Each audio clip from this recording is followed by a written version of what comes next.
Well, it's finals day here at the Sandhurst Cricket Ground in Portugal, the Challenger Division. A huge success so far. We have 4 teams left in the running. Only one will raise their first ECN trophy tonight. I'm Mr. Maximo on the ground here in Portugal. This is the ECS Portugal Challenger Finals Day, and it starts right now.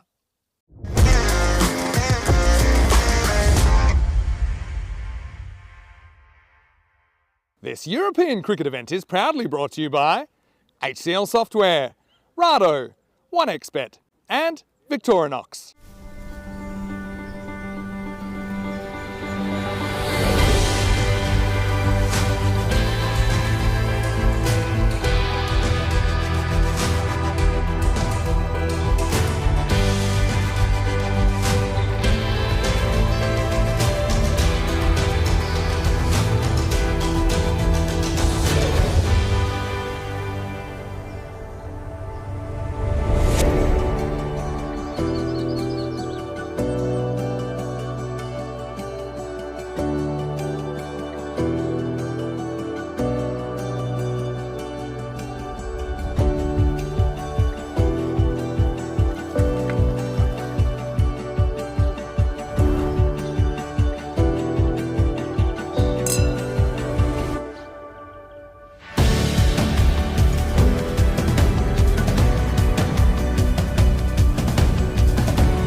Bon dia, good morning to you wherever you're watching from around the world, and welcome to another huge day in European cricket. Day 7 is finals day. It's finals Friday. It's Peacock Friday here in Portugal and everywhere else around the world. It's great to have your company here on ECN. So look, the first time we've ever had a European cricket series that has had a Challenger division. And it's been a huge success so far. We've had some really close games, some tight finishes, and really there's 4 teams here, all very capable of doing what they need to raise their first European Cricket Network trophy tonight. So we're starting the day with the eliminator. These 2 teams finished in 3rd and 4th. Out of the 6 teams, we have the Werewolves taking on the Coimbra Knights. Let's see what happens at the coin toss with Stefan Gooch and the 2 captains. Coimbra Knights to call. Heads. Heads is called. Tails. We're gonna bat first. Good luck. Thank All the you. very best. All the best. The Werewolves have won the toss. They're having a bat.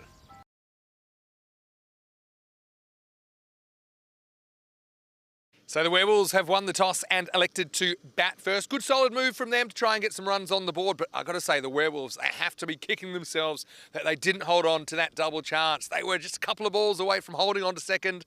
And on finals day, that can be really crucial. That was against Lisbon Supergiants, and it went all the way to match 30 last night. Werewolves just needed to take their point out of that game to hold on to second spot. They weren't able to, and that's why they find themselves in this eliminator first up, and they are at risk of elimination. Mohamed Tabish, I think, has been very good for the Werewolves. He's had an interesting week, that's for sure. But the Werewolves, they've been probably the most improved team that I've seen this week. Having said that, they are on a bit of a losing streak. You know, they started strongly, they've just slid, and like I said, they finished in third place after the group stage for the Coimbra Knights. So they're a team in a bit of a rebuilding phase, and they had a bit of a shocking start to the week, but they did finish with a couple of wins in there, a couple of big wins that kind of got them into fourth place. And that wasn't for sure. Yesterday they had to have a big win over TTP to actually qualify, but they are a team that kind of seem in good form at the moment. Their batting seems to be clicking at the top. I think that's pretty important. But for me, Rahul Khan, he holds a bit of a key with the ball. I often say it, bat for show, but bowl for dough on finals day. And if he can come good, maybe the Knights can survive to the second half of the day. Weather-wise, well, I've come for the good weather. I've only seen blue skies since I've gotten here in Portugal. Expecting 23, so it's going to be a quite pleasant spring day coming up. Currently a little bit chilly, around about 11 degrees, but I think as the sun bakes this outfield, it's going to be pretty quick. We might see some high scores come the afternoon. Well, I've got to say, I feel a little bit sorry that I'm breaking up the G team, who have been absolutely sensational so far. With Tina having a day off, I'm here for finals day, and Phil G is the next voice you'll hear. Phil, let's get ready to rumble here on finals day in the first ever ECS Challenger Division. Werewolves winning the toss and electing to bat. It's over to you. Let's get the day started. Thank you very much for the introduction there, Mr. Maximo Vidisandu. Phil G here in the ECN commentary igloo, primed and ready for a massive finals Friday. I hope you're ready as well, wherever you're watching around the world. Welcome to the European Cricket Network. What a big day we've got for you today. Blue sky as far as the eye can see, as Vinny alluded to, and even in the backdrop behind him there, you can see the lovely blue sky. The coolish conditions to start us off this morning, but oh wow, looking forward to today. Let's have a quick recap of what happened yesterday. We started with match 26. Team Tigers took on the Brothers, and Team Tigers got a bit of a surprise win over the Brothers. Brothers sat back on their moneymaker, and that won, as you can see, 22 runs the difference there. Team Tigers got a very important win, gave themselves every chance to play finals with that win over the Brothers. We went to match 27. The Werewolves and the Coimbra Knights. Werewolves pretty much dealt almost a knockout blow to the Coimbra Knights, who were teetering on the verge of being knocked out of finals contention after that loss. They had to come back and later in the day and try to prove themselves, but a good win to the Werewolves on the second match of yesterday. The game during the middle of the day, it was the Brothers back in action against Friendship CC. Unfortunately for Friendship CC, this just wasn't their tournament. They were bowled out with a ball to spare. Unfortunately for them, and the Brothers notched up a good win to really cement their spot on top of the standings, and felt that that was a rightful outcome for their tournament, for all their 10 matches. The Brothers, with 7 wins and 3 losses, sitting on 27 points top of the standings. We went to the second last game, absolutely critical. The winner of this, it pretty much was a knockout. Tina quite rightly called this a quarterfinal, knockout quarterfinal. The winner plays finals Friday. Coimbra Knights absolutely emphatic with the bat, 169 for 2 after 10. Team Tigers just couldn't get firing, just never got close to the run rate required, and went down with a pretty heavy loss. The last match yesterday, as Vinny alluded to, the Werewolves and Super Giants. Well, this was for second place. This was for the double chance, and Werewolves put 87 on the board in their 10. Just not enough, unfortunately. Terrific bowling effort, though, by the Super Giants, who came out and chased that down in 6.4 overs. A couple more balls later, and it would have been the Werewolves who would be playing the qualifier today. But as it is, that's how it stands. Here it is, fantasy dashboard. Let's have a look at the eliminator. It's the Werewolves against the Coimbra Knights, so 3rd versus 4th in the standings, and we have a look at some ins and outs there. It looks like Laxman is coming into the side. We're going to kick things off. The first ball of the eliminator on finals Friday. Here we go. Now the Coimbra Knights, they're out in the field, and you can see there the Werewolves are batting. They won the toss. You saw in the introduction there, they want to have a bat first. Happy to set a target and allow the Coimbra Knights to chase later on in their dig. Wonderful conditions here. Just once again, thank you everywhere, wherever you're watching around the world. Thank you for joining us there on the ECN YouTube page. Good morning to you all. Hope you're wearing your best peacock gear as well. Good start here. Ravinder Singh, he has bowled very well this tournament. Very well indeed. Been very impressed. Hasn't picked up a lot of wickets, but so economical for the Coimbra Knights. Their batting has been fits and starts for the Coimbra Knights. Sort of a couple of times they've really failed, but a couple of times they have been exemplary in their run scoring. Let's see what happens today. Shouts a catch. Ooh, a bit of anguish there. Keeper flies across, cannot get that one. And that's a close call, but runs off the bat nonetheless. Ooh, wasn't too sure about that. Not too sure about that at all. A little bit dodgy, but anyway. Deepak Kumar off with a single. Matabish, the other opener for the Werewolves, and he's facing. Gets into something of that. Wow, that goes all the way. Clears the boundary line by a long way, and that's the first Maximo of Finals Friday. Big smack over a squarish mid-wicket area. Tabish, he's very strong square of the wicket. He's played a lot of boundaries on the offside. His favourite area is probably backward point. Scored a lot of runs there over the last 6 days, but that was a lovely hoik. All aerial, all air, and all 6. 8 on the board for no loss. Still 2 to come in the over. Been pretty impressed with Tavish. He had a good start to the tournament as well on day number 1.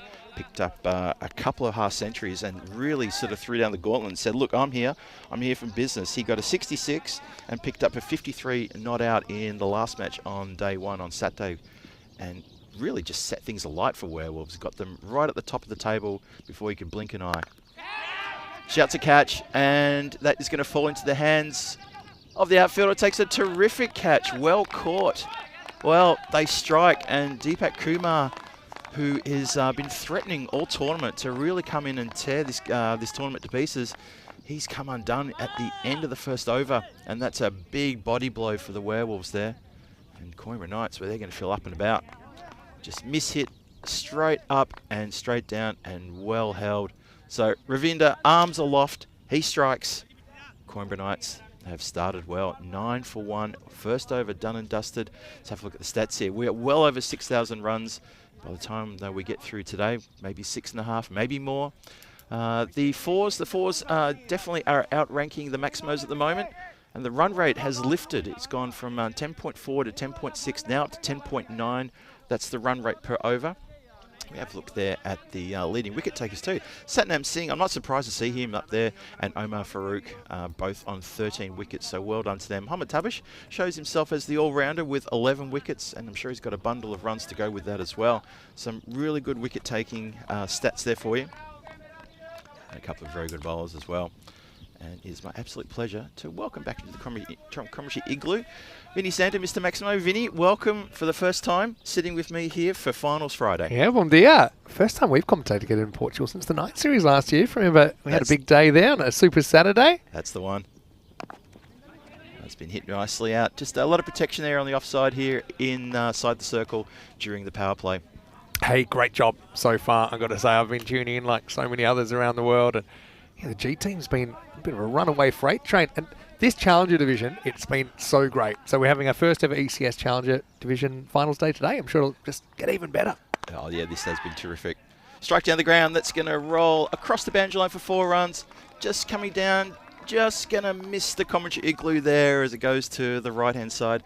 So your first time at this field, right? The Sandstone Cricket Ground. It's beautiful, isn't it? Love it. Like a cricketing, what would you say, oasis in the Portuguese countryside. It really is. The drive from the hotel, you're going through the windy roads, through the small little villages. You come across a few fields, a bundle of cows on the right-hand side of the road as you come into this part of Portugal, and suddenly, boom, there's a cricket field. Laxman into the side. Whipped away. It's going to go fine, and it's going to go for 4. So immediately there, lovely shot around the corner. Have a look at this one again. Just strays towards leg side.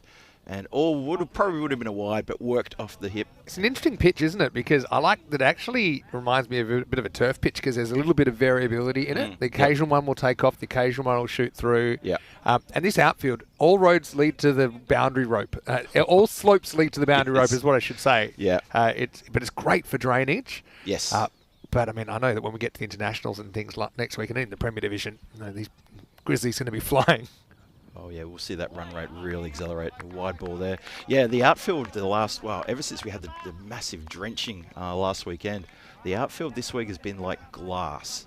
Full value for shots along the ground everywhere. Just the ball is running away. Maybe a bit of a harsh one there. Thought maybe that got some of the line. So the umpires done a really good job this week. They've certainly had a lot to deal with. They've had some pretty unusual situations. Say that again.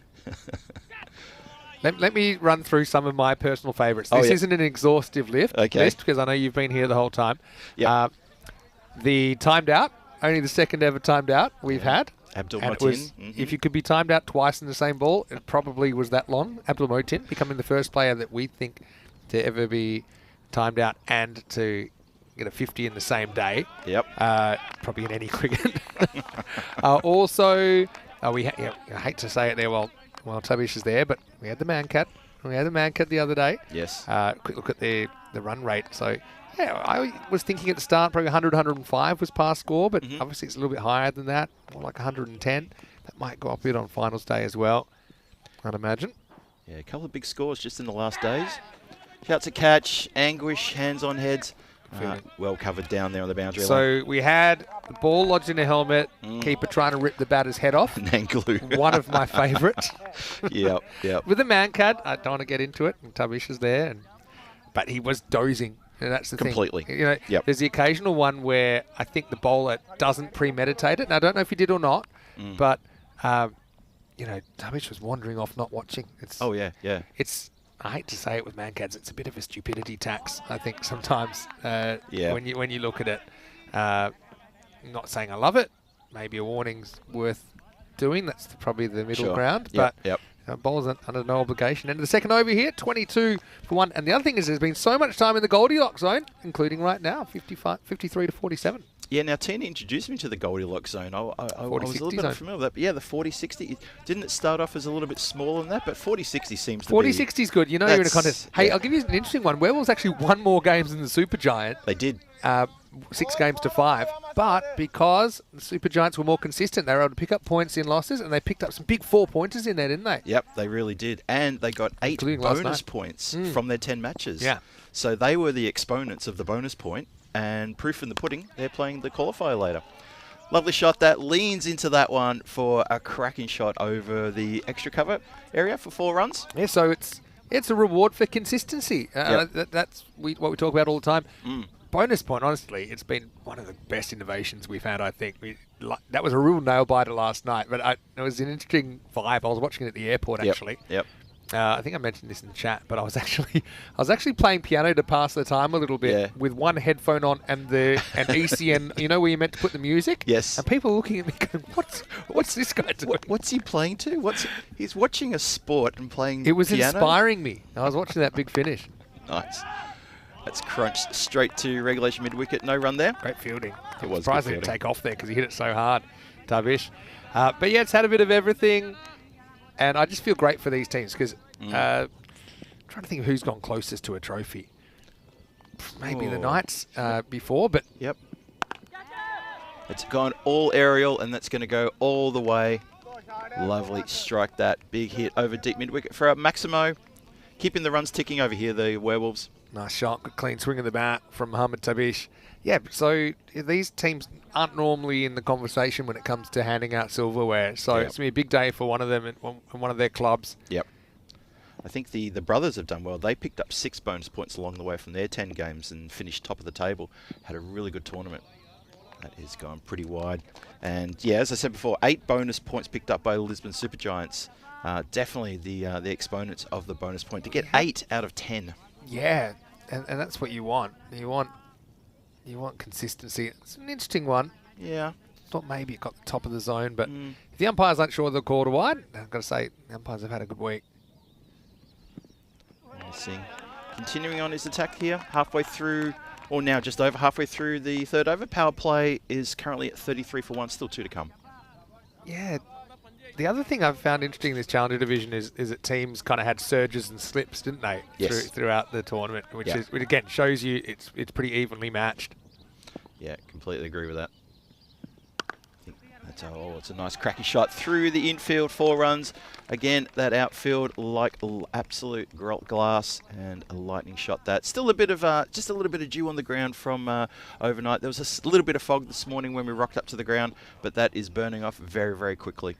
Yeah, it's a good shot because I like that he goes with the angle. He doesn't fight it. And I think that's the key here because you can hit 4s and 6s all round. Yeah, he really committed to that, didn't he? Leaned into it. Gave it a proper welly. So 37 for 1. Last ball of the power play. Potentially the last ball of the power play coming up. I'm not going to fall into the trap of calling a last ball. If it possibly goes leg side, I'm learning. You still got my old plates on. You can always go take 2. I think you can. My jinx record is 8. Oh, big shout. Umpire crew looks down and says that is over. Not interested in the appeal there. Hart wasn't in the appeal. There were a couple of loud voices there, but it looked to me he might have just hit the ground. Yeah. But look, probably a slight win to the Werewolves in the power play, but it's not too much in it at the moment. 37 for 1 after 3. Yeah, probably Friendship for me. They were the disappointing story. I would have had them as one of the favourites going through. A team that we actually have seen make an ECS final. So actually they're the ones probably that are closest in this division to some ECN silverware. But that's the way it goes. You know, they had a week that wasn't their week, and I suppose the road to glory is paved with heartbreak. Coming from the ECL where you start with 35 clubs, and you know, it was only a week ago. That's true, a week ago. Yep. Around this time of the day, and the Nomads. I watched this game back actually on the plane. There's the Nomads versus Roma CC in the Eliminator. It was a real roller coaster of emotions. We'll see it again today. That's true. Yeah, Friendship CC, I agree with you on that one. 2 wins out of 10, including a no result for in game number 1 was washed out. Wouldn't have picked that. Yeah, real surprising. And only 4 bonus points they picked up as well, so really suffered there during the tournament. Just not their time. Quick run here. Keeper holds it, holds the throw at the stumps, maybe gesturing, saying, wasn't sure somebody was going to back me up there. Just looking at the line of sight from the keeper, and I reckon he was onto something there. So Dawud Mohammed skippering the Coimbra Knights for this tournament with the duty with the gloves. He tried a match yesterday where he wanted to have a bowl, didn't have the gloves, and he had a bit of a shocker in the field, unfortunately. So he decided to take the gloves back and says, this is my spot and I'm rewarded for it. I'll stay here. Just a miss hit there.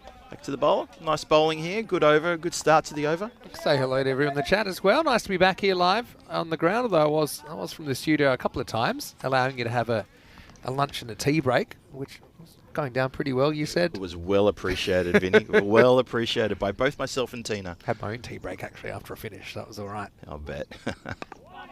Good slower ball, that one, actually, from Gujinda. Tabish just kind of eats it. And I think at the Challenger division level, you generally don't see the kind of batting depth that you will at the Premier level, and obviously I've come from the EC on the Western Shield as well, so you will see some of these top order batters be maybe a little bit more careful, a little bit more selective if they're smart. Yep. Tabish just was willing to pick that slow ball and just keep it out rather than go after it. Probably also shows in the past score that we've seen for the week as well. Just misses that one completely. That they are a little bit cautious in certain pockets of the game, and we've seen a lot of 6 and out where a batter will come in and just rush of blood, next ball or the ball following gone out because they're not ready, but they have had that rush of blood and they've managed to hit a maximum on the first ball, but they haven't settled. And it's been hit away through deep mid wicket. Chase is on. The ball will win. Well, that's a bit of luck for the fielder running around from backwards square leg. He's lucky he had some backup because I'm not sure. It was almost like he was running downhill and he had no brakes. Look in the background here, and then let's just say lucky he had the backup or the front up. The front up from Hari Singh. Yeah, he was in a bit of trouble there. This outfield is lightning quick. It's only going to get quicker as the day goes on as well. It's incredible. The valley for shots along the ground is quite something. It's a wide call down. I reckon they've been a little bit harsh on the wides. Remember our modern interpretation. For me, this is getting some of the line as it goes over. But, like I said, umpire's got a slightly different perspective. He's not as far back as we are with the camera. And he felt that one just missed. As long as they're consistent, I suppose, that's what you hope for. Totally agree. Last ball, take 2. 42 for 1. Fourth. Crunch. Maximo. Nothing more to say about that apart from wow. Sounded good, looked good. Full value for money. That's a bowler killer, isn't it? Because lost a marginal call with a wide line and then he gets hurt badly. That could be a big moment in his first innings. It will be the end of the 4th over. The score is 48 for 1. Yeah, so hello to everyone in the chat. Like I said, plenty of names in there. Chris Smith, he's just described a huge breakfast, which has now gotten me immediately thinking about food chat. Hello to Helix as well, watching from down under. Hello to Johnny Heesum. Dave B, of course, is in there. Hello to Chris Smith, to Paul Kempen, I should say, as well. And Golan Mustafa, anyone I might have missed. Hello to you. Hello to Bob Pook. But, Scotty from ECN Supporters Club Australia did a great piece I saw on social media when I woke up this morning. Yep. Previewing the finals day here in the Challenger division. Yeah, really enjoying Scotty's work down there in Melbourne, my hometown. Start the 5th now. It's gone up in the air and away for 4 runs. 1 bounce over the boundary line, 4 runs. And Tabish is looking pretty good this morning. He's taken a little while to really get the levers working, but he's taking some opportunities here against the bad ball. 50's up as well for the Werewolves. Bringing up first ball, the 5th over. And I will say, I noticed the slight slide in the Werewolves form coincided with the further we got away from a full moon. So I've been tracking the cycle of the moon, which I generally do when the Werewolves are playing. Okay. Well, that'll be interesting how they go today. So tomorrow is a new moon, which basically means no moon. Yeah. It's as far away from a full moon as you can get. And I just worry about the finals being scheduled on a day so close to a new moon. The Werewolves won't be happy with that. But it does explain their strong start. It does. And they did start strong too. That first weekend, and I just told you before about Mohamed Tabish with his 2 big 50s on the Saturday, day 1. And since then, they've been sort of fits and starts. Skied up in the air, fielder under this, parked, and takes a pretty good catch. Gives the hands a bit of a ring.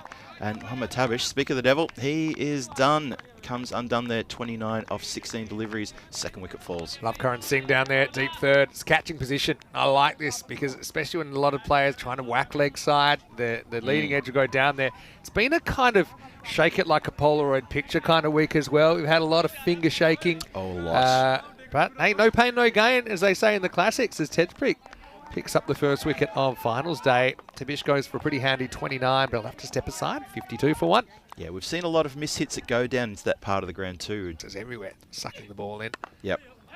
Just hit along the ground there. There's a chance of a no. Rugby is a pretty handy player, I think, with the bat and the ball. Probably hits a wide there, gets it right off the end of the bat. But Werewolves, slight lead, but not too much in it at the moment. Knights have been batting reasonably well. Especially their openers are in pretty good form. We had a proper vortex area at Coimbra, at the Estadio de Municipal de Miranda de Covo. Up there, that 3rd man area was, wow. It's pace so on the ball. much. It's actually one of the shorter boundaries from where the batter is. Remembering that the boundaries are measured from the centre of the pitch. So that's true. The back boundaries are a fair bit shorter. Yep, that's true. Oh, clipped nicely. Going to get past the infielder, runs away down that hill towards the fence there that marks the property line. 4 runs. Nice shot there to get things back on track for the Werewolves. And also, a bit of chat in the comment section about One Take Tina. Is that a nickname that's going to... She's claimed that on herself, has she? I think she dubbed herself that yesterday because... she did a 1 take. She actually did a double take yesterday, but both takes were put together as one. Oh, I see. And so it was kind of tongue-in-cheek. Yeah, I had to console her on that one. She was a bit... and she's probably watching as well. And Magic Tina, of television. Hi, Tina. That's it. That's what it's about. Punch down the ground. Nice shot, that one. But protection there, down deep. And that is going to...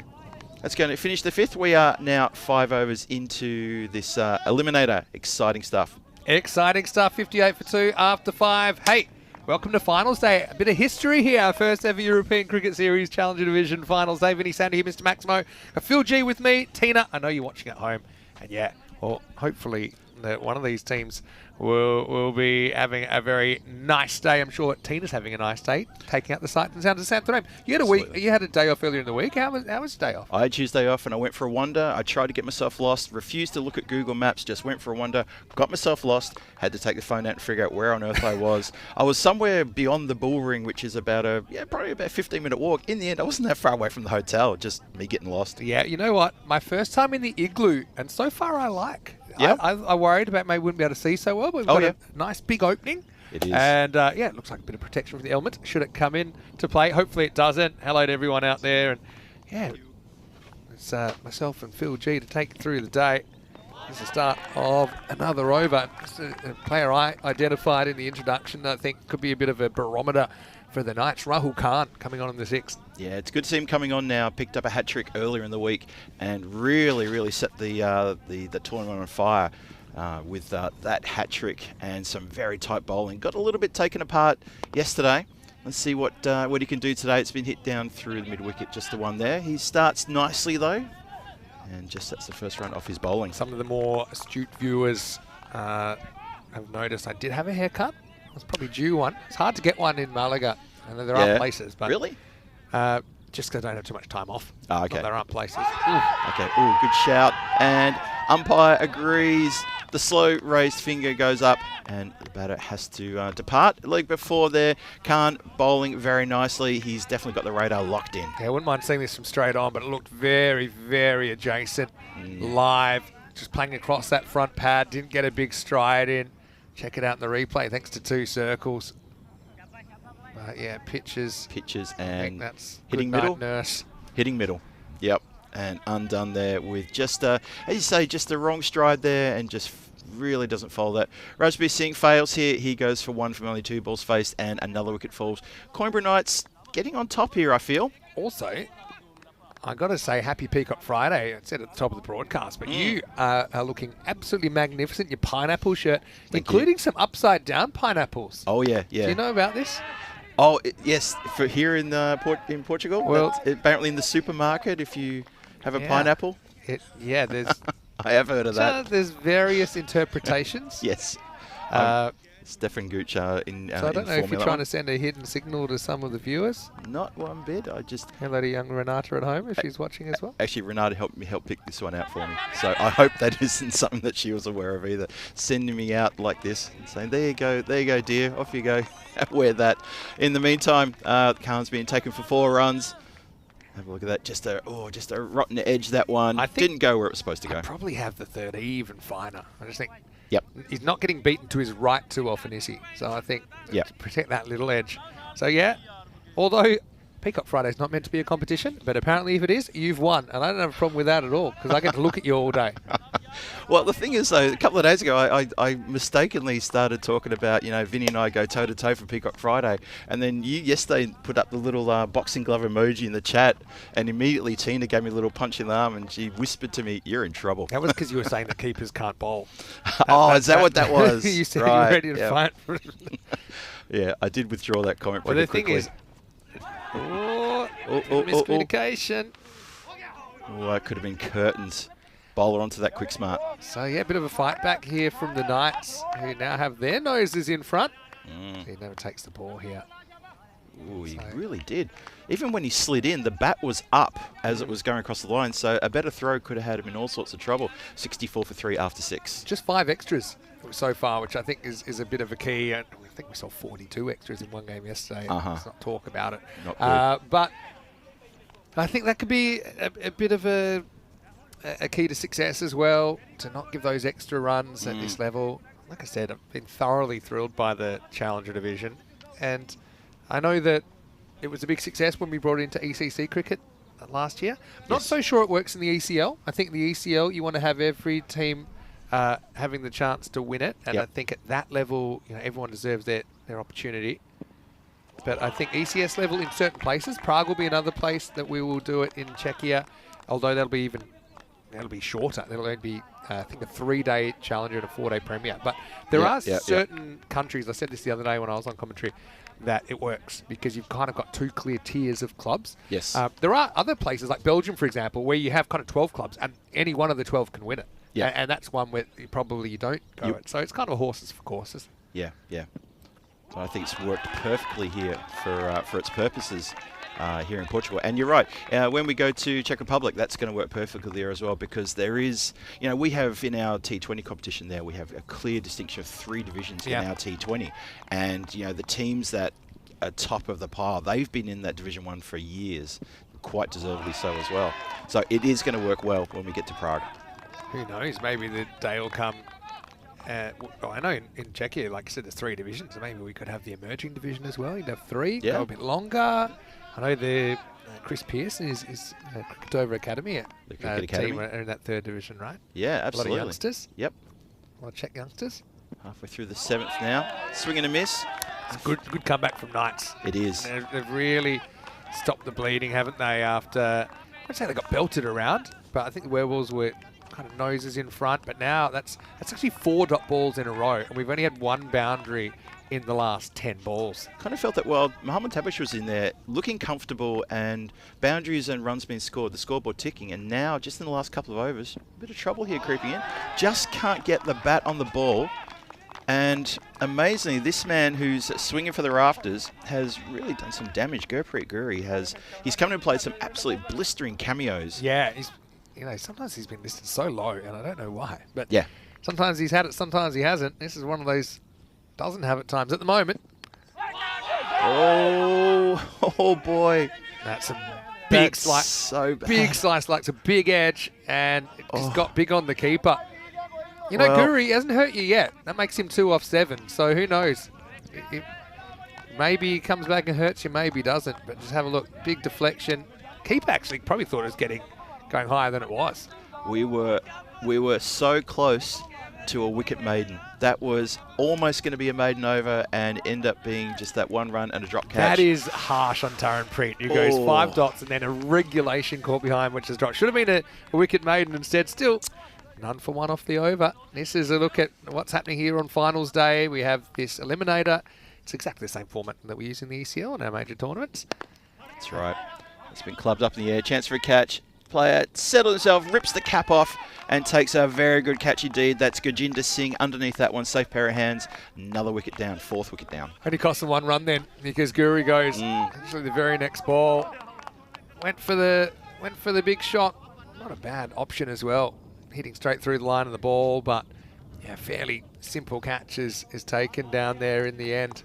So Guri will have to go caught for 2 off 7. Rahul Khan comes back and picks up his 2nd wicket. And yeah, pretty good catch taken there by Gurjinder Singh as well. Yeah, interesting to note that run rate is now flirting with only being just over 9 after definitely been pushing around sort of 11s and 12s about 4 overs ago. So, yeah, as we said, Coimbra Knights really coming back hard, and the Werewolves need to dig deep here. We've had so many close games. I just hope we get a few here on finals day. The tournament deserves it, doesn't it? Hello to Tina, who is tuning in. I just spotted a comment there from her. Hopefully you're enjoying your day. Hello there, that's how we Tina. get up to. Outside lurking for a little bit. I think Tina said she was going to go off and visit Lisbon today. Yeah, about an hour away. Yep.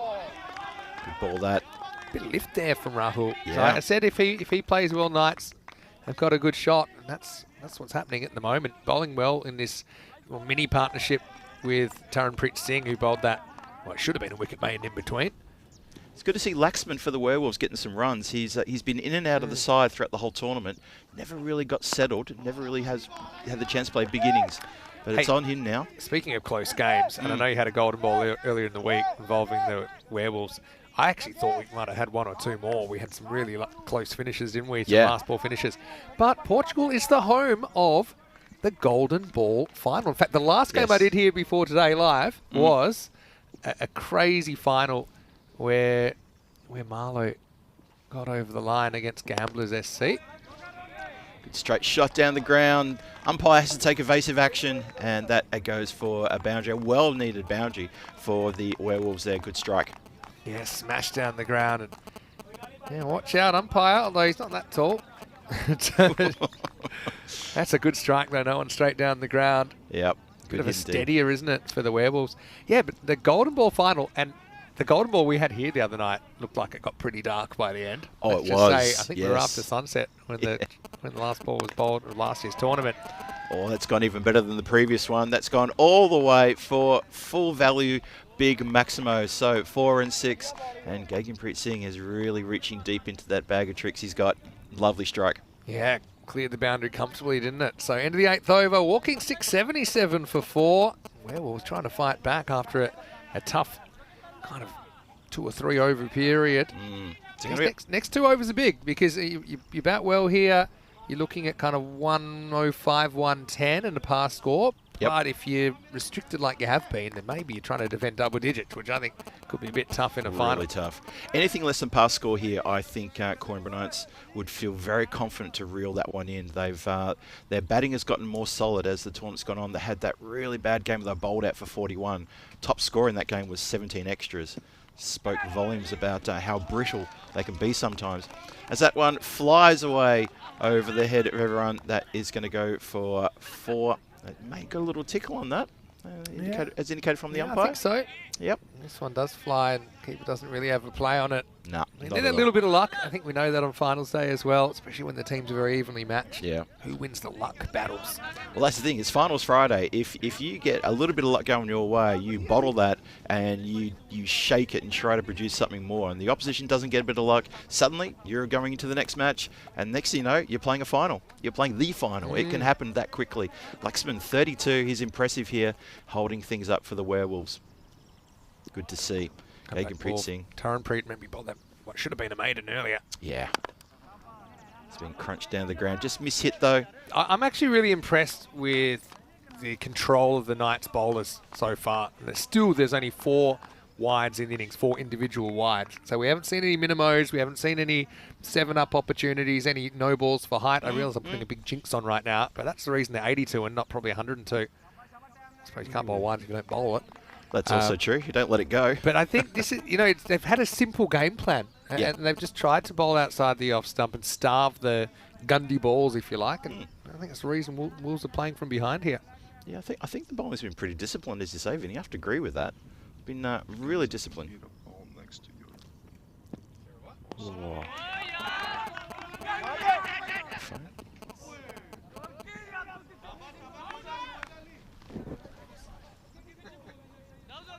So things continue. 82 for 4, 83 for 4 now. Halfway through the 9th, all happens in the 9th. Laxman on 33, looking to guide his team up into 100 and then some. We'll see. Oh, it's been edged, but edged strongly. I mean, if you're going to swing, swing hard, and that's what happens if you catch the edge. It will fly away in these short boundaries. Maximo there. Yeah, that's a bit of an unlucky one for the bowler again. You can accept that because I think he put the ball in a good zone. And maybe there's a length that he could get under. Yeah, it was possibly going to go for a wide in the end, but it connected with that one. And we've seen that so many times. If you're going to swing, swing hard for the edges.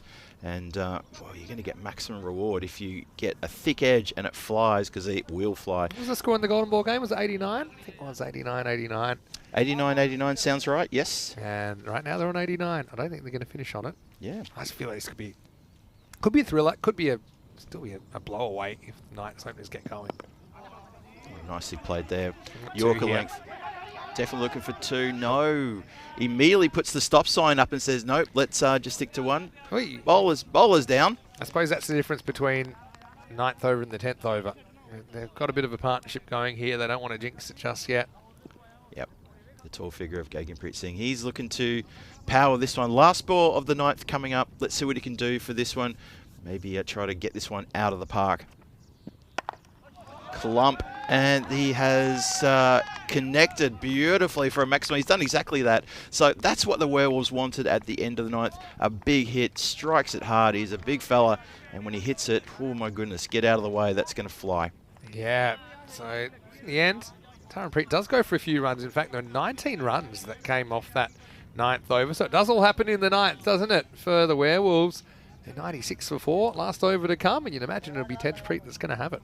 Yeah, they've sort of, after giving a bit of praise for the last 8 overs, Taranpreet Singh comes in and lets a few go in that 9th over. They need to be nice and tidy at the Coimbra Knights, otherwise they could be chasing, as I said, that par score and then some. Anything over par, anything over 108, 110, to me, is going to be bonuses here for the Werewolves. So, Laxman, he's on 40. Might have been going over half century here. It's been clubbed straight, and it's gone straight through the bowler as well. Did that get some of the batter? I thought maybe it did. I think it's going to be one no matter what. I think it did, yes. The power definitely came off the ball. Look at this one. Gaganpreet. Yep, I think it's hit him just on maybe the front of the leg or something. Either way, I think it's going to be one. Maybe we'll get a better look here. Maybe I'm imagining things. Oh, no. Oh, no, okay. Missed him, just a bit of a miss hit. Hey, you mentioned something yesterday which I have to bring up. Yeah. Where the Knights are out there. But the full suit of armour. Yes. At the Miranda de Corvo Stadium. Yes. And I'd love if they brought it for finals day. Oh, it's a shame they didn't. Yeah, we've seen... Maybe you could bring it by horseback. That could take a while, but yeah, it's a shame that they weren't onto that. Steve Waddell, who sometimes plays for the Coimbra Knights, he dressed up during the Night Series last year and led the team out, I think, on a... I remember. Were you there for that? Just this clunking figure. I love it. Oh, it's going up in the air. It's going to fall into the hands. For a fielder takes a second good catch there. That is a really good catch coming forward like that. That's his second catch of the morning. And another wicket falls here in the 10th. He's caught well, hasn't he? Down there. We'll check it out on the replay. But I like the way he kind of has a little bit more to give. So he protects the ball by jumping. He's able to hold the ball up, uses the other hand to break the fall. So good batting, good fielding, I should say, there by Gurjinder, as Gaganpreet will go for 17, but still a productive innings from him. It's 97 for 5. Yeah, nice little cameo, that 17. Probably Werewolves would have liked him to stick around and maybe try to carve a few more sixes, but turns over the last 3 deliveries to the next batter coming in, and he needs to either, well, get on straight away. That's Farouk. Running no matter what here. They will. And they're going to get away with it. Still don't know how the keeper can miss from there. The Knights are furious. It gets Laxman back on strike. Cannot believe it. Absolutely filthy with his, with his captain, to be honest. And they're still pleading the case here. And Tejpreet Singh unimpressed. I don't think I've seen a bowler so unimpressed this entire tournament. Keeper's probably thinking, what did I do wrong? I was going for the run out at the other end. But anyway. Yeah, I mean, you really should run him out there because should have been. It would have been Laxman that's out, and you got a new batter to face. Yeah, instead, Laxman survives. And that has been crunched in the air, and it's going to be a couple of bounces, fielded. Oh, they're going to go for the suicidal second. It's not on, and they do run out, Farouk. It's not a smart throw to me. I know they get the run out, but you side on, you've got the same distance throw to the keeper's end. Yes. So you get Farouk, yes, you save a run, but Laxman's a set batter, so maybe slight lack of awareness there. This throw is pretty much equidistant to the keeper or the bowler. The bowler calls for it. Yeah, okay, it's run out by about 5 metres, but Laxman will get another opportunity. Unselfish play there for Farouk, who will get run out for a duck, but he does the right thing for his team, and it's 99 for 6. Last ball to come. And here it comes now. Hooks it around the corner, it's in the air, and well taken just above the eye line there. So the wicket finally does fall. They do eventually get Laxman out there, and that is maybe not quite a sense of relief because there was a few anxious moments for the Coimbra Knights in that last over. But that is how it's going to end up. It's going to be 99 on the board as we finish the 10 overs here. And below par score.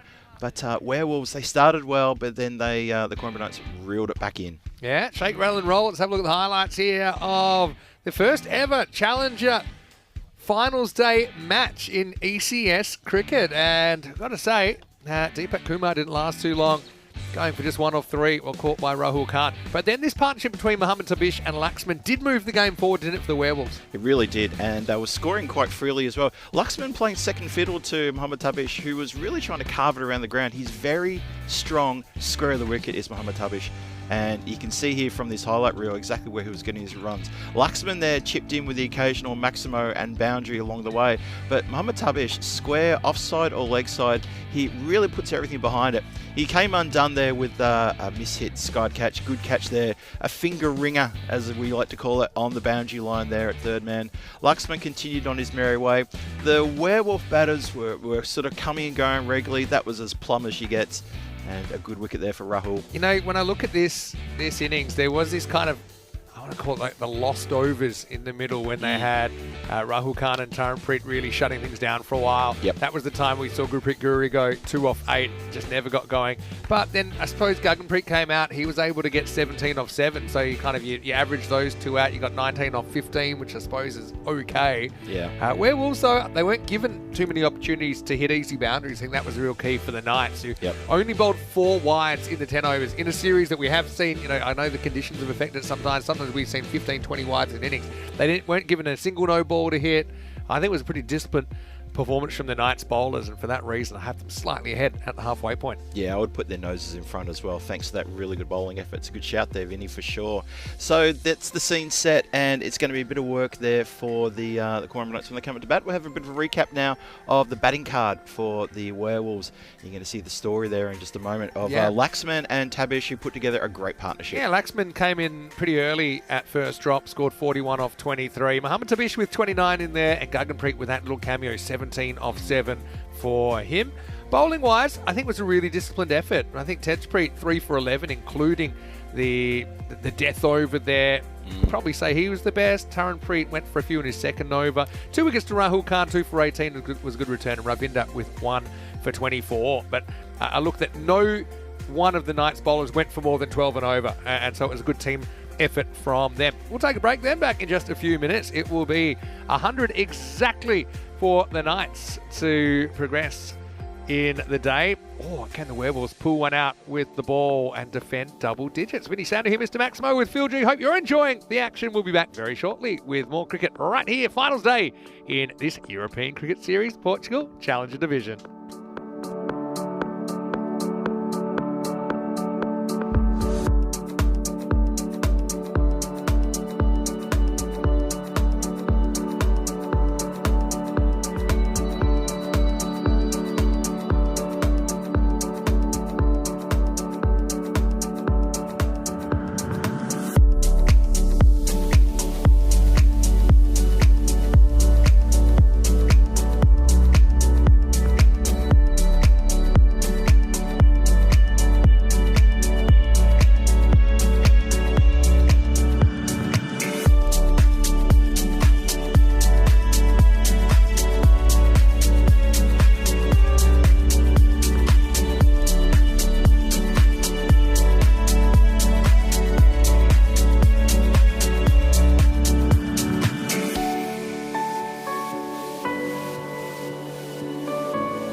just you and me.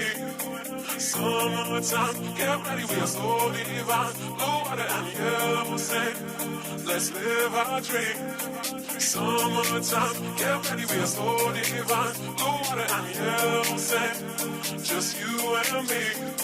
Summertime, get ready, we are so divine. Blue water and yellow sand, let's live our dream. Summertime.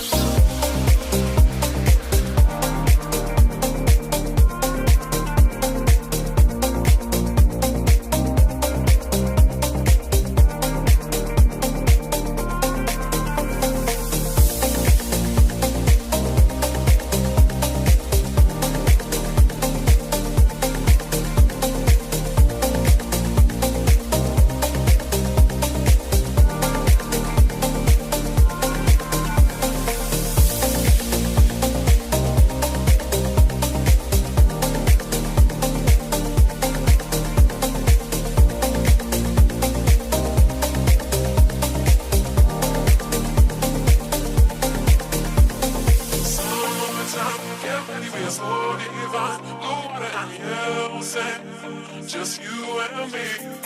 Summertime, get ready, we are so divine. Blue water and yellow sand, let's live our dream. Summertime, get ready, we are so divine. Blue water and yellow.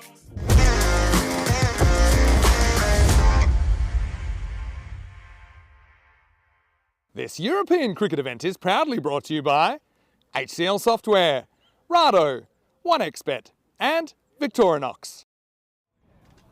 Welcome back to the lovely Centurion Cricket Ground here in Portugal for the continuation of this Eliminator game. The first Eliminator and the first final of this Challenger Division. Very first one. A lot of firsts going on, and it is absolutely sensational start so far on this beautiful, beautiful Friday morning here on Peacock Friday. Welcome to everybody watching from around the world, wherever you are. Hoping you're having a wonderful Peacock Friday as well, and it's Finals Friday here in at Santarém. And we've just seen the Werewolves get amongst the runs, or try their best to get amongst the runs, scoring 98 for 7 after their 10. And the Coimbra Knights, they bowled well. They came back in those middle overs, bounced back and really put the brakes on and stopped the Werewolves from getting into triple digits and then some. So a slightly below par score, but it's all for the Coimbra Knight batters to come out and prove their worth and see if they can chase down this total to get them into Qualifier 2. Remember, the winner goes through to Qualifier 2, played later today, and the loser, or the one who doesn't win, don't like to use the word loser, but the team who doesn't win, well, they're going to have an early finish to today, and they'll be spectators for the rest of the day here on Finals Friday. So big game coming up for these two. Coimbra Knights felt that they really battled their way through the tournament to prove their worth. They came good towards the end of the tournament, just at the right time, and managed to pick up that fourth position on the table. Werewolves, on the other hand, they started so well in this tournament, and as Vinny said very early on in the commentary in the last innings, probably because it was closer to the full moon than the back end of the tournament, possibly, but they started so strongly, and they just had a few little bumps on the road on the way to Finals Friday. And last night they went up against the Super Giants to see who could secure second place, and it wasn't them. Anyway, we start the run chase now. And we start with a wide ball, and it's going to be an interesting start here to this run chase. It's not a lot of runs, as you see, but this could very easily turn into a low-scoring thriller. Werewolves hungry to get amongst the wickets very early here. Rajbir Singh, he's got the duty to try to shake things up for the Coimbra Knights. Ravinder Singh is facing for the Coimbra Knights. That's a bit better on target there. And his counterpart at the other end, on the non-strikers end, that is going to be Lavkaran Singh. And hasn't he come good in the last part of this tournament? He's been striking close to about 250, 300 in the last couple of innings. Played some really good cameos. Call it cameos because he doesn't stick around for very long, but wow, he's impressive. Bit of an effort ball, that one. Skied straight up in the air. Chance of a catch in the outfield. Held. The catch is held as that goes. Searching for the boundary, square of the wicket.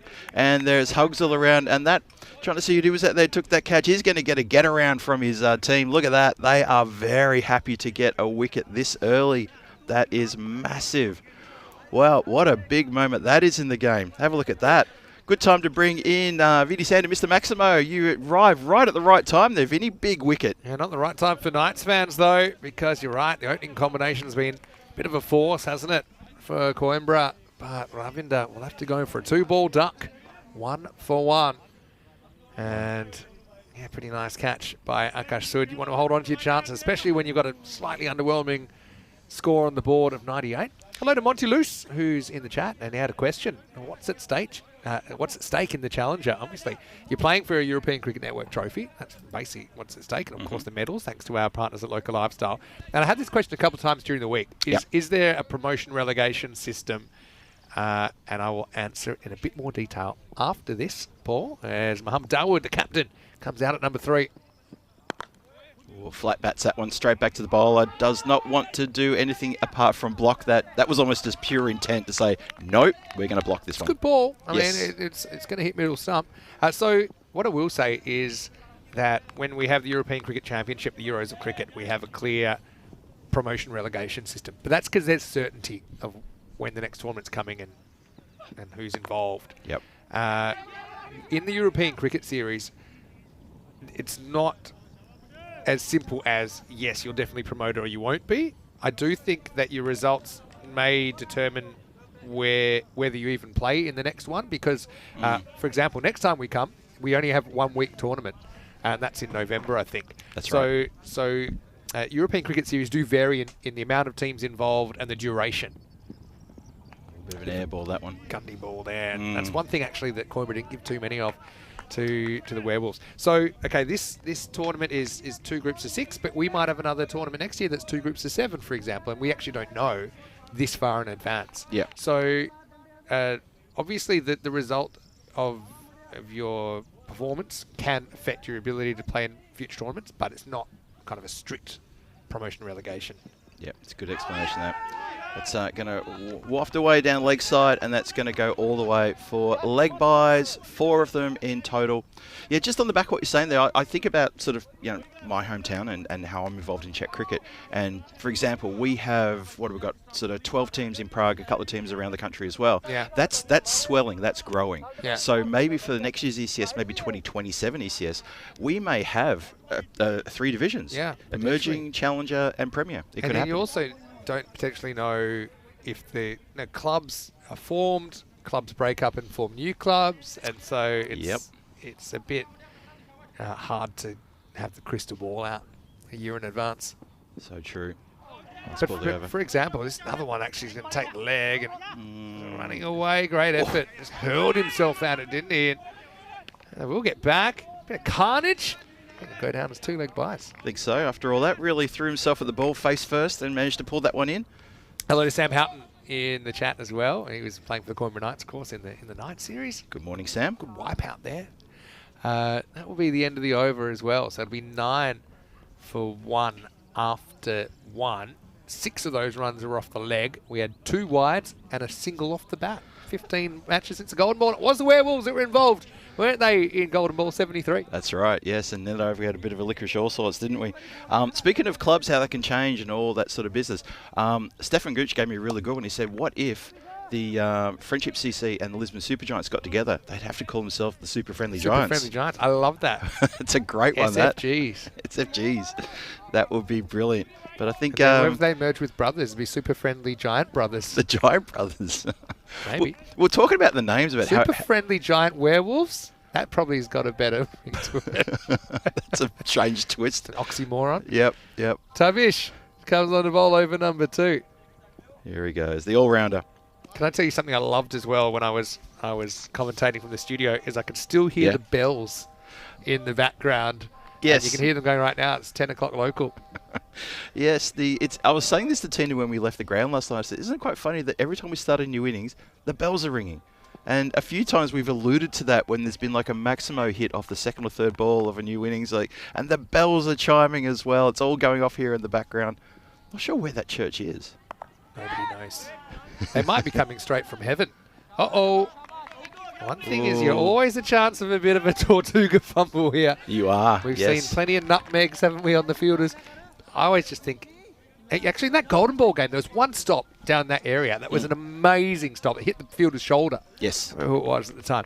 Yep. But it was he did everything right, and the universe basically rewarded him with probably a grizzly bruise right on the point of the shoulder. But Yeah, he's probably got the imprint of the Grizzly logo back to front on his shoulder, but he'd saved the boundary. I know the one you're talking about. hello to JJ. Jason's in the chat as well. Hopefully you're enjoying finals day so far. Jay, always great to see you. Hello, Jay.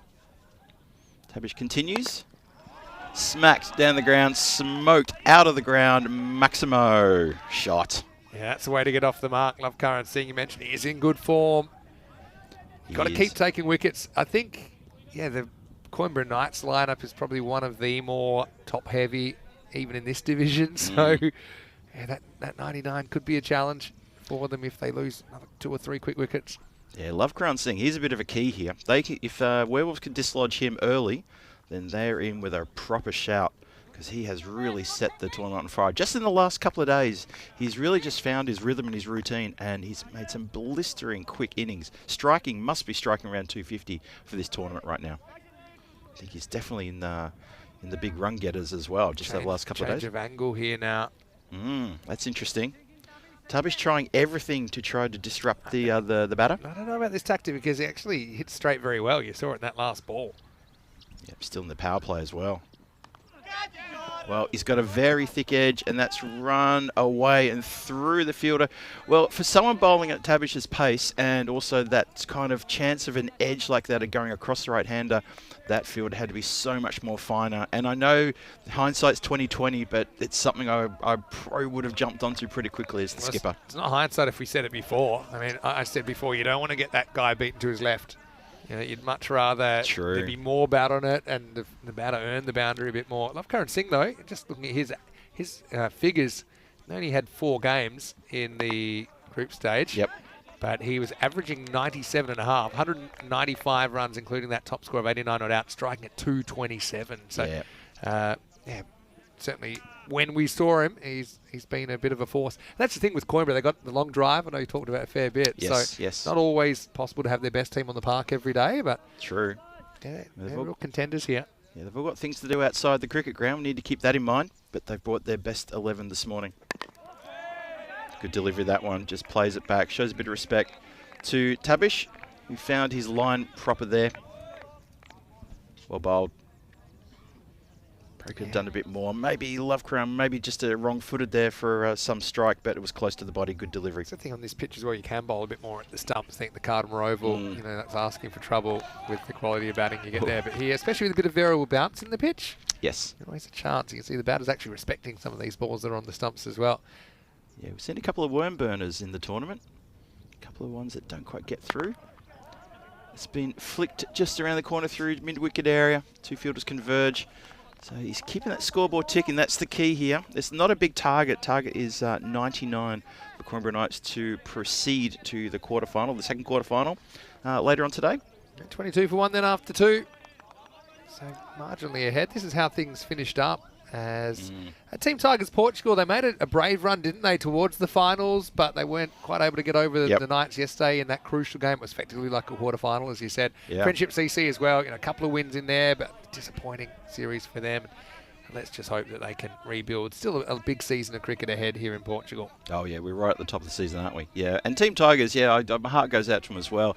Just that critical game, and they couldn't bring the kind of power and the kind of, oomph that they've shown in a couple of their previous matches. I mean, all up, Team Tigers, they had a fair tournament, 4 wins, picked up 4 bonus points along the way as well, but unfortunately for them, just was not enough. And that critical knockout game yesterday, well, they got absolutely taken to the cleaners by Coimbra Knights, who really came out with a purpose and delivered a knockout blow. What's happening here is maybe they're replacing the helmet, maybe the strap was a little bit loose.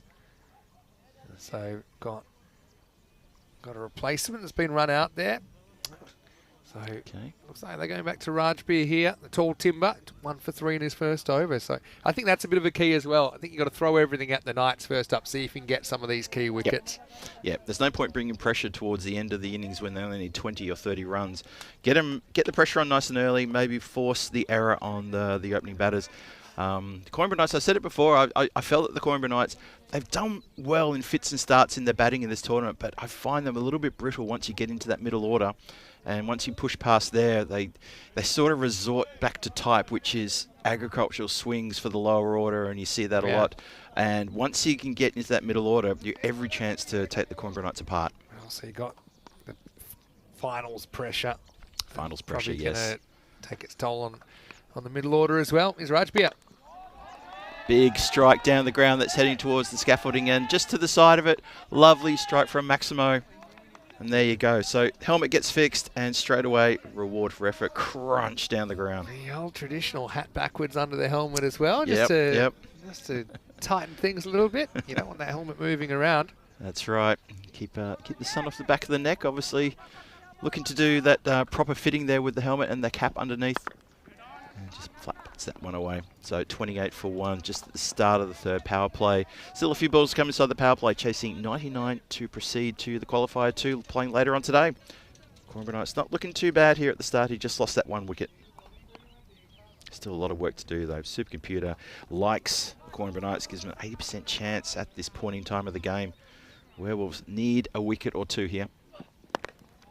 Hit flat, and that's going to be 1 bounce and 4 runs. So this over getting a little bit expensive for Rajbir Singh.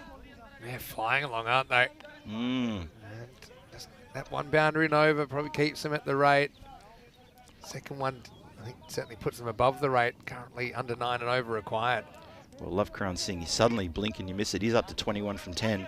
And there's still 3 balls to come in the power play.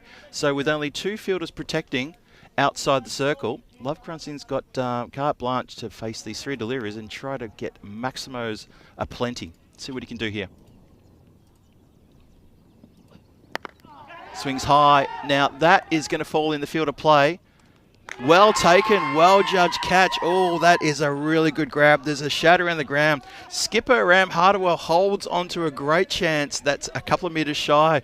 So, Lovekaran Singh, he heard me call it that you get 3 balls to try to force it in before the end of the power play. He's come undone on the boundary line. Yeah, well, you better hold your catches on finals day, and you can see he's annoyed straight away, knows he's in trouble, Lovekaran Singh.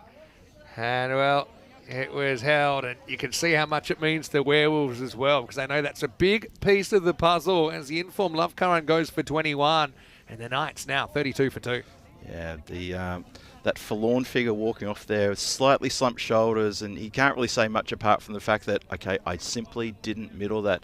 Skipper holds on to a really good catch, and Vinny, you're absolutely right. It's finals day. You've got to hold those catches, and the Werewolves have held 2 really good catches, and that's why the Coimbra Knights are 32 for 2. Still inside the power play. You'd have to say that the run rate is still in hand of the Coimbra Knights, but that's 2 big wickets, 2 big hitters already back in the dugout for the Coimbra Knights. And now it's going to be Amritpal Singh has to resume as he hits that hits that one down the ground. So Amritpal Singh, he's had a pretty good tournament as well. Really got amongst the runs very early on. Some very good innings from him. So this is again another big hitter being replaced by another big striker of the ball. And that's why Coimbra Knights, their top sort of 5 batters, have really turned it on this tournament. Yeah, they have. That Wells hanging in there, aren't they? Still about 30% chance. Yeah, it's helped a bit.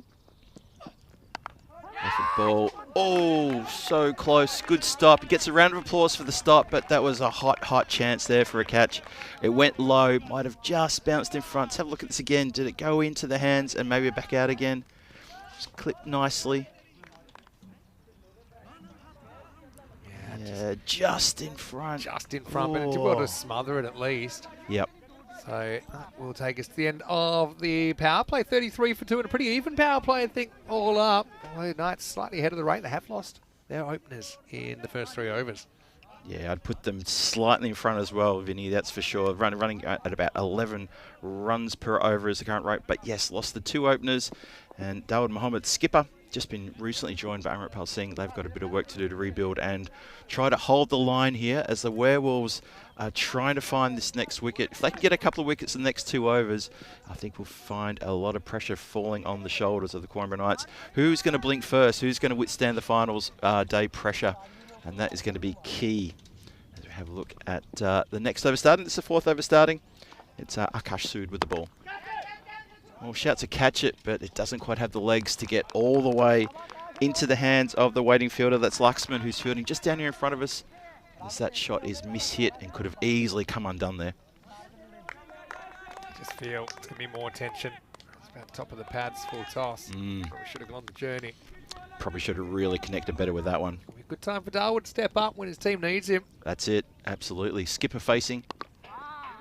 Just plays it away towards backward point. That's the thing with this field, because the ball really does fly. I think batters are learning. It's not quite there to have a big swing on. Just get solid bat on it and put the ball in play. Yeah. And make the fielder make the play. So true. If they can, you're right, they don't have to concentrate on the hitting through. The placement is more important on this field because it will fly. Gives that a proper thump. It goes out to two fielders converge. And I'm actually happy to see that the batters that are successful, they're learning. Typically, that there's an offside too. I think often at this level, you just see a lot of wild swings across the line. I'm not saying we don't see that, but the batters have been successful. If the ball's outside the off stump, they're hitting it that way and they're putting pressure on the fielders. Makes them tough to bowl to. 100% correct on that one for sure. That's been clipped very nicely. Good. Oh, he's down. I hope he's all right. Fell pretty hard on his lower back there. Has saved the boundary. So he'll get a little pat on his back for his efforts. Great stop. I thought this was 4 actually off the bat. I thought Me it was too. probably asking a bit too much of the fielder, but the fielder was up for it. Have a look. This is the desperation. Gets it on one bounce, and in the end, a bit of a chiropractor's delight. Yeah, he might have to go for some treatment later on, but that was a real oomph. And when man hits Earth, Earth always wins. Akash Sood continues. Just gently playing everything in that area at the moment, just that backward point area, third man area. I think they're acutely aware that if they collapse here, they're going to be a long way behind. Now, as long as that rate's around about the 10 and over, I think they'll feel that they can pick them up without too many risks. Yeah, I think this is good from the Coimbra Knights, making sure that, well, they need to make sure no dot balls. That is always going to be the killer of the batting team. That's been edged and almost into the hands of the player waiting exactly at that spot, and then the ball bounces, almost goes over his head. In the end, it's just one run. Tawad Mohammed living dangerously there. That's 4 overs gone, 40 on the board for the loss of 2 wickets. Coimbra Knights seeming having things in hand, but not all their own way. If you're batting in this situation, I know you don't want to get too scoreboard conscious, but obviously you're aware of it. And that 10 and over is about an easier of a target as you'd hope for. So yeah, so pretty 40 off 4, you're fine there. And we'll head into over number 5, and you'll see they're pretty much right on that golden ball line. Yep, the Werewolves be thinking we need to take this into the 10th, find some dots, find some wickets, take it to the 10th, and then it's finals day, anything goes. I think you might have referred to this already, but originally the target we thought was 100. It's 99. It's because it was a short run, second last ball. Short run, So yes. actually it was run out. So even though they pretty much ran almost 2, they get none. Yeah. That's a bit of a bonehead error, isn't it? Yeah, Anyway, it really we is. start a new over. It's going to start with 4 runs after a boundaryless over in the 4th. Amritpal gets one slightly short of a length and puts it away. Yeah, that's a good shot. That one jumped onto it very quickly indeed, but not a good delivery as he's saving here. Very good over that tight 4th over. And Werewolves needed to capitalise on the back of that one. Unfortunately for Gowinder Singh, he's given up a pretty easy boundary there, especially for a batter in a bit of form like Amritpal Singh. And that's gone leg side. Good work there from the fielder in close, in the circle. If it just had been 5 centimetres more to the left, that was probably going to run away. Ground field has been really good so far. I actually think for both teams, Yeah. and even the catching. At this level, it's something it's not going to be at the standard that you'd see, for example, in the Western Shield or the ECL, but it takes courage, especially on a field like this. Yep. And there's no more tomorrows for these teams. It's finals day. Put your body on the line.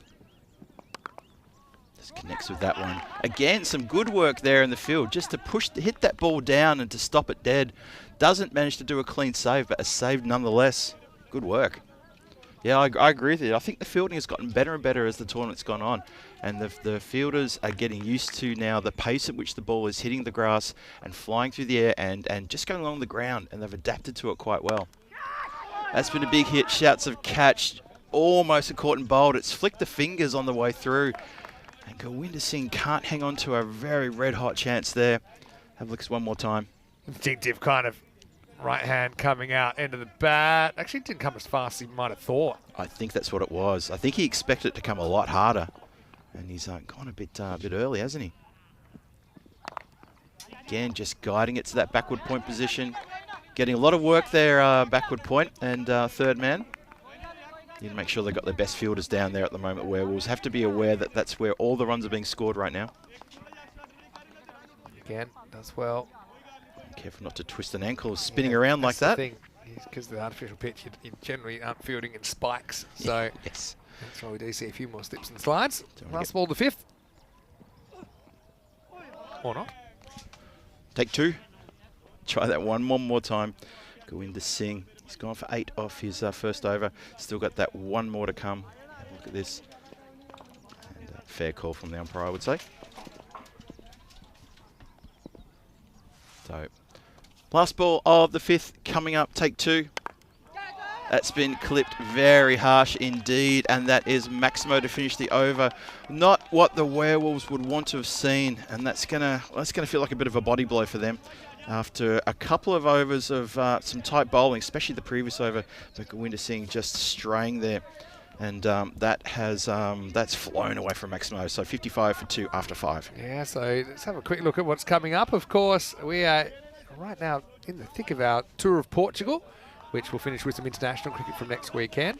I'm really excited to go to Madrid for the first time. I've got to say, Tina will stay here for the T20s. I'll be over there with Rico, and even Corey's there for the end of Madrid as well. Excellent. Unfortunately, then I'm off for a bit. I suppose fortunately for me, but I'm really upset that I don't get to go to Bologna because we haven't been for a couple of years, but that's the way it is. Can't be everywhere.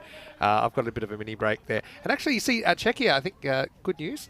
We'll be doing some of that together. Danny Hudchek will be there as well. Yes. Friday, Saturday, Sunday with women's T20I cricket. Yeah, I'm looking forward to that one big time. Yep, that's right. It's going to be the 3 of us, the 3 kings back in Prague.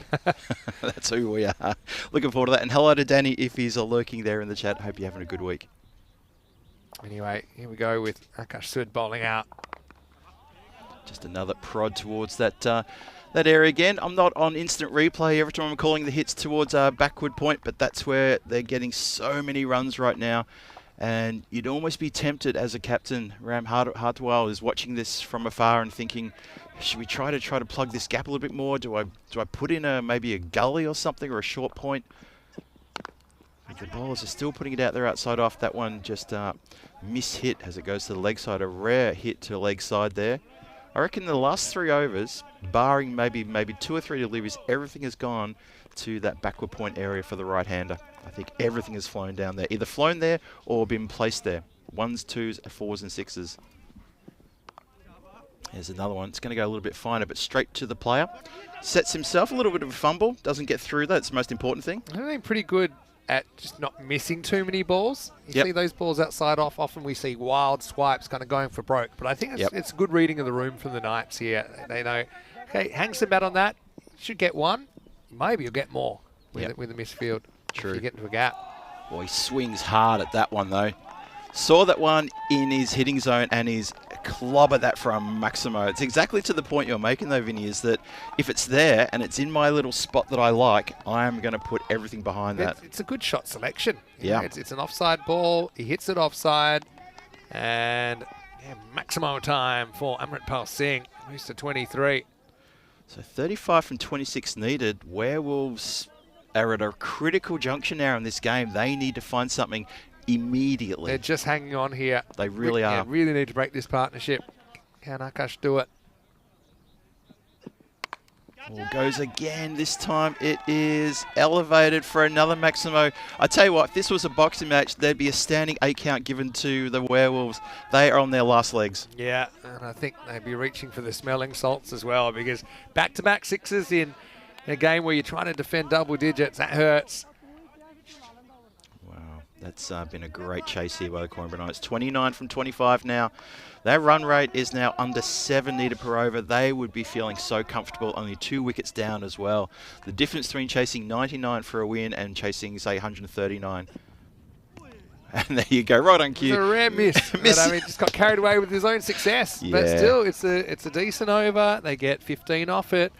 And the score is 70 for 2. Just looking back, that's the first top ball in a while. I mentioned they've been really good at not missing the ball. Yes. So before that, we had 18 consecutive balls that were scored off. 18 consecutive. Yeah, so at least with ones. They had a 2 in there, had 3 6s and a 4 in there. So that's the tail of the tape so far, with 29 required off the last 4 overs. Have a quick look at the batting card there. Ravinder Singh at the top there misses out with a second ball derrick, and 2 wickets down in total. So don't know who they're going to turn to here for a possible wicket here. It might be Gaganpreet Singh. Slow things up a little bit, try to get the batter to create their own pace here. It is indeed Gaganpreet Singh. That's probably a pretty good shout. They're going to keep Mohammad Tabish. I think he's still got 1 over to bowl as well. So maybe keep him, depending on what happens here. But they need something to put the brakes on. They really need it. They need something soon. Yeah, this over needs to... They need to get breakthrough, dots, wickets, something this over. Otherwise, trouble. Oh, he's started with a bit of a wide one, bit of a gimme. And that has gone along the ground for 4 runs. No need to overhit that one, just placed it perfectly. Low risk, high reward. It's been working for the Coimbra Knights. And even with, you've got 2 outfielders down there, I think people have identified the vortex as real. But it's very, very hard to protect. Yep. Tina and I were all over this during the tournament, talking about that part of the ground. And would you believe the Coimbra Knights is obviously they've been watching the replays of our commentary on the way down on the drive down from Coimbra, and they are all over this. Better, straighter delivery, and respectfully pushed back by Dawood Mohammed. Just got to try and keep the runs required above the balls as long as you can. Can you force a finish here? I mean, you've got Gaganpreet just bowling his first over. He'll just try and keep it one side of the wicket. I think Dawood also knows he doesn't have to take too many crazy risks. He just plays that one again gently, and it's going to beat the fielder. Oh, this is not good. Putting it out, they're hanging it like that. You'd have to ask the Werewolves, why bowl it continually in that channel when they're getting all the runs in that part of the ground? The thing is, the plan is sound, but I can't believe I'm saying this, but maybe you need to have another outfielder back. Maybe you need 3 people guarding the vortex. I know that sounds crazy, Yeah. but at least it forces Dawood to change his strategy. You only get 5 outfielders, so I do get that, but that's where all the runs are going.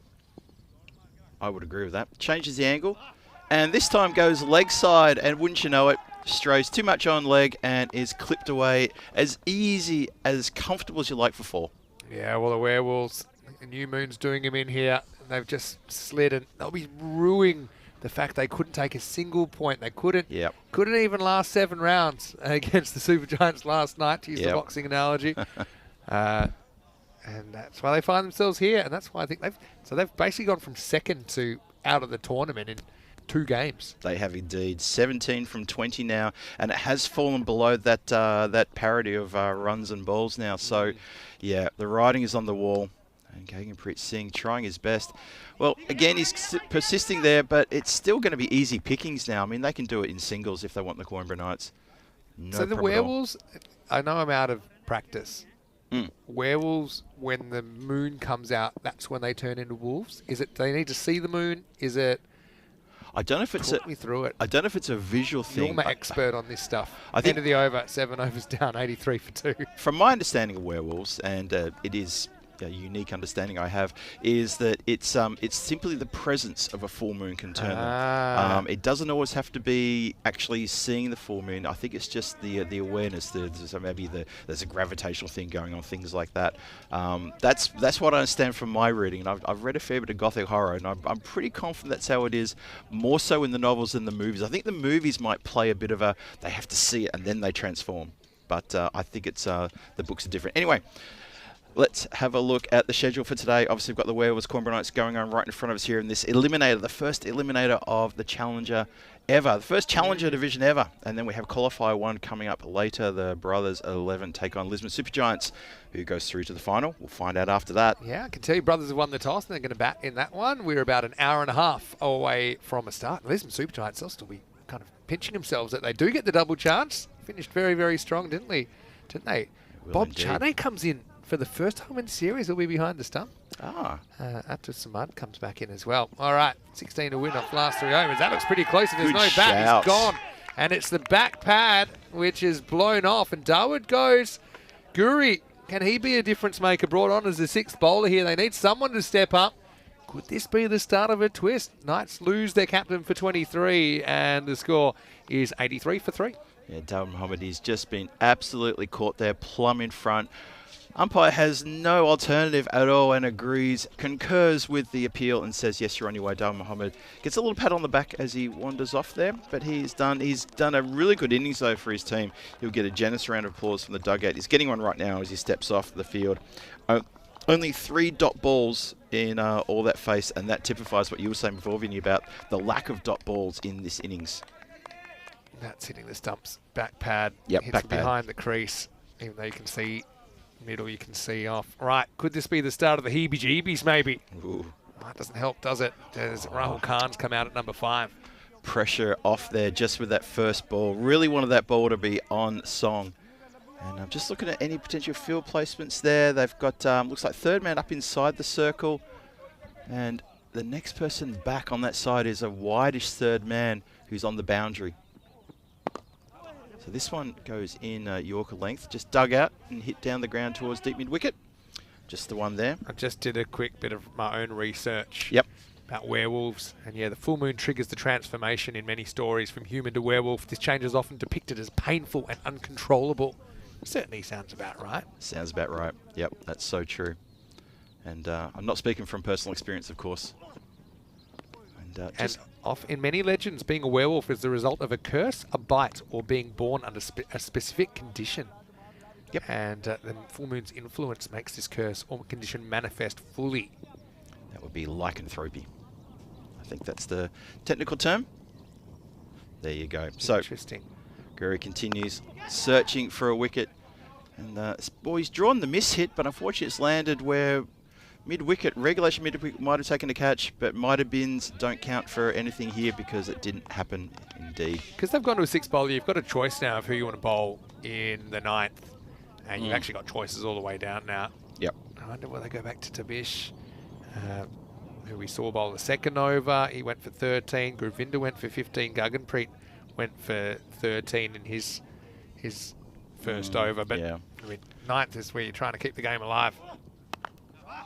It's been hit nicely. Just goes very square, that one. The boundary rider comes around and keeps it to just 1. Look, if we're just over halfway now through the 8th, if they could take it to the 10th and have a couple of runs to play with there, then Werewolves still every chance to upset the apple cart. And Coimbra Knights is still going to get those runs. I know it's 11 from 14, but get it to the 10th. And who knows? It's a final. Pressure can turn up any way you like. It's skied and it's going to not quite make the distance. It just dribbles along and fielded there by the skipper of the Werewolves, Ram Hartwell. Underarms it back to the bowler. Yeah. 10 off 13. And he's done well to keep his team in the game here, Guri. Picked up the wicket they wanted. Again, you got him for the 10th. I think the way he's bowled, he deserves it if they get there. Last ball, the 8th. True. Swings hard. Chance of a catch here. Sets himself. Taken. Whoa, this could be another twist here. Laxman under enormous pressure to take that catch. And he obliges. Werewolves muted celebrations. They're not jumping out of their skin. And they're just saying, well, we've got that one. That's a dot ball as well, importantly. And we go to the 9th. Yeah, it keeps the line moving. So Rahul, he'll go for just 2. What a good over from Gurpreet Guri. So yeah, kind of missed out with the bat, but he stepped up with the ball. He takes 2 for 6 in the 8th over. And the Knights, 89 for 4. They're so close they can smell it, but they're still 10 runs away. And it looks like they will go to Tabish in the 9th, as I predicted. Now that's an interesting one. Would you almost been tempted to let him bowl the 10th? I would have bowled the 9th as well because this over is massive. I know the 10th could be, but this one's massive. The thing is, I'm bowling Guri in the 10th now. He just bowled so well. He bowled the 8th. He's getting a second one for me. So now you might as well bowl Tabish here. But can he keep the game alive to a 10th? You've got this set Amritpal Singh on 31. 10 runs. Take the Knights into the second part of finals day. Hit down the ground. It's just going to be 1 if it's fielded cleanly.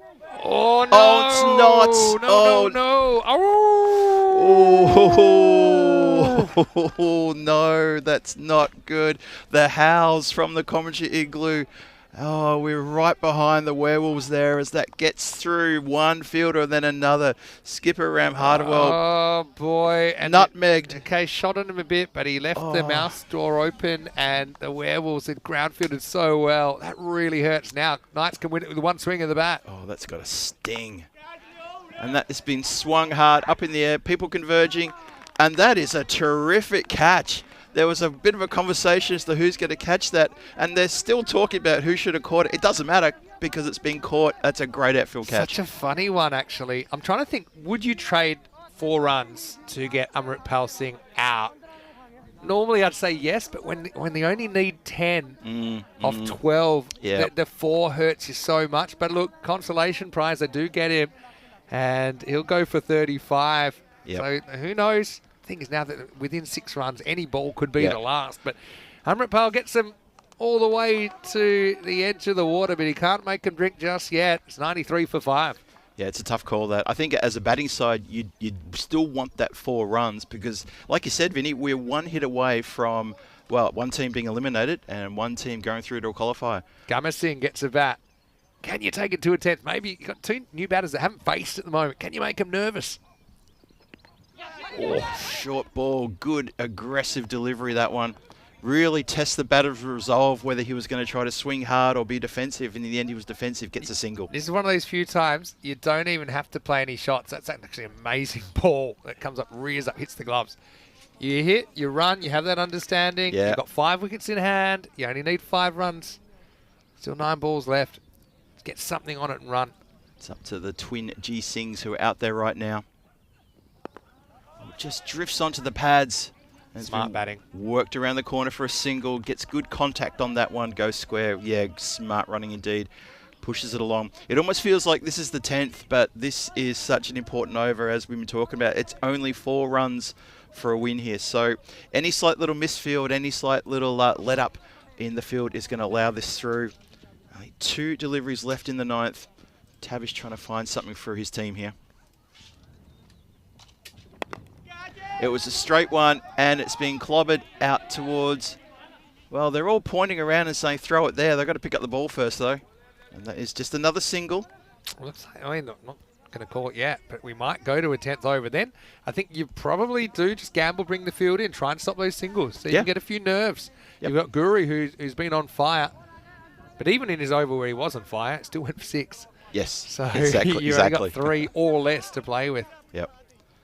Well, they need to make sure there's nothing here. This needs to be a dot or a wicket. Werewolves just try to keep the lid on this over.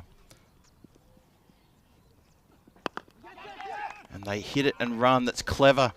Really clever indeed. Get a single off that last ball of the 9th. Tavish ends up with 1 for 21 from his 2 overs. The score goes to 97 for 5. It's a 1 run for a golden ball, 2 for a victory. The Knights, well, they're holding all the cards right now. Honestly now, I think I would treat it like maybe I'd have 1 back at 3rd in the vortex, but I'd have all my other fielders up and almost laughably up, probably 10, 15 metres away from the bat. I agree. Hope you can get a couple of swings and misses. Hope you can get a bit of an implosion. But I like that's what they're doing here. It's pretty unlikely because you can only afford to give 1 run up, and if you do, that's a golden ball. How much would they love that extra run from the 1 short as well in the first innings now? Big time. And how much would they love that moment back where we saw the howler? Oh, yes. 2 to win. There's one. Just been punched out. Has a shy. Oh, almost the game there. The game away. Could have thrown it. If you think it'll be a run out, I don't think they would have had a run out anyway. That infuriates you. You bring the field in. Yeah. That's why you'd rather be too close than too far away. Yeah. As this will be Gama Singh. He'll get the chance to try and bring up the win and send the Knights into qualifier 2. Here we go. This could be the last ball of the eliminator. Crunch, it is indeed. That is going to go for a Maximo. What a way to finish the Eliminator. The Coimbra Knights have put the Werewolves to the sword and they've smashed them out of the ground in that last ball of this Eliminator game. What a cracking game it was. It did go to the 10th, but unfortunately, Werewolves just not enough runs and they're not going to be howling. It's going to be the Knights who are going to be walking off very proud and happy that they make it through to Qualifier 2, being played later on this afternoon here on Finals Friday at this Challenger Division day in lovely Santarem. What a great game. Great effort. I mean, the Knights, okay, they got there with the bat, but I actually think it was their bowling and their fielding that set that up. They didn't give away too many extras at all. I mean, both teams were okay as far as not bowling too many wides, but I just think that the Knights just outfielded the Werewolves in the end as well. Both teams, like I said, did their best. Let's have a look at where we're at then. We're not quite there yet. But we know that the Knights, they will go through to the qualifier 2. They'll take on the loser of Brothers 11 versus the Lisbon Supergiants. And that next match is coming up in around about, I'm going to say, 20 minutes time. And Brothers versus Lisbon Supergiants. Brothers winning the toss and electing to bat first. There you go, the Knights. They have booked their place in qualifier 2. There we go. Let's have a look at the highlights package reel from that run chase. And what we saw was the Coimbra Knights going high and hard pretty early on, but that catch in the first over and the Werewolves suddenly got their tails up in the air. A lot of hugs all round. That was an important wicket for them. A couple of things fell away. Rajbir Singh just strayed a little bit in that over and allowed some pretty big hitting here. Mohammad Tabish got taken downtown. You can see there, big strike over the covers. And then there was a couple of little risky edges here, and it really brought into play this area we call the Vortex, where so many runs were scored in that part of the ground. Amritpal Singh and Mohammad Dawood, exponents of that part of the ground, just getting runs after runs. You heard it from Vinny during the innings there. There was just so many non-dot balls, and when you have that as a batting side, you are really just doing such a good job. And the scoreboard ticking continually through the innings, and that's why there was never a moment where the run rate got out of control. They were never suddenly trying to hit themselves out of trouble. They were always in control. Yeah, it was one of the better managed chases I've seen, given the size of the target, and they went reasonably risk-free. I mean, how many runs went in this area? And I actually don't think the Werewolves bowled that badly to them. Yeah. But they just seem to be able to use the pace of the ball. But of course, this is ECN. There would always be some late drama. Darwood has got caught pretty much plumb in front, back pad, hit it behind the crease, and that was going to crash in the leg stump, out for 23. And a couple of these catches were taking. It did force a finish, a last over finish in the end, Phil. That's right, it really did. Unfortunately, when the last over came along, there was this moment here. Oh, yeah. Skipper Ramp Hardwell lets get through his legs, and the backup fielder couldn't get to it to save it. A catch there, and suddenly we thought, oh, is there life in the game left? Fieldwood came in, and then crash. The shot for 6, and the Coimbra Knights booked their place in Qualifier 2. Coming up later this afternoon, handshakes all round as the Werewolves realise that their tournament is done and dusted. They will go down here in the Eliminator to the Coimbra Knights, and in the end, it's a pretty good victory for them, and a good game nonetheless. Let's have a look at the dashboard for Qualifier 1 coming your way in about less than 20 minutes time. Brothers and Lisbon Supergiants. And the Supergiants, they're coming in with a hot hand, aren't they? They won 5 of their last 7. They lost their first 3 games, but yeah, they coming in really good form, taking 4 points over the Werewolves. That was the start of the Werewolves slide, wasn't it? It was. Yeah, Brothers 11 winning the toss and batting first. So Nanglu, likely to see him at the top of the order. Also, one of my personal favourites, Verinder Singh Verik as well. He's a bit of a cult figure here on ECN. Let's have a look at this scorecard. And I said it was a well-managed chase, and I meant it. The Coimbra Knights, again, a team that are rebuilding, but I thought they were pretty good there, just eliminating risks, but going at the rate required. And it was a kind of 3-pronged effort. Love Karan Singh with 21. He got out at a bit of a hairy time. Dawood with 23 before he was LBW. But Amritpal Singh held his nerve, 35 off 18. And then they were able to scramble together the runs required through Gurjinder and Gama Singh at the end. Again, 6 wides in almost 10 overs. Not the worst effort from the Werewolves, but I think the Coimbra Knights benefited from knowing exactly how many they needed. They didn't need 140, they just needed 100. They had a strategy, they stuck to it, and they ended up with the win. That's exactly right, and that's why they go through to qualify to face the loser of the next game coming up for a possible spot in the final coming up much later today. So that's the eliminator done and dusted. And we have a little look here at the bowling card here, and it illustrates exactly your point, Vinny. Have a look at that. Good bowling. Look, it's actually pretty good bowling. Govinda Singh went for 15 of his. He'd be a bit upset about that, sure, but that is not so bad. Rajbir Singh, 2 for 14 at the top there, 1 for 21 from Muhammad Tabish, and at the bottom, 2 for 13 from Gurpreet Guri, who, you know what, he bowled that really good 8th over, but the 9th just wasn't tight enough, unfortunately. Yeah, but, I said, bowl for dough on finals day. We didn't see a magical over in the whole game. We never saw anyone really get hurt. Govinda's 15 economy rate is the highest in the game. Yep. So I think the bowlers did step up. In the end, the Werewolves just couldn't get enough runs on the board. And like I said, I think the Knights benefited from knowing exactly how many they needed to get, and they were quite careful not to lose those key batters. They were a bit more selective maybe than if they were chasing a few more. We'll take a break then. We'll be back in around about 15 minutes as we'll see the brothers take on the Super Giants for the first spot in this ECS Portugal Challenger final. Vinny Sandu here, Mr. Maximo, having a great time on the ground here at Europe's very own SCG. Phil G with me, and we're back soon with more European Cricket Series.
This European cricket event is proudly brought to you by HCL Software, Rado, 1xBet and Victorinox.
Hello and welcome back. Great to have your company here. It is finals day in the ECS Portugal Challenger Division. First time we've ever had an ECS Challenger Division, and it has been unbelievable entertainment. Very even matches as well. So coming up now, we have the two teams that finished in the top two positions. They have earned the double chance. It's qualifier one. Brothers 11 Portugal, who finished top, and they are taking on the Lisbon Supergiants, who snuck into second. Let's see what happens at the coin toss with Stefan Gooch and the two captains. Supergiants to call. Heads. Heads is the call. It's tails. Yeah, that first. Good luck. All the best, guys. Have a good game. Brothers 11 have won the toss. They're having a bat. Brothers 11 win the toss and they have elected to bat. And I've got to say, they have been kind of the most consistent of the teams. Never really had a down spot. Okay, they weren't perfect, but they were almost perfect, weren't they? Now, I remember we saw Brothers all the way back in 2022. They impressed me then. They impressed me now with the way they've gone about things. They've probably been the most disciplined of the teams as well. But they're going to need to bring it on finals day.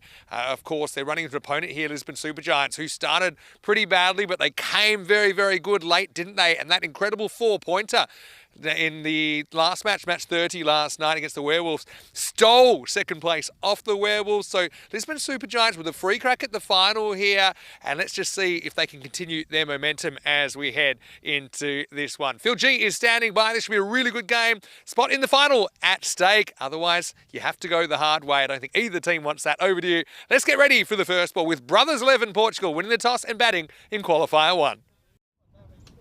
Thanks very much for that introduction there, Mr. Maximo Vinisandu. Lovely introduction, and welcome back to the beautiful sun-bathed Santarém Cricket Ground here in Portugal for this European Cricket Series Portugal Challenger Division. And we head into the qualifier, the first qualifier one. We just had the first eliminator just been played recently, and obviously the Werewolves didn't get up on that one. Cormorants get through, but this is an absolute cracking match in front of us here. This is a really tasty game we've got coming up here. Brothers 11, Lisbon Supergiants, go through the names there. Dilbag Singh and Gurlal Singh back into the brothers side. Dilbag Singh, I was singing his praises during the week because he was patrolling the field and catching anything that went near him. Absolutely couldn't be stopped in the outfield there.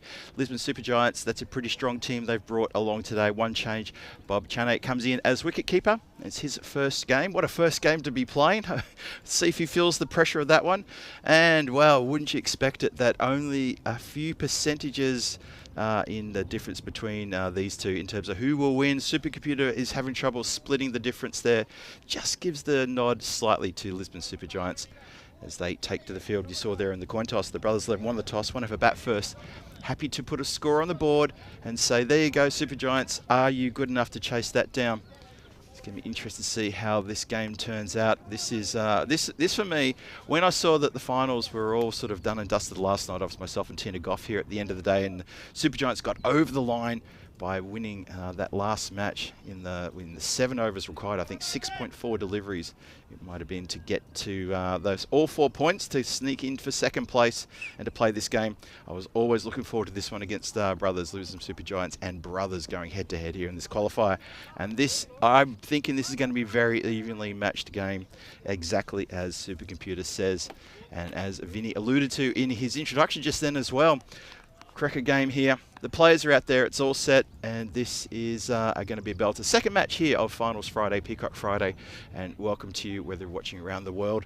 It's wonderful to have your company. Phil G here for the European Cricket Network here in the commentary igloo, and we're almost set to go. Nanglu is on strike with Harsh Kumar. That's the typical opening batting pair for the Brothers 11, and they have done a pretty good job thus far, so they're going to continue with that. Jiwan Giri, he's got the ball, and he's charging in to start this qualifier 1. Pushes that one wide and let go by Nanglu. He just decides not to chase that one. Just has a bit of a watch and a look and says, okay, that's where it goes. Nanglu's had a really good tournament with the keeper. He's probably my pick of the wicket keepers so far in this tournament. And yeah, that's just been pushed a bit too wide. He's had, well, I would call it a bit of a mixed bag opening at the top order. He's had a couple of blistering innings there. I think he's picked up a 77 early on in the tournament, but struggled to really pile on the runs. But he's piled things on there, and it's been, bit of a blue there on the field. That's gone for a Maximo. Bowler's a little bit filthy. Feels that there could have been an opportunity there. Watch this one more time. Been carved away nicely, though. Not a lot of footwork, but just so much power. Oh, Jiwan Giri does a double fist bump, but not for the, well, double fist in the air, but not for a good reason. A little bit angry. He's still giving the fielder out there a little bit of a glare. It was close. Close to calamity, but nothing doing there. 6 on the board to start with there. So Nangle opens his account with a Maximo. Second ball of the match. Third ball coming up now. Hit down the ground. Shouts of, there's a lot of animation and a lot of shout out there as well as the fielder overruns it. And, well, it's been affected with a run out. Can you believe it? It's going to go upstairs to have a look at the videotape. Ashok Kumar Banger, he overruns the ball, and on the misfield, they've attempted a run. We're going to have a look at this very closely as the umpire chooses to go upstairs. Watch this again. Keep it focused here. Firstly, it's the misfield, and then the chance for a second. And, gone. It's a good take, breaks the stumps clean. Can you believe Harsh Kumar with a bit of a brain fade going for that second on the misfield? AKB turns around, knows exactly where it's got to be thrown, and it's not a bad throw. I mean, yeah, really good throw and good take. Jiwan Giri on that right from the moment the throw came in. Wow, what a start that is. What a great time to look to Mr. Maxwell next to me here and say, Vinny, what a start. Well, it's the red diamond Derek, and what do they say? Don't run on a misfield. Just be careful. The thing with that was the ball never got that far away. I mean, I kind of applaud the thinking to be aggressive, but it was never on, I could tell, because the throw was so short. The ball never left the infield, so just a short arm jab from AKB, and that's the end of Kumar. And he almost loses his partner, Nanglu, who's gone 6, then 1 and run out. The next ball almost nicks him off. Doesn't even face the ball, Harsh Kumar. Mandeep Singh comes in to replace him. He's not on strikers end. What a first over. I'll tell you what, the Lisbon Super Giants up and about in that first over. There was animation from the bowler when the Maximo was struck, felt that the fielder could have done better, then a run out. Oh, they're up and about now. One goes upstairs. That might be the one for the over. So, yeah, LSG just on a real heater, aren't they? Still can't quite believe how they got up to second spot. Had to win in 7 overs last night. I suppose the first key to that was restricting the Werewolves. It was who they played in match 30 to a total that they could conceivably chase in 7. They kept them to 87. They ended up doing it with a couple of balls to spare. Nanglu, this one is fielded reasonably cleanly by Gurjan. End of the first over. And this game right now is a 50-50 contest. 7 for 1. after one. I also wanted to have a little bit of a look at when these two teams met in the group stage. Now, all the way back on opening day, seems a long time ago last Saturday now, but Brothers 11 123 defeated LSG 84, taking all 4 points out of that game when they played again. LSG were restricted to 91. Brothers 11 narrowly missed out on getting the 4 points. They chased it in 7.3. So 2 big wins to Brothers. You can see that whoever wins this game goes straight through to the final tonight, and whoever loses has to meet the Knights, who I'm going to say were pretty impressive in their eliminator win. I would agree with that. Just also worth mentioning, match 4. That was the match where Nanglu got 77 from 32. And he will be required here to do something similar against Lisbon Supergiants, as Jaswant Singh has got the pill. He's going to bowl the second. The JP, he's a very different kind of a bowler in this division. He bowls a lot of fast spin. Occasionally he can slow it up as well. Slows this first one, tempts him into the shot. Again, misfield. He's going to almost go for 4. Has to chase it down. His little flick up. It's perfectly judged with the flick up. That's going to be 2 runs. I was worried when he flicked this up that it could have been going the wrong side of the border. Yeah, just have another look at this. Yeah, well, he saved it successfully. Thing is, if that did go the other side of the rope, the other fielder could have maybe basketballed it back in, could have jumped from inside, but they'll get 2 runs. Mandeep's away. They've done it well in the end, haven't they? But Jaswant is always pretty good at challenging the inside edge of the right-hander. Yep. Like that. Wow, he's kind of locked him up. He's going to give it out. Yeah, he doesn't even offer a shot in the end. The only question really was height and maybe the angle from around the wicket, but Mandeep just gets deer in the headlights. He's out for 2, and it's 9 for 2. Oh, have a look at this one again. Really properly deer in headlights. Just did not know what to do with it. It's almost... Height. No, I don't think that's going over. No. I don't think it's going over. Let's have a look at him front on. Just completely bamboozled him here. I don't think this is missing for me. No. That's out. That is out. It's not going over. It's not going under. It's not going sideways. It's brilliant bowling from Jaswant Singh. Top of middle. Top of middle have been knocked back. You can see with that deflection, the ball went just almost hit the bales on the way through. So without a deflection, would have hit the top of middle. Good call there from the umpire. Great delivery from Jaswant Singh. And you know what, Bucks? He was walking away, but then he had a credit to him because he thinks about it and he says, actually, I'm replaying it in my head now and I think that's out, and he's spot on. It's not missing. I think the men in black have done a terrific job thus far. Never been rushed at any time during their decision making. I think that is a really, really good sign from our men in black, as always. Oh, this is Jeet who comes out now, and he's going to go first ball. So Jaswant's on a hat trick, and Brothers 11, they are crumbling in this first phase of qualifier 1. Just like that, it's 9 for 3. We've had a diamond duck, now we've got a golden duck, and it goes to Parminder Jeet. That's incredible. Jaswant Singh gets a proper get-around from his team there. They crush him in that victory celebration. That is a really good catch too. Under a bit of pressure there, but 2 in 2. Jaswant Singh turning the game on its head. Oh, well. Wow. It's been a crazy opening. We had the misfield run out. That was the end of Kumar. We saw Mandeep just locked up, forgetting he had a bat. And now we've got a hat-trick opportunity. Rahul Khan took one earlier in the week. That was against Brothers as well. He did indeed. Chance for this man, Jaswant Singh, to get himself into the Hall of Fame for 2025. Here we go. Hat-trick ball.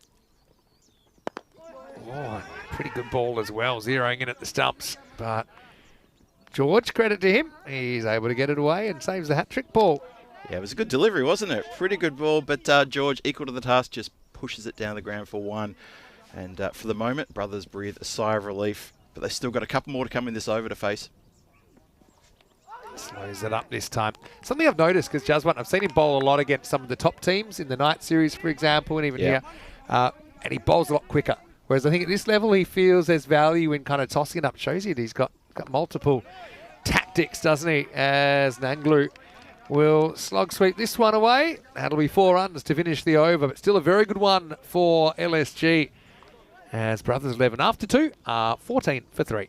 Yeah, that variation of pace that he's got, it's when he at the point at which he changes with that variant. We saw it in the night series, saw it just last month in the night series. He picks up so many wickets. Just the batter is in 2 minds as to where that ball's coming in. He can't quite pick it, and that is a great over. Lisbon Supergiants with a 5-5 record actually end up on more points. I haven't seen that too often, but occasionally it happens. More points than the Werewolves. despite one less win. And it was that big run home, wasn't it? Actually, the only game they didn't take a point out of in their 10 was against Brothers back in match 4. We just talked about that one. Yeah. But every other game, they took something out of it. And you compare that to the Werewolves, for example, who didn't pick up a single point in that crucial game to Supergiants last night. So, yeah, interesting group stage. Well, that's gone! Geary comes on, hits the top of off, and George is the next victim. Tries to hit across one that never really gets up. And Brothers 11 crumbling even further to 14 for 4. Oh dear, oh dear. Well, the Brothers 11, they're having a family reunion over in the dugout, but all for the wrong reasons as another brother goes back. What a delivery. Top of off, rocked back there. G1 Geary is beside himself. And this is an amazing start for Lisbon Supergiants. All over this game like a cheap suit. And unfortunately for the brothers, they just can't find a solution here. Well, for George, he might say it didn't bounce as much as he thought, but I think it was too full to pull as Geary crashes that one into the off stump. Have a look at it here. No real footwork. Doesn't cover the line of the ball. Doesn't get the body behind it. The death rattle rings out around the SCG. 14 for 4 as Varinder Singh is going to come in and try and stop the bleeding. But the thing is, even if they can build a bit of a partnership, at what kind of pace? And right now, they're only going at 65 pace. The computer thinks they might get 95. That's looking a long way off right now. That's looking a real long way off. That's ambitious. Render's an experienced campaigner. So they do have time. They've got time to turn this around. If you offered the brothers 95 right now, they'd probably take it because there's a non-zero risk this could really turn into something ugly. It really is. Nanglu's so much in his shoulders now. I mentioned before about he had that 77 from 32 in match number 4. It seems like such a long time ago now. Maybe for him it feels like long ago. But if he can deliver something here with a good partnership with Varinder Singh, with a very experienced batter in the boots of Varinder Singh as well, these two can steady the ship. Hey, maybe 95 could be something. I'm not sure, but so much more to go. Just as I said, that's dropped to 86. That Nanglu is in the air, just out of the grasp of Gurjant Singh. It's kicked back into play. They'll come back for 2. I wonder if that was reachable out there for Gurjant. Never got off his feet. I think the reason that the expected score is so high is because Nanglu's still out there. And you can see that one just away from the fielder. Wasn't far away. Oh, that would have been, well, it's already trouble, but that would have been absolute screaming trouble. Oh, well, hits across this. Umpire says not out. Thought it was going down the leg side. Probably agree with that. Just on the first look, looks like that was definitely drifting down towards leg. We'll have a look again. Well, I know you must have played a lot of finals cricket, Phil. And I think that's a good call for me. He hits him half in line, half outside already. But, you know, it's a game of energy, isn't it? And if you can get a good start, you just start thinking, right, this is our day. Also, you know, finals, they can have momentum swings. We know that as well. They need a turning point here. Even further away. But Geary, he's just running on confidence, isn't he, at the moment? Yeah, finals does funny things to all people. And the pressure that you didn't feel during the whole tournament, suddenly it can come crashing down on you on finals day. I wonder if they go back to JP in the next over, or where they feel they're kind of so far on top now, maybe it's worth keeping him for down the track a little bit, just in case this pair do get away. But I think there is value in trying to get Nanglu, and I think JP's a good man to be able to do it, matches up well against him. Well, if they do bring him off the next one, it'll be for the 4th, so the field will be spread. There's the question, though, but yeah, I'm not too sure. Almost comes back onto the stumps. It's not out, but this is a weird one. You're allowed to hit the ball twice, and the ball hitting your pad counts as a hit, but you're only allowed to do it if the ball, if you're trying to stop the ball going onto the stumps. Try and protect the stumps. It does that here. It's quick presence of mind because, it might have actually gone onto the stumps. This will show us from this angle. I felt it. Actually hit the stumps. It hit the stumps. Oh, no way. I didn't see that the first time round either. I thought he definitely tried to kick it away. I'd assumed he just kicked it away, but that actually hit the stumps pretty hard. How did the bail not dislodge there? One more time. Wow. That's from our angle. It just looked like it got kicked away, but it'll be the end of the luck. Third over. What a bit of luck for Nanglu. 17 for 4 after 3. What a power play for the Lisbon Supergiants. Maybe the planets are in alignment for Nanglu to stick around to play beginnings here, because that should have been out bowled. And in the end, he stays there. All right, they do make a change. Out to Samad. Oh, there's a big appeal here. I wasn't convinced there was any bat on it, but the keeper didn't hold on. Yeah, the oohs and ahs from the outfield suggested there was an edge on that. Not sure. Let's have another look at this one. Oh, yeah, there's a deflection. Yes. It looks like it. That's a regulation Spilled. catch if there was bat on it. Very lucky moment for Verinder. Bob Charney, who comes into the side as the wicketkeeper, puts down a catch. Oh, dear. Oh, what about Bob? What about Bob? Nice shout. That's going to be okay, I think. Oh, Buck says no. You know, Bucks does play by his own rules a little bit by the wides. He can do what he wants. But to me, I think this is not a wide. Gives him an extra chance to take a wicket, though. Does, yes. And Adat Samad, he's a fiery customer. Bowls with a real good fire in his belly. And he's fun to watch. During the night series and day series, he's really lit things up. Well, that one is a fraction short and laid into by Verinder. Maximal 6 runs as the brothers fight back. Yeah, the brothers ducked for cover there as the ball came in. They lost it in the sunshine as it was coming down. I saw about 5 of them get out of their seats, and 5 of them didn't. And hopefully that hasn't landed on anyone that's gone, I think, just over the top there. What a strike. Yeah, that was powerful, mate. A special kind of sound off the bat. Hutta with the comeback ball. Oh, it's a good one. Ooh, fended away. I'm not sure if this is glove or maybe it's in the arm, actually. Felt like forearm to me. Let's check it out. Well, Verinder's gone straight to rubbing the forearm there. Yeah. Yes, forearm just above the glove, but it's a nasty delivery. Oof. And he's just showing the umpire. And the umpire maybe just asking if he's all right. Don't think the 12th man can run you out a new arm. You can run him.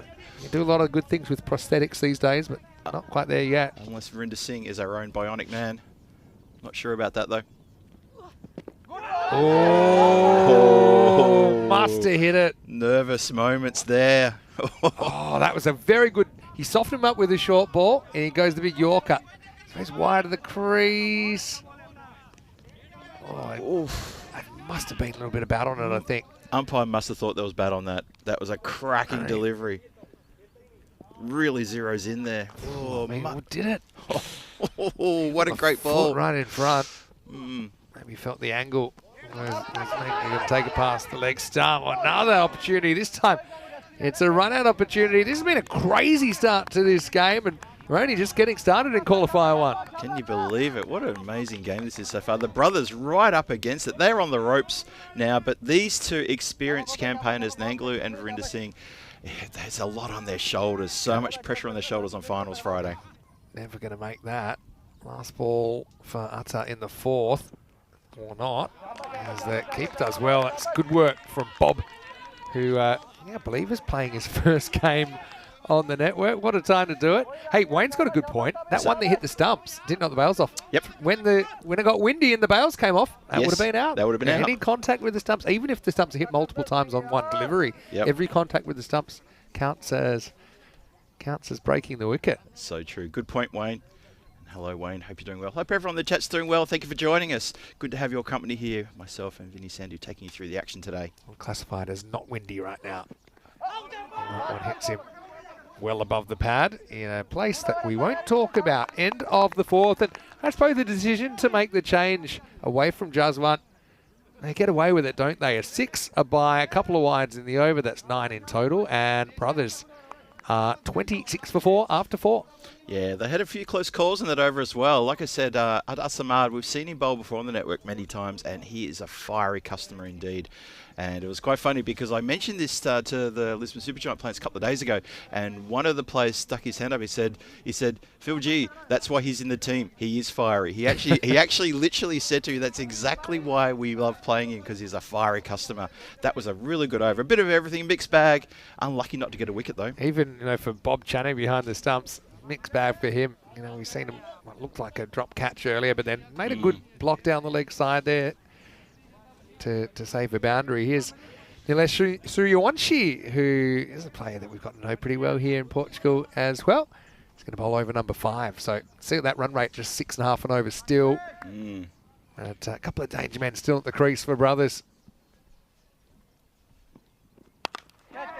Gets a bit of length on this. Suriyawanshi gets a return catch, and he takes it.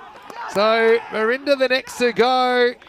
Everything turned into gold for the Lisbon Super Giants here. They have 5 out before the halfway point. Brothers 26 for 5. Incredible scenes here. Suriyawanshi, immediate success here. Goes up in the air, wanted it straight away, called for it early. A few players were hustling in, but he said, nope, mine, mine, mine. And Bob, the wicket-keeper with the gloves, doesn't have to do anything apart from give him a pat on the back and a high 10. Well done. A get around there for Suriyawanshi as well. Big wicket for Inder Singh. The experience for Inder Singh, that's it for him. He's done in this innings. Yeah, did hit one big ball, didn't he, Verinda? Yeah, this is one where, I mean, the keeper might have been able to reach it, but I don't think it would have been a comfortable catch for the keeper. So I often have a bit of a saying, not just if the keeper can reach it, but if the keeper can reach it comfortably, then it's keeper's catch. I think you're weighing that one up. The bowler had the ball coming at him.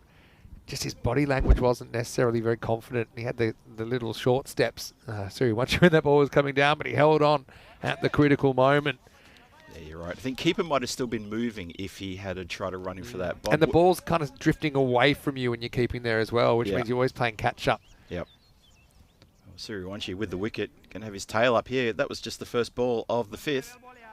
He's still got a few deliveries to go to try to get stuck into this. They'd love to get down. 6 and 7 here as well. Wouldn't they? They've still got just one and over up his sleeve as well.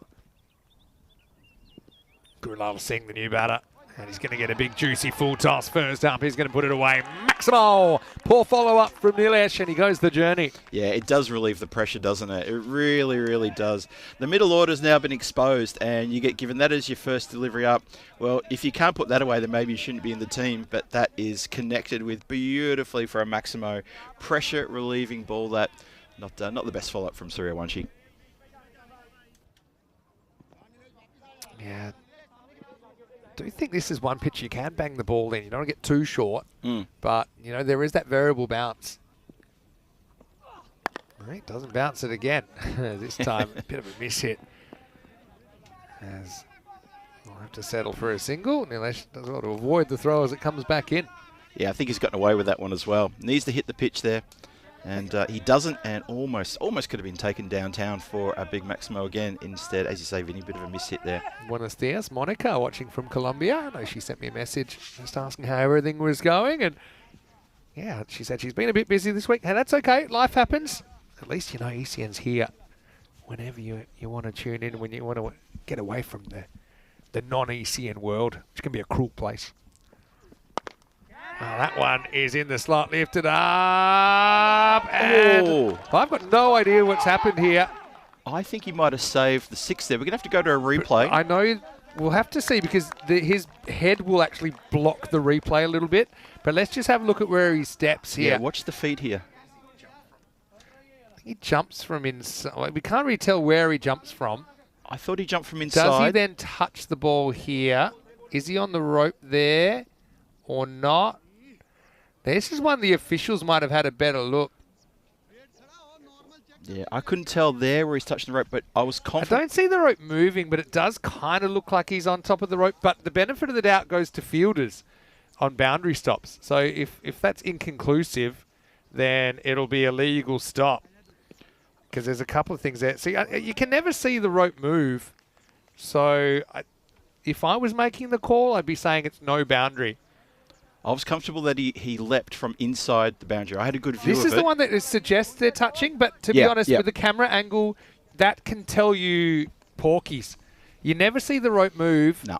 And for me, and like I said, it's a benefit of the doubt thing. He may be touching the rope just, but if there's doubt, the direction is that the fielder gets the benefit of the doubt. So I think it has just been given the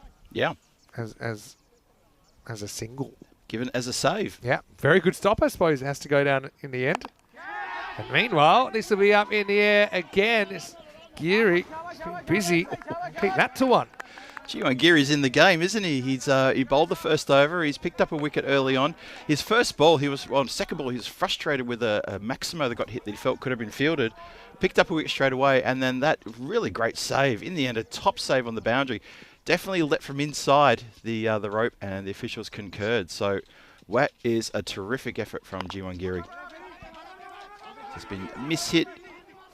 Fielded ball, bowler gets around, has a wild throw at the stumps, just a reactive throw at the stumps there, and doesn't get a chance to affect the run out here. That's going to be 5 overs gone, 36 for 5 on the board. Yeah, not the start the brothers would have wanted after winning the toss and electing to bat. Vinny Sandy here, Mr. Maximo. Got Phil G in the house. Tina G is off today, although we are planning maybe that we'll have a rare 3-commentator dinner, which we don't get to do very often in ECS. So don't get those I chances. might be treating you tonight. There's a very nice place called the Black Frog. My new best friend. Yeah, well, you know, we'll see if you're still saying that after the dinner. No, but I've got to say that Phil and Tina have done a great job. I'm really pleased to be here, obviously. I suppose now that we've got so much cricket outside, at the Cardamom Oval, when we go outside, we have to kind of pick and choose. And it's great to have more and more commentators coming into the mix, and it seems like having a great time. I'm loving the opportunity, absolutely loving it, and I hope the chat is as well. I hope everyone who's watching loves it as well. It's just so good to get your teeth into some cricket. I love the cricket, love ECN, love what we're doing here, and it's been an absolute blast here with Tina as well. All right, now they're going to go back to JP in over 6. And again, he's just going to zero in on those stumps. It's been a great start to the game. Action-wise, I don't think the brothers are too happy, but they still have the ability. They've got Nanglu there. Gurulal Singh's joined him. But have a big second half here, maybe get up to like 100, which is certainly defendable. There's that underground subterranean ball from Jaswant. Yeah, he's bowled a real worm burner there, hasn't he? That's a genuine daisy cutter worm burner. No matter what part of the world you come from, you've got a phrase for it. And just interesting that Jaswant Singh is actually the skipper for Lisbon Supergiants today. Brings himself on for the 6, and I think that's a really good move. All right, he's going to get slog swept away here. It's a good shot from Nanglu. The counter-attack comes. Maximo 6 carreras. Well, it was a good move to bring him on the 6, but unfortunately that has gone into a slot where the big swinging blade of Nanglu connects, and he gets a really well-needed boundary for the brothers there. Languishing, the scoreline is on 54 for 5 in the 6th. It was a risky one, but he got away with it. He's going to take it on again, and this time it's just a fraction slower. Good comeback from Jaswant. Living dangerously, isn't he, Nanglu? He obviously feels, okay, now's the time to go. We can't just kind of pad it out to 70 or 80. We need to try and raise this run rate, which is in the 7s at the moment. Yeah, I think his eyes lit up when he saw the length on that delivery and felt that was in the slot. But just too good a delivery. This is a slightly quicker one. Knock and run. Throw comes in. They do get the single, having to work pretty hard for them at the moment. So, yeah, it's a bit of a gamble, I suppose, bowling himself out here because they haven't gone to a 5th bowler yet. So I imagine we'd see a 5th bowler coming on. Maybe the next over or the one after. This is slightly ill-directed, but again, he'll get away with it. So Jaswant with a very good spell, 2 for 16 for him. And brothers 11, Portugal 46 for 5 after 6. So trying to get a bit of momentum into the score sheet there for the brothers, but still just struggling there. You can see there in that over, a couple of good shots around the ground, but just not enough. Pardeep Nanglu still there, 23 off 19. Gurulal Singh trying his best at the other end for 9, but that is a pretty sorry-looking top order for the brothers there. Zeros and very low score, single digits only. Looking up to see who is going to get a chance to bowl. Looks going to be Samad is going to bowl out. They've also got Rutul Chowdhury in the team. Maybe he might come on to bowl the 8th and the 10th. He bowled pretty well yesterday for the Super Giants. I think that'd be their plan A at least. Yep, I think so. Atu Samad will bowl this one. And then, basically looking for someone to bowl 8 and 10. Okay, here's over number 7. That's a slightly slower delivery, but picked up nicely by Gurulal, who's a nice little contribution here. Works that away for 4 to start the over. Yeah, definitely a slower ball, not a lot of disguise, and just straight sit-up, hit-me delivery. So Samad needs to work on how he can hide the slow ball. Looks like Kieran's tuning in, Phil, who's originally from South Africa. He's from Cape Town, which I actually played a bit in Cape Town. Beautiful part of the world. And he's visiting Portugal. Didn't know about this league. Well, now you do, Kieran. Now you do. 50's up as well for brothers trying to hang in the game. Oh, that's pretty close. Hits him a long way back. Ata Samad comes back with a big wicket. Gurlal Singh just trapped on the crease there. And I think that's about dead on arrival, isn't it? It is. It's 50 for 6 in the 7th. Just as they get to their 50, they lose another wicket. The wicket's tumbling with regular monotony here, just as that partnership was starting to really yield some rewards. But, oh, you are caught plumb. I'm not too sure the umpire had to think too much about that, apart from how long do I wait till I raise my finger. Good delivery, but just a straight ball miss from Gurlal Singh. Yeah. If anything, it might have just the angle took it past the inside edge of his bat, but I think it hits him dead in front, and he hadn't gone too far, had he? He was caught, trapped right in the crease. Yeah. It's a good decision. And it just breaks that partnership that was starting to cause a few headaches for Lisbon Super Giants. It was definitely Sutton comes in. Definitely the best partnership of the innings so far, but yeah, big that the Super Giants have broken that one open, so 50 for 6. They came in at 26 for 5, so they put on 24. Sutton faces his first ball. Again, that kind of middle length where you're not quite sure what it's going to do. If it'll jump up, we've seen some kind of get to shoulder height, hurry, batters up like the one that hit Verinder on the forearm. We've seen some worm burners, as you said. If that had hit, actually, that would have been out. He never grounded his bat. Yeah, that would have been trouble. Did Nanglu. He's kind of left holding the baby here, but he hasn't been able to do too much. 23 off 19 with 2 sixes and a 4 for the big man.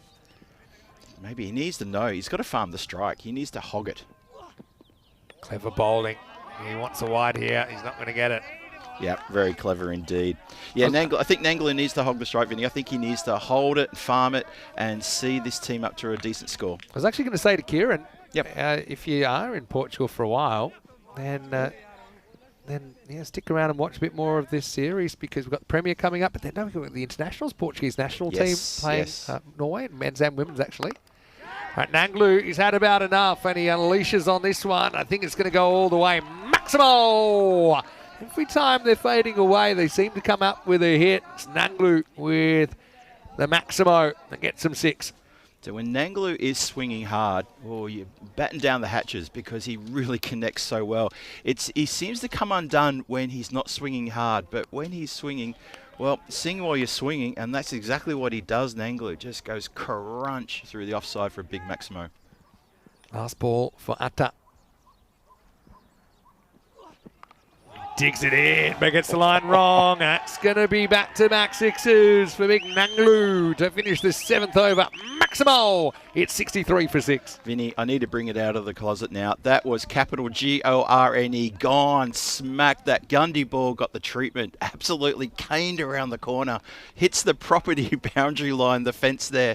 What a shot. He just loses the battle between good length and too short there, and even with a bit of movement off the pitch, because it was so short, Nanglu had plenty of time to see it. Yep. So, we've talked at length about this calendar. It is just a guide, but it's where our primary matches will be. There are some matches around this, T20s in particular, that we're shooting around the place. I'm not sure about another night series at this stage, but the biggest news, I suppose, of the last couple of weeks was Switzerland being added at the start of September, and the fact that we will have another Western Shield in mid-September, and it's actually combining with the Meltle Shield. So I know the idea is to have those 4 teams that we had at Western Shield, but have the women's version Meltle Shield as well, to run over 10 days leading into the ECC.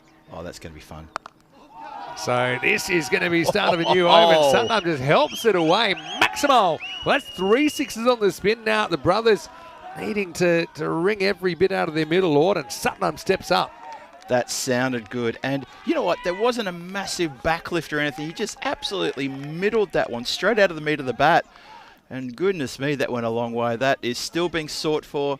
Where's the Grizzly gone? The Grizzlies tried to escape the park, and that has almost gone out of the ground. So the other thing is that we should have the ECC groups, I think, in a couple of weeks, or definitely the next 2 or 3 weeks. Okay. And just because of the Meltle Shield and Western Shield, it actually eats into a little bit of the ECC. So the ECC will actually start on Thursday, so 3 days later than we planned, now that we've got to make room for those shields, and 2 shields.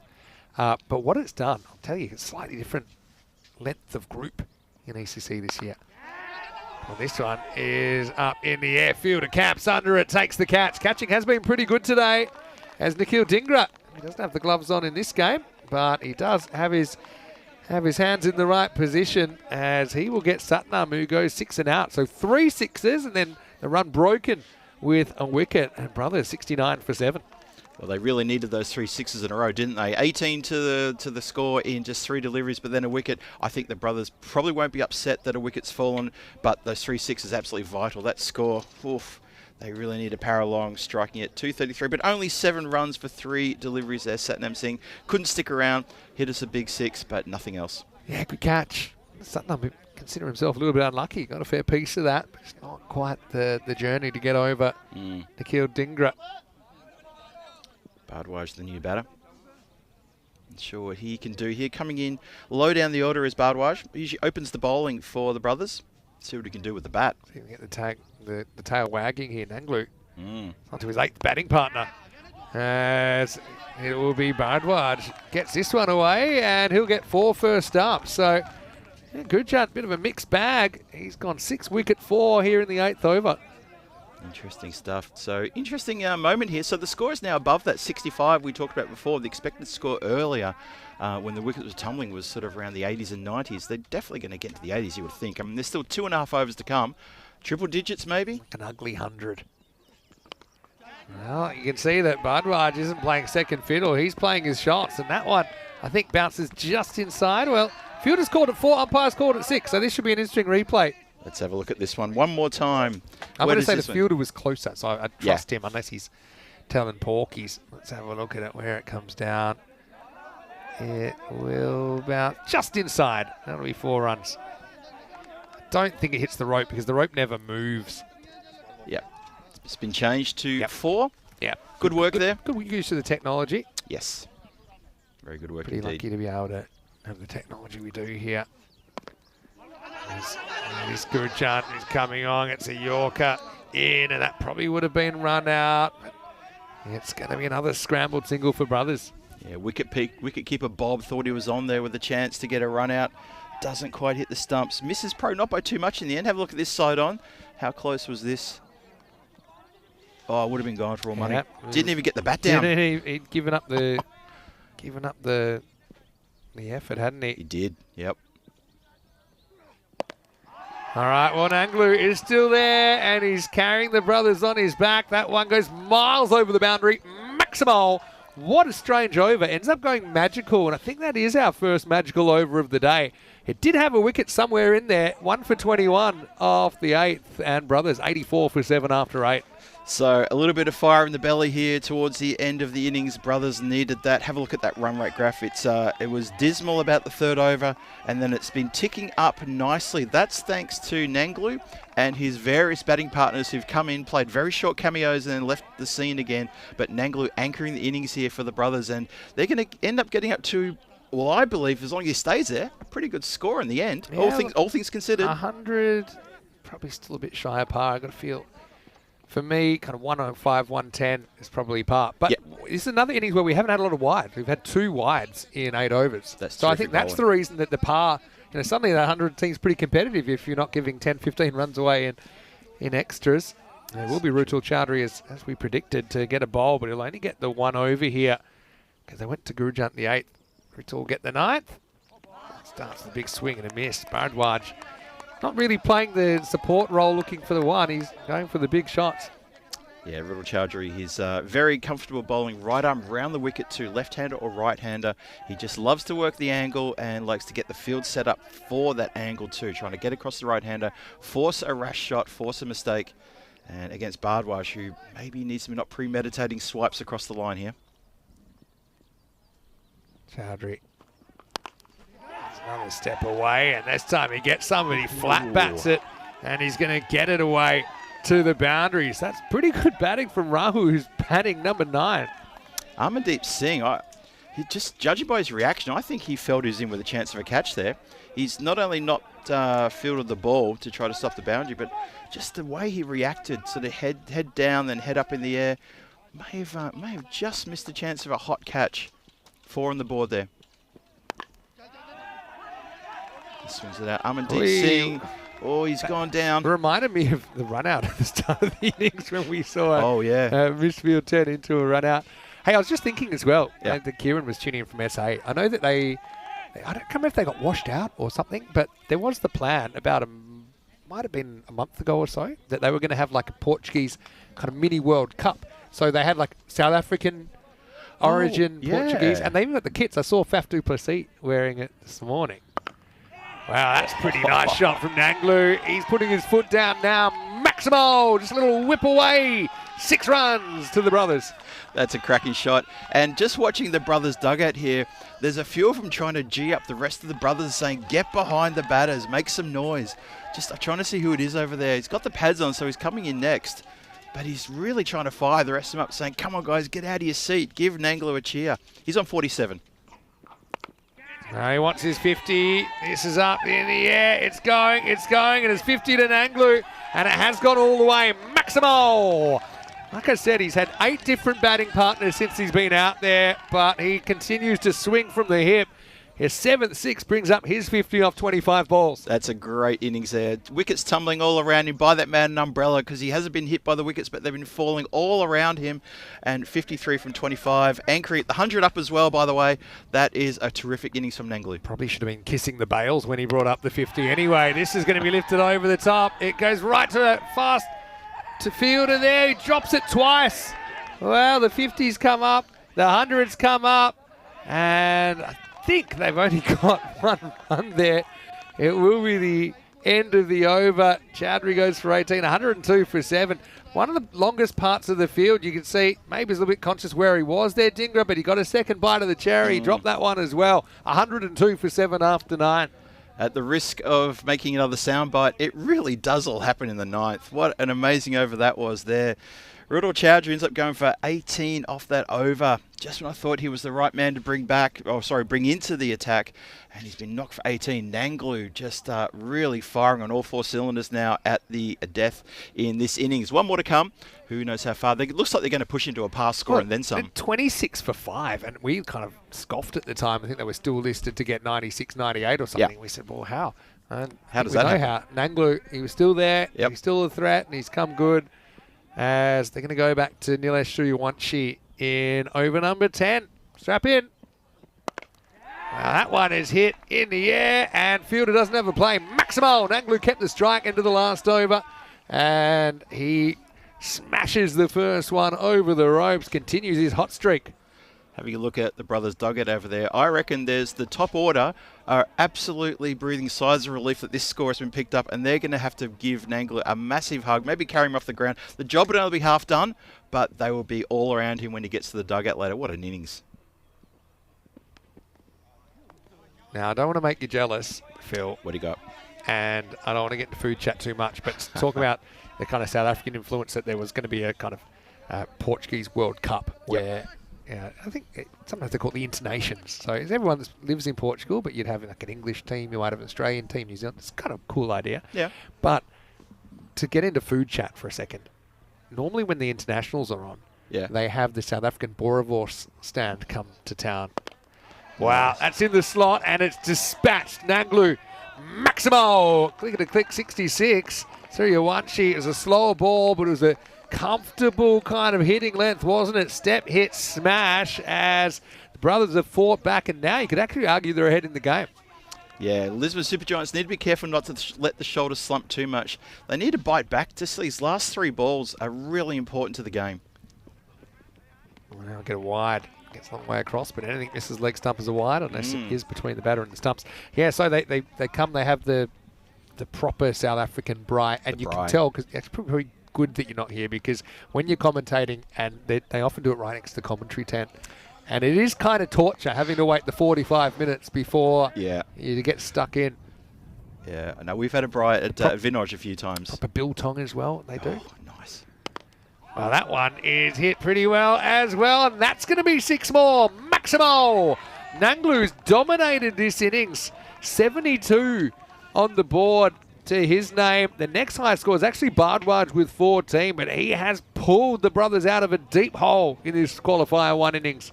Let me just take it back a couple of days. I reminded everyone about match number 4. Nanglu, 77 from 32. Have a look at this innings. Carbon copy. Could do the same. Maybe not unless he gets a 5. Actually would have been out, I think. I think he might have been in trouble side on. Thing is, even this, you'd love to just have anyone else face this last ball. But I think Nanglu was a bit slow getting the bat down. Here comes the ball. Yeah, he would have been out. So that's a missed opportunity. Can Nanglu cash in? for a curtain call. And LSG certainly not out of this yet. Suriawanshi.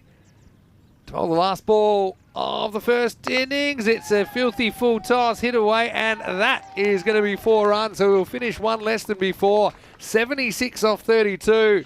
Nanglu, cometh the hour, cometh the man. This one here, I don't think it's going to be too high. It's dropping and he's out of his crease, but still, that last over ends up going for 23. I think there's actually 2 dot balls in there, but there were also 3 sixes and a 4 and a wide. And Brothers 11, it was certainly a non-linear rise to their score of 125 for 7 off the 10. 76 off 32 to go with his 77 off 32 earlier in the tournament against the same team. Take about, Hardik Nanglu, as he walks off to a generous round of applause from the brothers, and have a look at the highlights reel. This is where it all started. AKB, a bit of a misfield there, turns around, gets the throw back. Good throw. Jiwan Giri breaks the stumps, and what a start. Harsh Kumar, you are gone without facing a ball. He knew he was gone as well. And then we had Mandip, who just momentarily forgot the objective of the sport, as that one just kept coming in, curved in, hit him right in front of middle, and that seemed out as well. Then Paminajit was out very first ball. Nice catch by Gurjant. So they went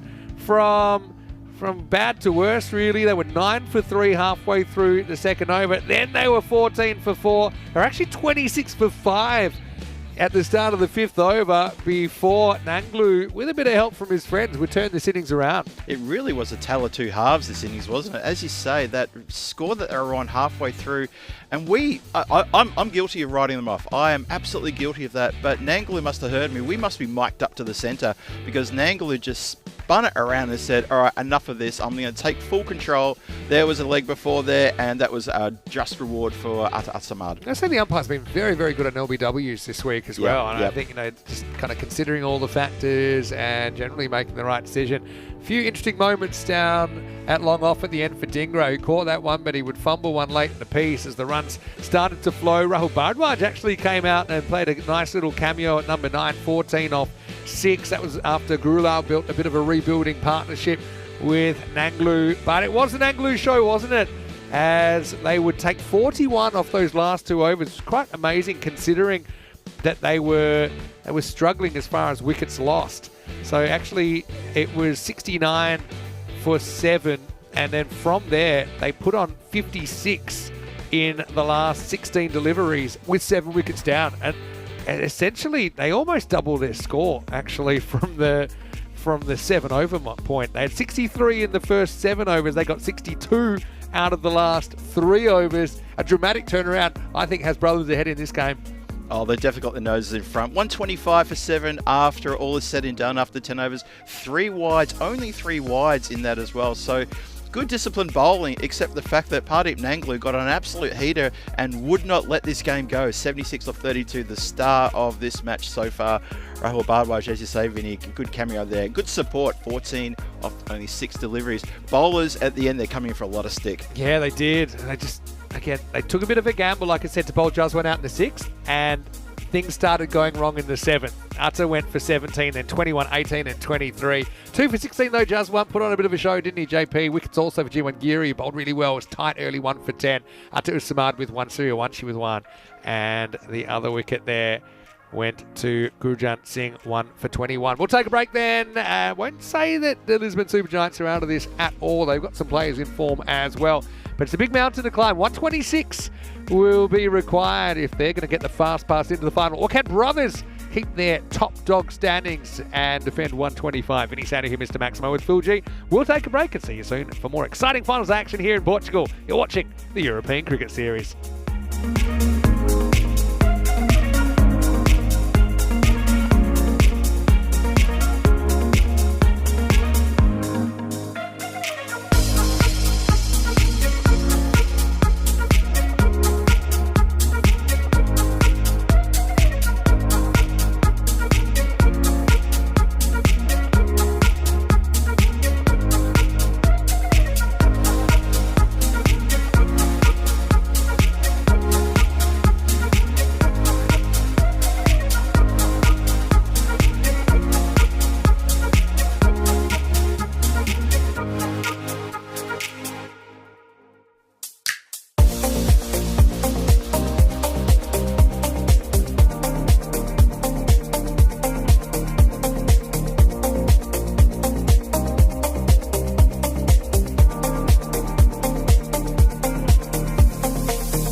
just you and me.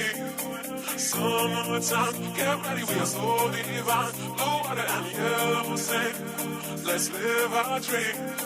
Summertime, get ready, we are so divine. Blue water and yellow sand, just you and me.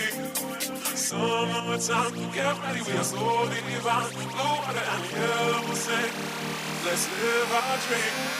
Summertime.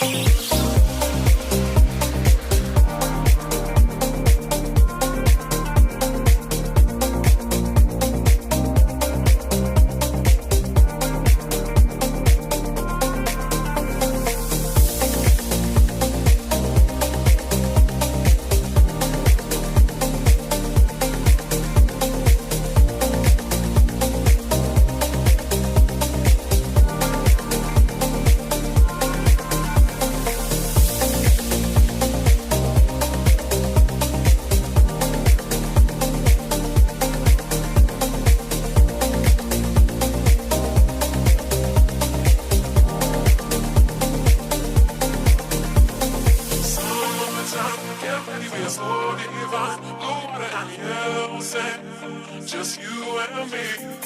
Summertime, get ready, we are so divine. Blue water and yellow sand, let's live our dream. Summertime, get ready, we are so divine. Blue water and yellow sand, just you and me. Summertime, get ready, we are so divine. Blue water and yellow sand, let's live our dream. Summertime.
This European cricket event is proudly brought to you by HCL Software, Rado, 1xBet and Victorinox. Hello there to everybody watching the European Cricket Network from around the world. Hope you're having a wonderful Friday wherever you are. Phil G here for the European Cricket Network in the Centre M Cricket Ground in the Coventry Igloo here for this qualifier game, first qualifier game in the European Cricket Series Portugal Challenger Division. And what a game this has been so far. And put my hand up as one of those who may have written off the brothers 5 overs into the innings. They were 26 runs on the board and 5 down, and everything looked like it was all going completely the wrong way. And the Lisbon Supergiants were all over this, weren't they? And, well, you were entertained there in the last 5 overs, the second half of that innings with Parvi Nangalu just getting on an absolute heater. and putting together one of the best innings you've probably seen for the week. He got 76 off 32 to go with his previous highest score in this tournament of 77, also from 32 deliveries against the same team. So obviously he enjoys playing against Lisbon Supergiants. And the gauntlet well and truly thrown down, and it is a very competitive total on the scoreboard as well now. And we see 125 for 7 is the score in the end from the brothers.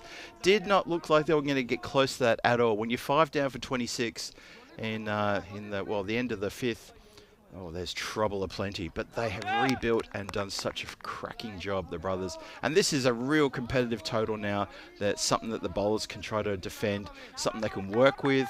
Lisbon Supergiants, they've got a lot of work to do in front of themselves. I can see Rahul Bhardwaj is warming up. He's got the ball. He's about to start. The run chase is about to start for Lisbon Supergiants. 126 to get into the final. Can they make it or not? Ashok Kumabanga is back in the squad. He's back in the squad. He was in the squad yesterday, and he's been pushed. That's been pushed all the way. That was nothing more than a gentle prod. Nothing more, but that's what happens along this ground. It's like glass out there. The ball will fly like lightning. Just have a look at this again in the replay. There'll be such minimal effort.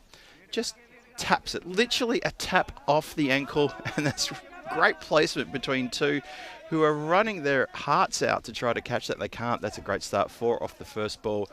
Kumabanga, AKB as we know him. It's gone up in the air. It's going to just go over the head of Vrinder Singh, backpedaling. Oh, gave an opportunity there. Vrinder just couldn't keep his eye on it in the sun. Had a long way to go back as well. Bounces a few metres inside the boundary rope. Oh, but they brought the rash shot. They brought the false shot. And that's really important. So brothers looking to try to get rid of one of these big hitters. Ashok Kumabanga and Jiwan Giri, they put together 183 runs a couple of nights ago, and they didn't lose their wicket. Opening stand, partnership, 183. Any way you cut it, that was a terrific effort from them. AKB, the Centurion, in that as well. And that has been carved away in the air. Oh, what a great catch on the boundary line. How has he held that? That is a ripper. Jiwan Giri goes for a first ball duck. Thought it was going to carry the boundary for 6. Everyone did, except the fielder, who has taken a ripper on the boundary line. Vinny, you join me, and your mouth was open when that catch was taken. I thought the only question was 4 or 6 when I saw this leave the bat. But what a catch. Takes it on the run and makes look so easy. Gurlal Singh, take a bow in a big game like this, in a game where, brothers had a shocker of the start. They've got themselves in the lead, and now they put their foot down as the dangerous Jiwan Giri goes without scoring. Out for a golden derrick. Duck not included. It's 5 for 1. Gurlal Singh had no right to get to that whatsoever. I was almost casual in my description until I saw him put the foot down and takes a terrific outfield catch. That's one of the best ones we've seen for the week. We've seen some good catches this week, but that, it may not be spectacular, but my goodness, he made so much ground to get to that. Yeah, couldn't have judged it any better. Wow. Talking about the fielding being a pretty big deal here on finals. That can be the difference. So breakthrough here in the first over. 5 for 1, halfway through the first. Bhardwaj, he's picked up a wicket thanks to a terrific outfield catch. And, well, the follow-up being a wide delivery is not probably what the brothers would have wanted, but still, they've had a really good start here. So a wicket in the first over is exactly what they want. The big hitting Jiwan Giri goes for a first baller. And that's a good body blow. Good body blow delivered from the brothers to the Lisbon Supergiants. Yeah, no doubt. Bob's in. Yeah, Bob. They've given a lot of trust in him here. He's playing his first ECN match. We saw him behind the stumps. A bit of a mixed time, you could say. And he gets his first run here. So what do you think about that? The Supergiants putting the debutant up at number 3. Yeah, it's roll the dice. They must fancy him in the power play. Bhardwaj gets this pretty right, and AKB will knock it away, won't get a run. And yeah, I think obviously we talked about his fitness. I knew that might be trouble afoot when he got his own personal little warm-up video yesterday. And yeah. unfortunately, he wasn't able to deliver in the actual game. Last ball, the first over. And it's short, and he doesn't have to move too much if he gets fed those. Bhardwaj Just bowls a half tracker. AKB puts him away. Maximo to finish the first over. This game stays in the balance. It's 13-4-1. Yeah, nice way to finish the over there if you're a Lisbon Supergiants fan with that one there. Yes, last night, AKB, he first had a bit of a mishap in the field towards the end of the innings. He was fielding down here in front of the commentary position, and he tried to field a ball that came in on the full. Rather than trying to take the catch, he let it hit his right foot just to try and keep away from the boundary. Yeah. 16 matches since a golden ball. You see the graphic there. Could break it today, you never know. So he'd injured the right foot, and then he came out to bat, and a few balls in, he injured his left foot. He was hobbling, and then he lost his stumps completely after that wonderful little promo we gave him at the start, the Centurion from the night before. Wasn't meant to be. Anyway, it's going to be Verindu's going to come in. He's going to go just as quickly. Maximo! And maybe that's why they like Bob at number 3. Hits his first 6 in ECN cricket. Yeah, we've already asked the question. You did it, Vinny, last. You asked, what about Bob? And let me tell you, that's what about Bob. What a lovely strike that was. Straight out the middle of the bat. Looked very comfortable with that one. So Supergiants see something they like in Bob to bring him in at first drop. Now he's going to go on the cut, and he's going to get it away from the fielder. I think it pops just inside. No, it doesn't. It goes all the way. Maximo and 6 more. Wow. So Bob is proving his worth. So we'll have to probably stop saying what about Bob, because now we know exactly what about Bob. Look at that land. Oh, it's going to be 4. That's inside the line. Yep, you're right. Yeah. It'll be 4 runs. So it was called 6 originally, but again, use of the technology. Again, the umpire, to be fair, probably can't see the rope sometimes because the whole boundary rope is lower than the level of the field. It's that curve, isn't it? Yep, you're absolutely right. He does have a good technique. You can tell it straight away. He dealt with that ball pretty well. Also shows a bit of intelligence, not getting carried away, trying to outdo himself every ball. Yep, that's right. Yeah, the bell. He's 23, 24 years old, so he's still young, Bob Channon. Okay. And the bells were chiming for him in just in those last few seconds as well. Once again in the background. 24 for 1. Oh, nice shot. That's going to run away down the hill as well. That's going to be another 4. How about some of the touch shots here from AKB? So LSG, I know things kind of went south in the second half of their innings, but they are a team that are in form, Phil, and they're coming off that lightning chase last night. I like a description there, touch shots, and that really that's another touch shot which just working with the pace of the bowler, but that field, I've said it before, Vinny, this is like glass out there. It just runs and runs away. That chase, the fielder wasn't that far away from it, but never at any point was catching it. One thing I love about this Challenger division is how wide open it is. And still we've got 3 teams that all have a very realistic path to the trophy. Bit of a bottom ends this time. Gets through one fielder and we'll go for 4 more. So this one probably has to be taken. Couldn't have been more straight at this fielder, Satnam Singh. I'd say he was in the most ready position ever. Maybe have got a bit of a Tortuga, but it evades him and it's another boundary. So Supergiants, again, they've got the momentum now. Yeah, the fielder might have the argument of a Tortuga there, but I think the counter argument would be, but you're there for that delivery. Yeah. You're there for exactly that shot. You've got to cover all or eventualities when you don't know where the ball's going to bounce. Just didn't cover to his right. That one got away. This one is fielded. So Ashok Kumar Banga will retain the strike. It's the end of the second over, and the Giants ahead of where they need to be at the moment. They're 33 for 1 after 2. Yeah, it's a good start. That still 93 needed from 48. That's a run rate of 11.62, as you can see there on the screen. AKB up to 20 from 7, and Bob very ably supporting Bob Channon. Let's have a look at the standings where things ended up. And Brothers ended up on top after putting together a pretty good tournament. 7 wins there and a bunch of bonus points to be clear on top. Listen, Supergiants won the game last night, the last game yesterday, to ensure them of a double chance getting into second spot, knocking the Werewolves out of that double chance opportunity. And they are grabbing that opportunity with 2 hands here right now. Just having a little moment here. It looks like a little bit of an equipment changeover. That movie, What About Bob, 1991, Bill Murray and Richard Dreyfuss. Love it. Good movie. Absolutely. Go check it out. Directed by Harold Ramis, I think. Oh, no, Frank Oz. Frank directed. Oz, yeah. Yep. Also directed one of my favourite comedies, Dirty Rotten Scoundrels. And What About Bob was a follow-up. Just terrific fun film. That. You're a bit of a film buff, aren't you? You know I am. That's one thing with you and Danny, I'll put him in there as well. Yeah. Is you are culture buffs as well. It's not just cricket. Yep. Danny's obviously picking his music. I know you run a music quiz sometimes as well. Done a couple of music quizzes. Sometimes. Yep. Sort of specialise in the movie quizzes now, and yeah, there's a regular music quiz now done by another one of our friends at the Down Under, and yeah, I've done a couple of music quizzes. We love that. Absolutely love it. Bardwaj gets bowled out here, and he's going to get a bit of bad luck first up because AKB, it's a wild swing inside edge, runs away to the fine leg boundary. Well, that is really bad luck there, isn't it? Just hands on the head. Cannot believe it. Thought he might have had the danger hitter there. Instead, AKB gets another boundary to his total. He races to 24 from 8. Good question for 1. from John Higginbottom. The church bells rung on the hour every hour. I don't know about every hour. It's one of those things. I notice them when I hear them, and then I look, and it pretty much is always on the hour. I think they ring them just really short rings on the quarter of the hour. Because I've definitely heard them. I've heard a quarter of the hour. Definitely. But just wait for Sunday.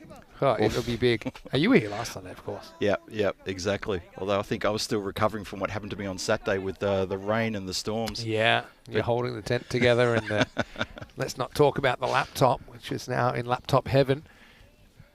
Okay, keeper comes up. Does pretty well. This could be one for the over, you know. Good move, though, to bring the keeper up. Yeah, it's risky as well. Let's have a look at the bounce. Yeah, that has to be a bouncer. Just up on, just off the ground ever so slightly there as he's standing up straight. Imposing figure behind the stumps. Nanglu. He's got good hands, though. That one will just be called wide. Hello to everyone in the chat as well. Hopefully you're enjoying the action. Hello to James Stewart. Hello to you, watching from Estonia.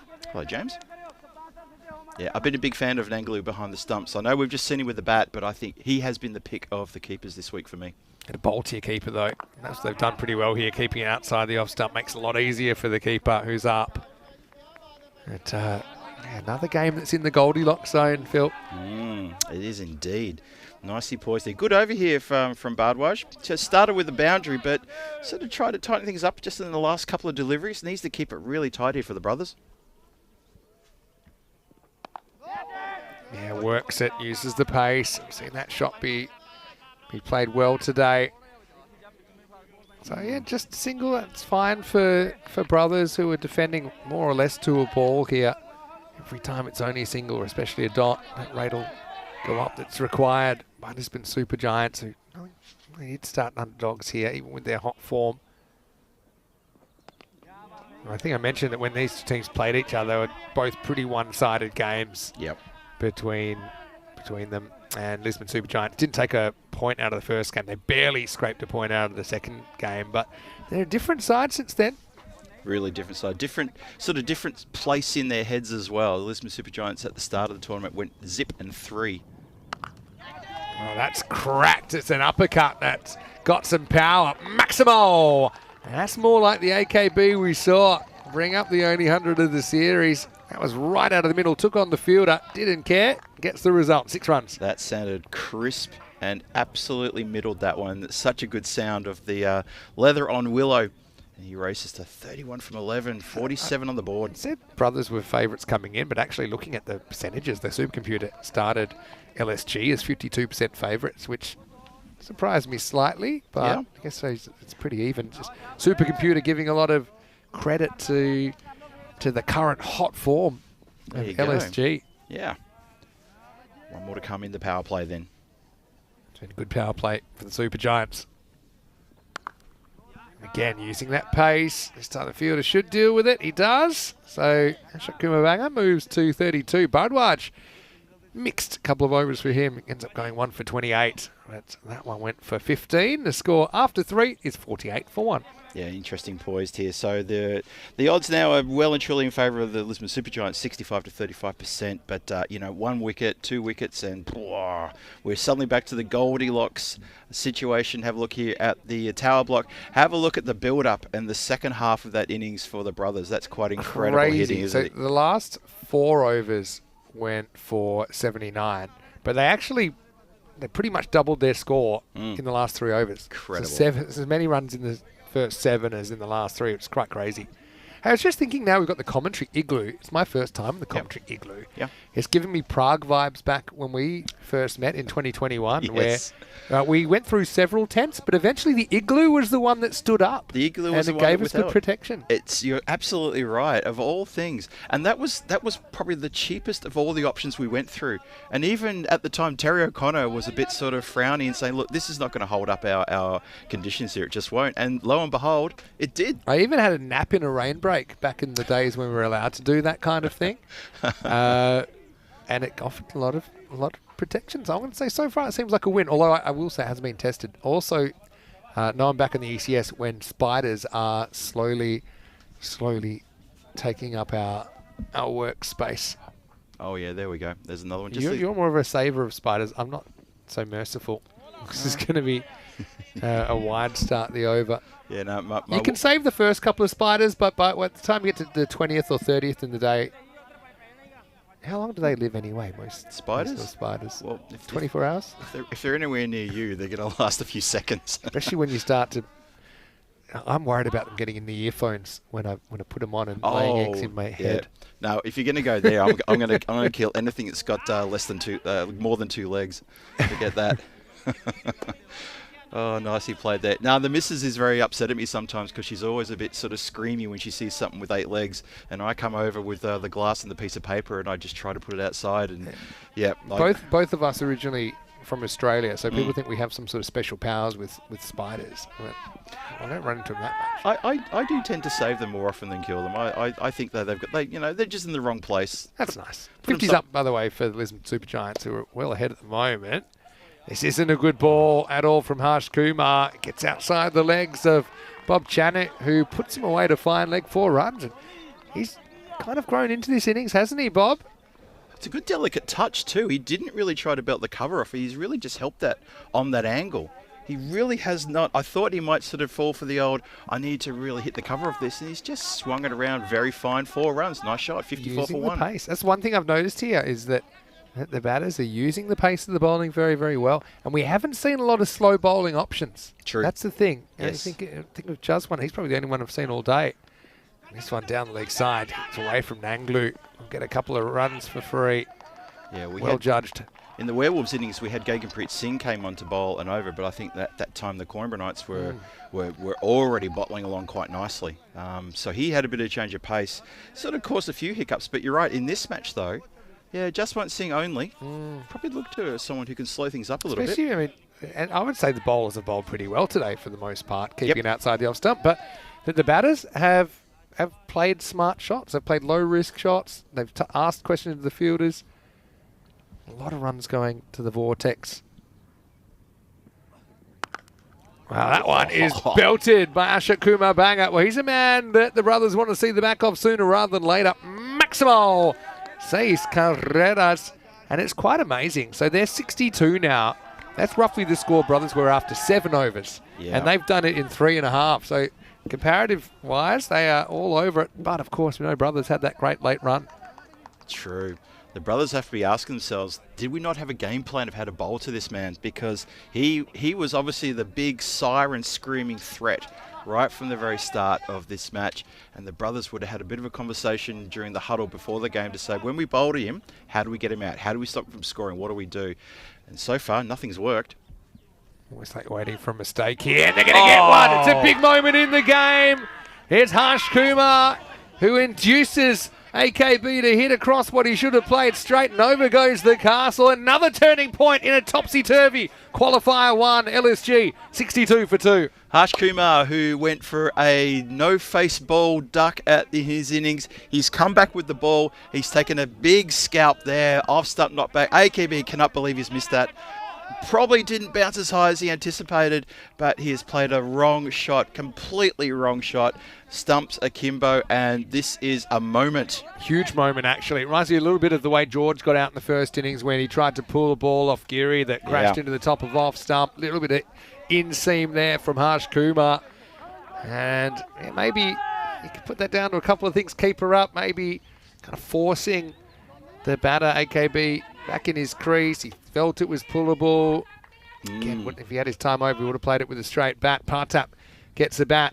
LSG still well ahead, but is it the start of something for Brothers? It's another attempted pull. This time it is hit. And Partap will get off the mark. Still plenty of runs to play with here. I mean, they're only halfway to the score, but with 2 wickets down, and obviously LSG, they have been propelled by their top order in this comeback in the series. Partap comes to the crease. He's at the non-striker's end now, but he hasn't exactly set the world on fire. Bob, well, what about Bob? Let's see what Bob can do here. He's going to put his careful pants on, so it shows you he's a thinking cricketer. He'll retain the strike there. Harsh Kumar goes for 16, but does get the big wicket of Ashok Kumar Banger in the over, and after 4, it's 64 for 2. Yeah, I think Bob Channer, he's played a really good innings so far. He played support to the big hitting AKB, and now, as you say, he put the careful pants on. Look at this. Yeah, the worms are so far apart, but have a look at how the Brothers moved that worm up. It's pretty hard to move it so late. Do you feel that it's going to have a natural symmetry and maybe end at the golden ball line, Phil? Just looking at that, I can see that white line maintaining that momentum and a slight down tick. And yes, we will meet at ball number 9.6 in about... See you at the golden ball line. See you at the golden ball line in about 18 minutes time from now. Maybe 20 minutes from now, we'll see. So 10.3 is the rate required. I think an average rate's about 11. There's your quarter past bell. There it is. Quarter past 12. Is that lunch bell? That's could be a lunch bell. Went said hello to the fantastic family and friends that we have doing home-cooked lunches. Oh, we are very, very lucky. yes. So I said no spoilers, don't tell me what it is, but I was very happy to see them. Oh, hits across this one does Partap. Gets a fair piece of it. We'll have to settle for the single, but taking a bit of a risk again, hitting across the straight ball. I'm sure Zoe's listening. I need to give her a loud shout out for her cooking in the last 6 days that we've been here. And Zoe's a genius. She's been terrific. Great balance of the menu, and everybody's been walking out of the clubhouse at lunchtime with a smile on their face, loving their work. And now we get a ball that's hit up in the air. It should be taken. Oh, well, it's completely misjudged. Amarjeet, the captain, he was kind of wandering around, but he was in the wrong postcode, and that's a real lucky moment there for Bob Channer, who I think should have been gone on 19. I couldn't tell what happened there. Was Amarjeet called out of the catch opportunity? Unless he was hearing voices in his head. Oh dear. Anyway, Partap, again, he likes the leg side. He'll get one there. Yeah, Partap loves leg side. Doesn't have a big offside game, so he'll be always looking to pull it towards the leg side any opportunity he can get. So anything wide out in the channel, 4th and 5th stump across, there's a chance that he'll sky something. Oh, takes that on, does Bob Channer, and he's going to get it out of the ground. Maximo!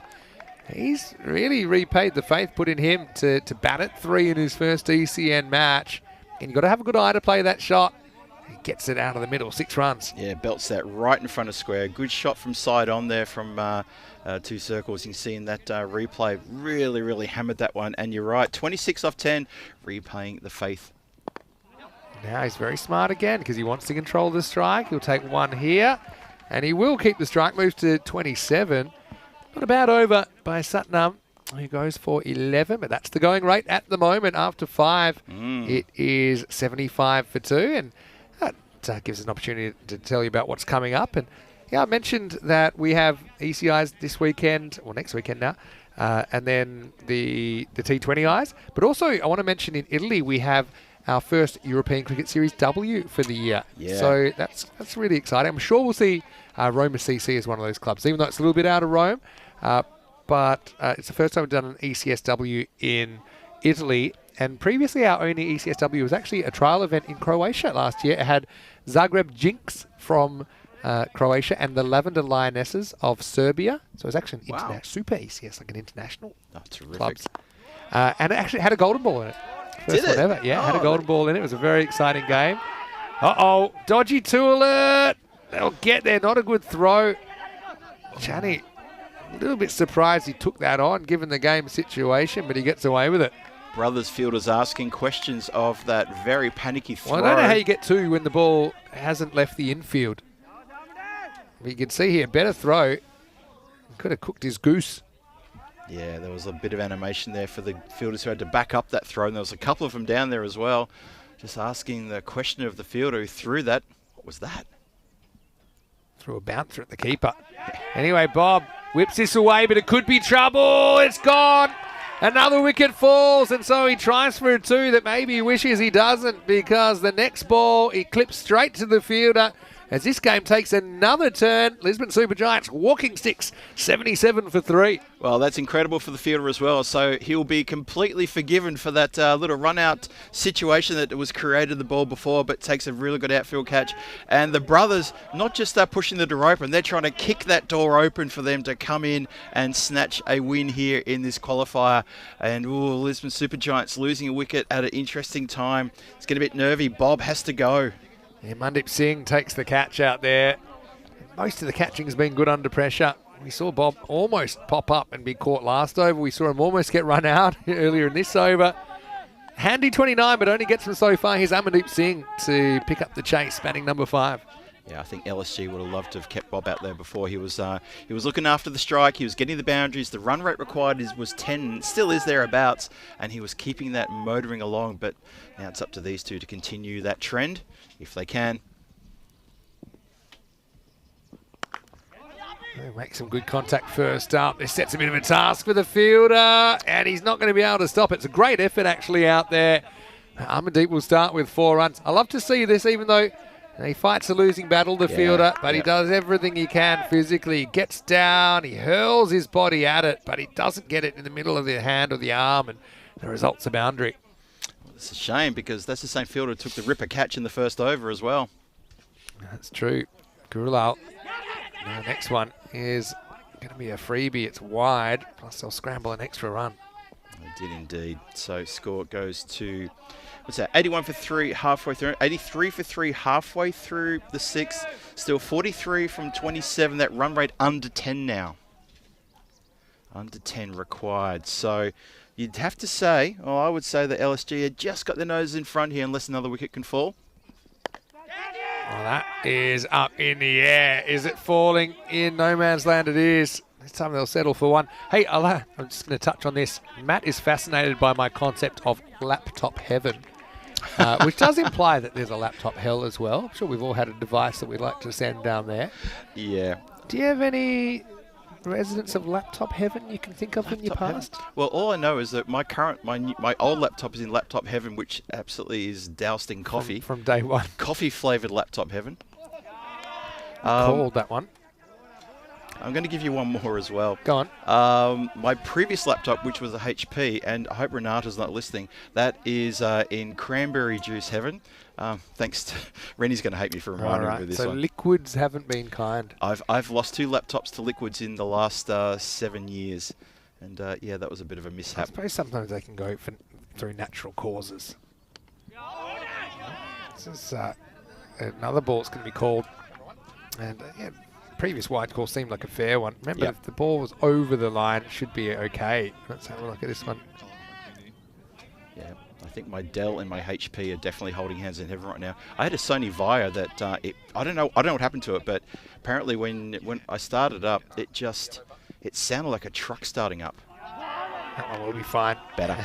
And still a ball to go though. Much better, that delivery. Yeah, we've had one of those.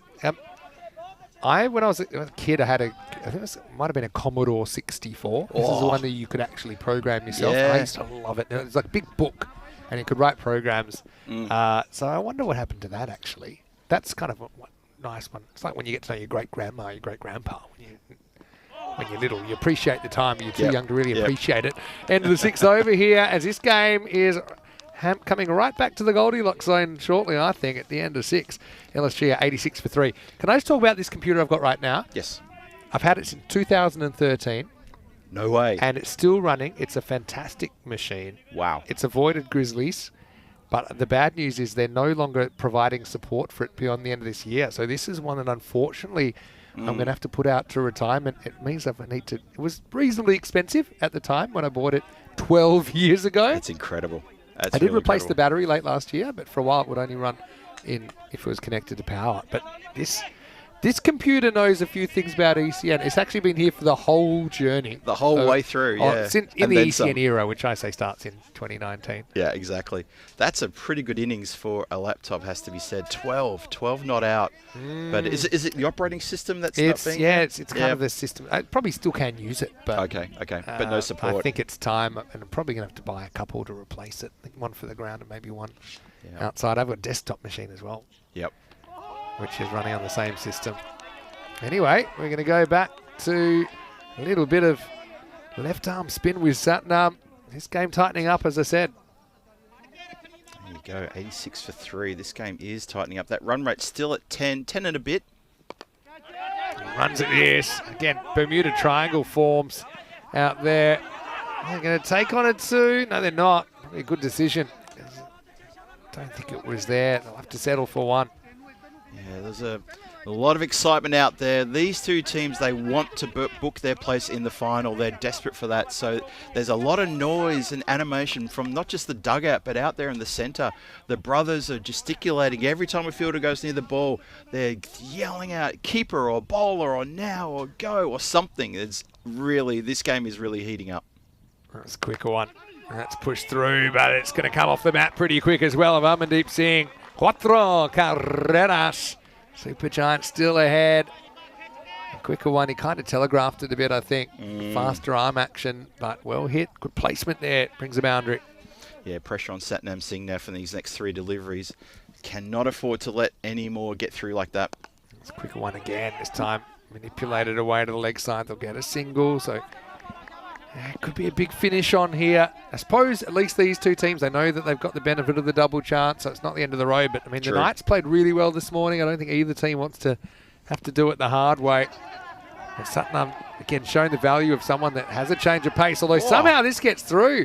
Wow, this outfield never ceases to amaze me. Satnam can't believe his eyes either. 2 fielders out there, they kind of look at each other. The ball goes straight between them, and that's going to be 4 runs. I mean, you got to tell you, from my angle here, standing in the commentary, I had a perfect view of both. They were so casual getting to that ball. Satnam Singh has got a right to pick a fight with those two because he was absolutely filthy on that effort. Oh, yeah, I can understand it. And now there's another ball that's going to go out towards the boundary, but this time it's going to be caught. So I don't know what to think anymore. No way Partap should have been on strike, but he was, and he holds out the very next ball. What an entertaining game this has been in Qualifier 1. It takes another twist. Lisbon Supergiants, 96 for 4 at the end of 7. Well, it's going to be an interesting celebration because that's one of the fielders who Satnam Singh was giving an absolute serve to just seconds earlier. Completes the catch. And, yep, once again, the game has to stop for a moment when we just take a breath and say, that's another wicket. Partap goes. He stuck out there for a little while. Only faced 8 deliveries. I felt he was out there for a number of overs, though, but just couldn't get on strike. And another wicket falls. Just a reminder of today's schedule popping up on the screen there. Yeah, so we have a bit of an extended break. Probably time for a couple of extra lunches, actually, because the next game is starting in around about an hour and 45 minutes. That's and right. It will be the loser of this game versus the Knights. We don't know who that is yet. So we'll know in 3 fairly short overs in about 10 minutes' time. We will. Who are you thinking? Where's your mind right now, Vinny? What are you thinking? I think with Amandeep there, he's batted pretty well. Dhingra certainly is very capable as well, but he's new, so we don't know what he's going to bring in this game. But, yeah, maybe the team that wants it more here. We just saw Brothers make a bit of an unforced error. Yeah. It's a tough shout, isn't it? Really tough. 4 wickets down, 96 on the board, chasing 126. This is on a knife edge. Absolute knife edge here. Verinder Singh to continue. Keeper's up. It's too short, though. It's going to get hammered away as Amandeep repays my kind words to him with 6 runs. Maximal! Perfect start to the over for the Lisbon Supergiants. Yeah, Verinder has not bowled a good first delivery there of his second over. And that is pressure relieving for Lisbon Supergiants, and they're going to feel that they are on the downward slope, the run home, and a few runs needed now. 24 from 17 needed for the Lisbon Supergiants, you wouldn't have picked this at the end of match 8. They were 0-3, including a loss to Brothers where they didn't take a single point out of it. In fact, they lost both their games to Brothers pretty comprehensively in the initial stages. Now pitched up a bit more, he goes after it, but he'll only get a single. It's been a day for turning the tables. So Lisbon Supergiants, right now they're favourites to knock over Brothers. They haven't beaten them so far. In fact, Brothers, they Lost 3 games along the way. 1 to the Werewolves, 1 to Coimbra Knights, 1 to Team Tigers Portugal. It's pretty close. In fact, he's given him out. A little bit of late tail there. Verinda gets the wicket of Dingra first ball. Oh, that is It's just good. an interesting one. I thought initially maybe he almost got outside the line. Yeah, let's have a look one more time. Let's have a look at it on the replay. It's close. It does come back a fair bit.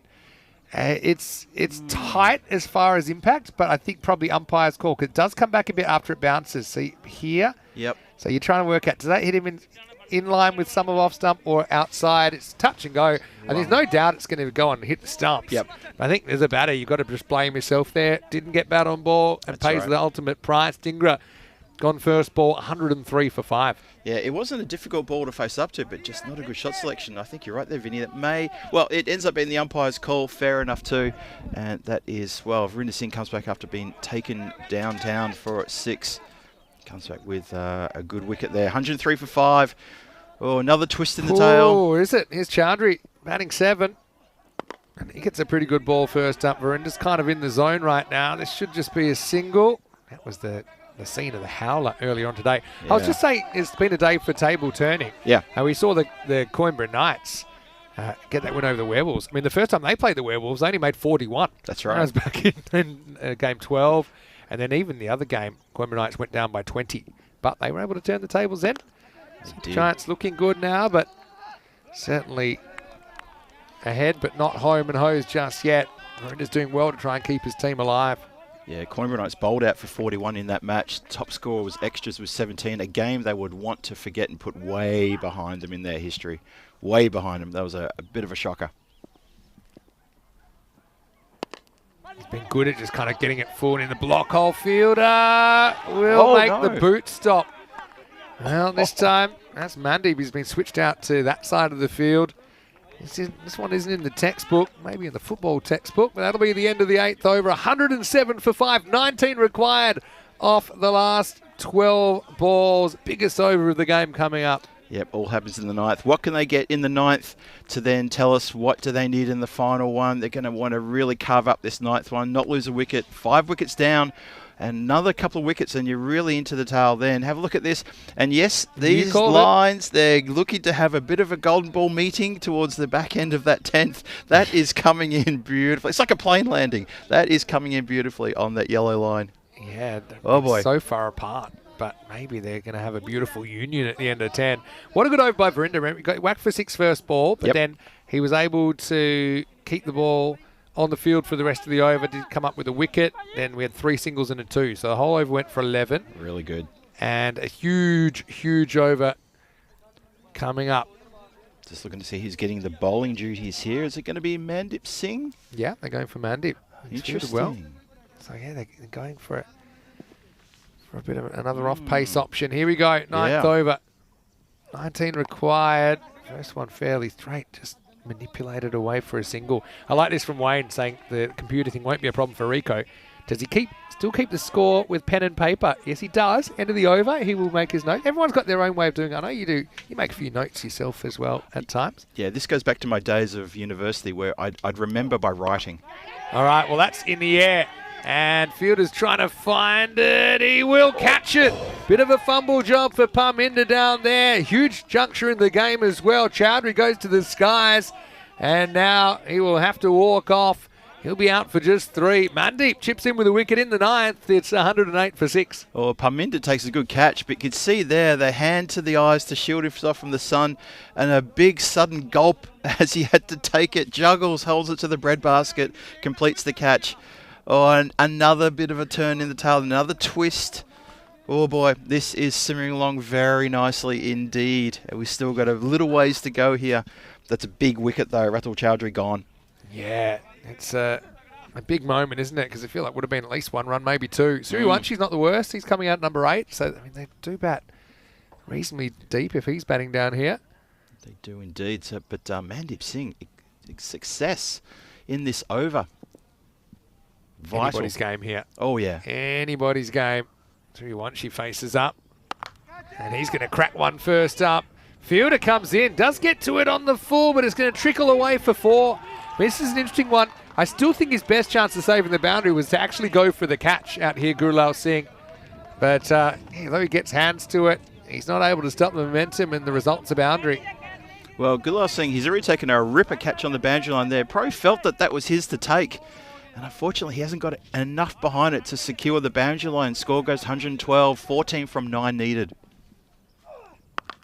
Wow, he pins his ears back on this, and now he gets 6, and that puts him well ahead. Suryawanshi batting 8 and doing great for Lisbon Supergiants. What a giant turn this tournament's taken for LSG. Maximal 6 runs. Well, Mandeep Singh gets a wicket on his second delivery, almost a catch on the next one. It goes for 4, and then this one just completely gets away from him. And Suryawanshi says, I'll help myself to a Maximo. Oh, touching distance now, 8 from 8. The odds are completely in the favour of Lisbon Supergiants, and it's parity for the required runs. Too short there, though. Yep. From Mandeep, and pays the price. Can you just make it a handful off the last over, or can this game be done in the 9th? Got some options to bowl the 10th. We'll come to that if we come to it. He's going to go around the wicket now. 8 to win. And he's going to be gone, I think. Yes. Yeah, it's going to be caught behind. It's a big nick. I heard it from here. Yep, me too. The change of angle does the trick. It's going to be Nanglu who's delivering once again. Mandeep gets a congratulations and a bit of free coaching, I think, from his keeper. It'll be 118 for 7. Another turn. Suryawanshi out for 8. That's a great take from Nanglu. That's why he's my pick of the keepers throughout this tournament. He has followed that one right into the gloves. As casual as you like, so casual. And then you're right, it gave a little bit of schooling to the bowler and said, this is what I want from you in the next delivery. This is how I want you to bowl. You take that, though, from Suryawanshi, goes 4-6 out, but those 10 runs get them so much closer. They do. Than they were 3 balls ago. Ataus Samad comes out at number 9. Oh, that's a bit of pressure on the young so, man. A lot of love for Rico's old school. I in an emergency, I will go pen and paper, but finding a pen for me is tough. I've gone so electronic now. Yeah. That I have to go right into my bag, my pencil case. I do go pen and paper. Like I said, you can see my scrawlings everywhere here. I just like it. All right, well, that's a wild swing. This part of the field's pretty well protected. So we're going to the last. Samad under pressure. He'll be facing up. And 7 will be required off the last over. 119 for 7. I think Amandeep Singh there gave a little bit of a body language suggestion that he was thinking, I really wanted to face the first ball of this last over. Just, I reckon what he was thinking was, yeah, look, we've taken the single. Maybe that was a bit exuberant, but get me on strike. Get me on strike. And Mandeep over goes 2 for 12 in the end. But yeah, I think you're not turning down runs at this point. No. I think when you're so close, every run makes a difference. Yeah, I actually don't mind a bit of the old pen and paper. When I first started commentating, I was scoring, even almost ball by ball. But over time, you kind of work out what you can trust and how you work. Everyone's got a slightly different way of working. Yep. And in an emergency, when all the systems go down, I'm the first one to get the pen and paper out. And sometimes I've even been able to do it in my head for a couple of overs. Yep. That's a real headache on top of everything else. I bet. All right, Harsh Kumar gets the nod to bowl this last over. Took 1 for 16 in his first over. They prefer him to Amarjeet, who took 1 for 11. As it's 7 to win. The first one, a little tap across, and that's going to be 4. So Atta gets some length to work with. Takes a bit of a risk, but it pays off. And surely the Super Giants are getting home from here. They just need 3 off 5.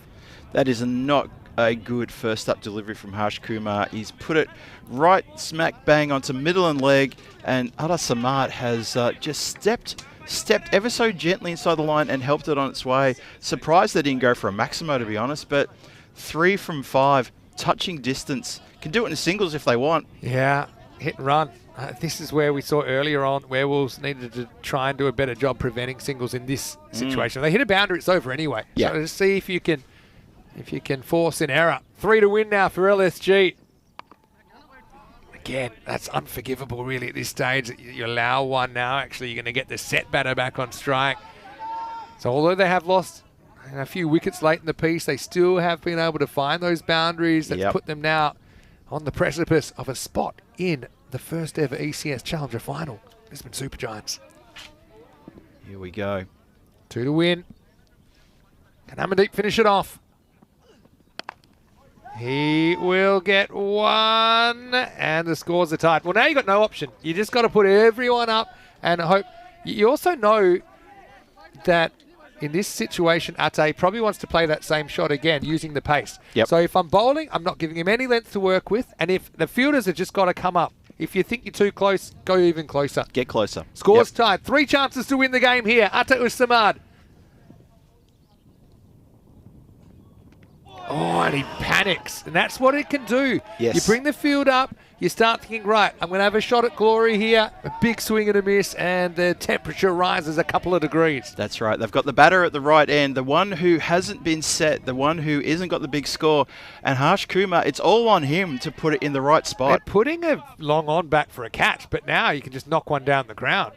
So I think that strategy, now they're putting long off back, this is crazy. You got to put the fielders up. The scores are tied. They're all going back. Maybe Vinny. they don't know the score, but the scores are tied. Any run wins it. So you can't have fielders on the boundary. This is madness from the brothers. They bring the cover up, but there's gaps. They've got... That's crazy. This is nuts. Anyway, second chance to win the game. Maybe it was the Mancat field. I don't know. That's also possible. But this is nuts. Yeah. You maybe have one back for a catch, but right now, Atta, he's thinking hit, run. Yep. I don't think he goes the big shot anymore. There's no value in it. Lisbon Super Giants, any score wins it for them. Oh, and he's bowled around his legs. Unbelievable. He did try that shot. I knew he would. Yes, He yes. pulled him a boundary earlier in the over. Shows too much of the furniture. Kumar might have had some sort of plan all along. Whatever it is, it's worked, and scores are tied heading into the last ball. Lisbon Super Giants 125 for 8. Oh, scenes, absolute scenes. The brothers come together and they have worked a bit of a miracle. They're a minor miracle because the job's not done. Oh, Anas Samad, Vinny, you called it. He's going to go for that same shot. He's going to make some room and try to hit it to the leg side. And he's come undone, completely undone at a really, really focused point of this game. And we said that those lines on the run were going to come and meet together on the last ball of the match. It's exactly what's happening. Exactly. Yeah, you get a good shot of out, snuck around the pad there, and Harsh hits the stumps. Wow. Now you got a new batter coming out, and you got the number 10 coming out. So again, if there's any run, then the Super Giants are straight into the final.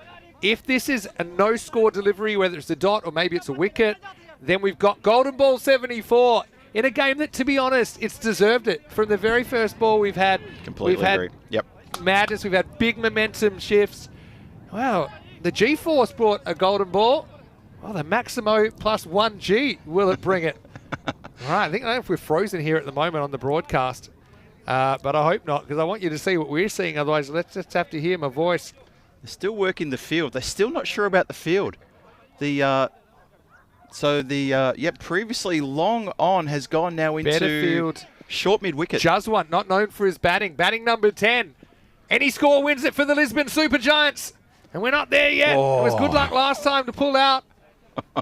Drama aplenty here. Harsh Kumar, he understands what's going on. It's No a big score one. and a golden ball will sort it out. The Lisbon Super Giants can win it right here with any score. Hit, and why is the long off back?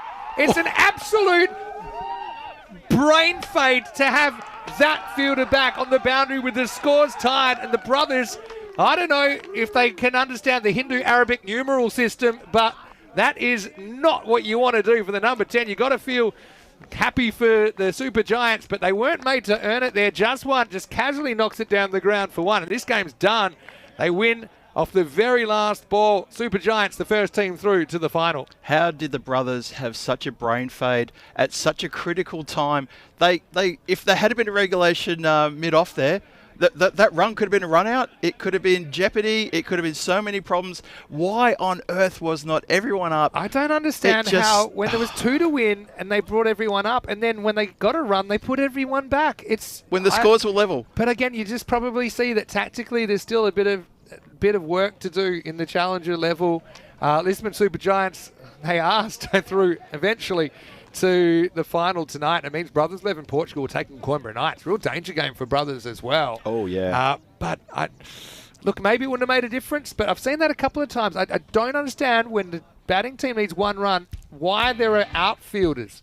Completely Why? lost. I'm lost on that one. You've been here longer than me this series, but let's have a look at this first phase of the second innings as the top order seem to be getting the Super Giants off to a pretty good start, despite Gira going to this brilliant catch out here by Gurlal Singh. Yeah, Gurlal Singh takes a ripper catch there, running around the boundary line, holds the ball aloft. Got to have a good get-around celebration after that as well. But Ashok Kumar Banger, he kept going on his merry way, as we've seen him do throughout this tournament, especially in recent times. This one from Satnam Singh, bit of a shocker, gets past him there. And we saw some pretty good runs being scored around the ground. And look, Lisbon Super Giants, they got a little bit ahead of the run rate, but then everything just maintained. The run rate graph will tell that story, how they got ahead of where they wanted to be, and then that white line just slowly had a lovely little downward spiral towards the back end, and they met together in the last ball of that innings. Yeah, well, we're looking at the middle phase here where when they needed a turning point, Brothers were kind of able to get themselves back in the game. But I hope I have many more years to go on God's green earth, but I don't think I'll ever understand why you had 4 or 5 outfielders back there with the score tied, even once they'd already been brought up. And we'll get to that in a little while, but this was the kind of regard action, I suppose. Both teams kept fighting back, a bit like a heavyweight fight. I mean, both teams took a lot of punches, but rebounded from them. Amandeep seemed to be in the hot seat. This one, I think, is fair enough. It looks like it did hit him in front of off stump, touch and go. Verinda thought he bowled very well in that over just to fight back after he went for 6 first ball. This catch was taken by Parminder down there. And really, with this one and then the next one, Suyuwanshi went bang, bang. Although he would be out soon after. They were a very important 10 runs, got him closer, then a big nick. Umpire took his time giving it maybe because it was so obvious. But went down to the last over. There were 7 required. They got exactly 7 off it. It started with 4 for Samata. Thought he might try it again. He did. And the death rattle sent him packing. But then, I honestly cannot believe what I saw there. And Super Giants, they're going to continue their golden run. They are the first team to book their place in the final later on today. So the team that was zip and 3 on day number 2 here in this tournament booked themselves, the first team to get themselves, as say, Vinny, into the final. Congratulations to them, commiserations to the Brothers, but they will get a second bite of the cherry when they come back against the Coimbra Knights in the second qualifier, coming your way in an hour and a little bit time. Still, there'll be a lot of questions that we'll be asking ourselves over lunch about the tactics in that last over. I am at a loss for words as to why that happened. All I know is that if I was skipping that side, I would have had everyone up. Maybe you would have approached it differently, the guys out there in the chat, I'm not sure, but for me, that was just a simple brain fade and a bad decision from the skipper. I know the captain's got a lot on his plate, but someone needs to realise that the score, all I could think, the only explanation I think is plausible is they thought it was 1 to tie. But that's the only explanation I can think of when I looked at that field. Yeah, possibly, yeah. Looking at the final summary then, you saw there Ashok Kumar Banger with 39 and 29 to Chanu on debut. He actually did a pretty good job. Amandeep with 19 not out. But the most valuable run came off the bat of Jaswant Singh, the run that broke the tie. Bowling-wise, well, Harsh Kumar, he battled, didn't he, 2 for 23, but he just couldn't get his team across the line. We had 6 different wicket takers in that game for Brothers 11 Portugal. Mandeep with 2 for 12 in his only over, but singles for Bhardwaj Verinda as well as Amarjeet and Satnam Singh as well. Well, we've deserved a bit of a break. We're going to have a bit of lunch, I think, but we'll be back in around about an hour and 25 minutes. Take you into the next one with Brothers 11 Portugal taking on Coimbra Knights for the other spot in the final when we return to the Sandown Cricket Ground for more European Cricket Series.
This European event is proudly brought to you by HCL Software, Rado, 1xBet, and Victorinox.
Hello and welcome back. Great to have you with us as we get ready for the second half of what's already been a really exciting finals day in this Portuguese Challenger division of the European Cricket Series. And coming up now, two teams fighting for the other spot in the final. We already saw Lisbon Supergiants in a last ball thriller get over the line. They're waiting for the winner of this game.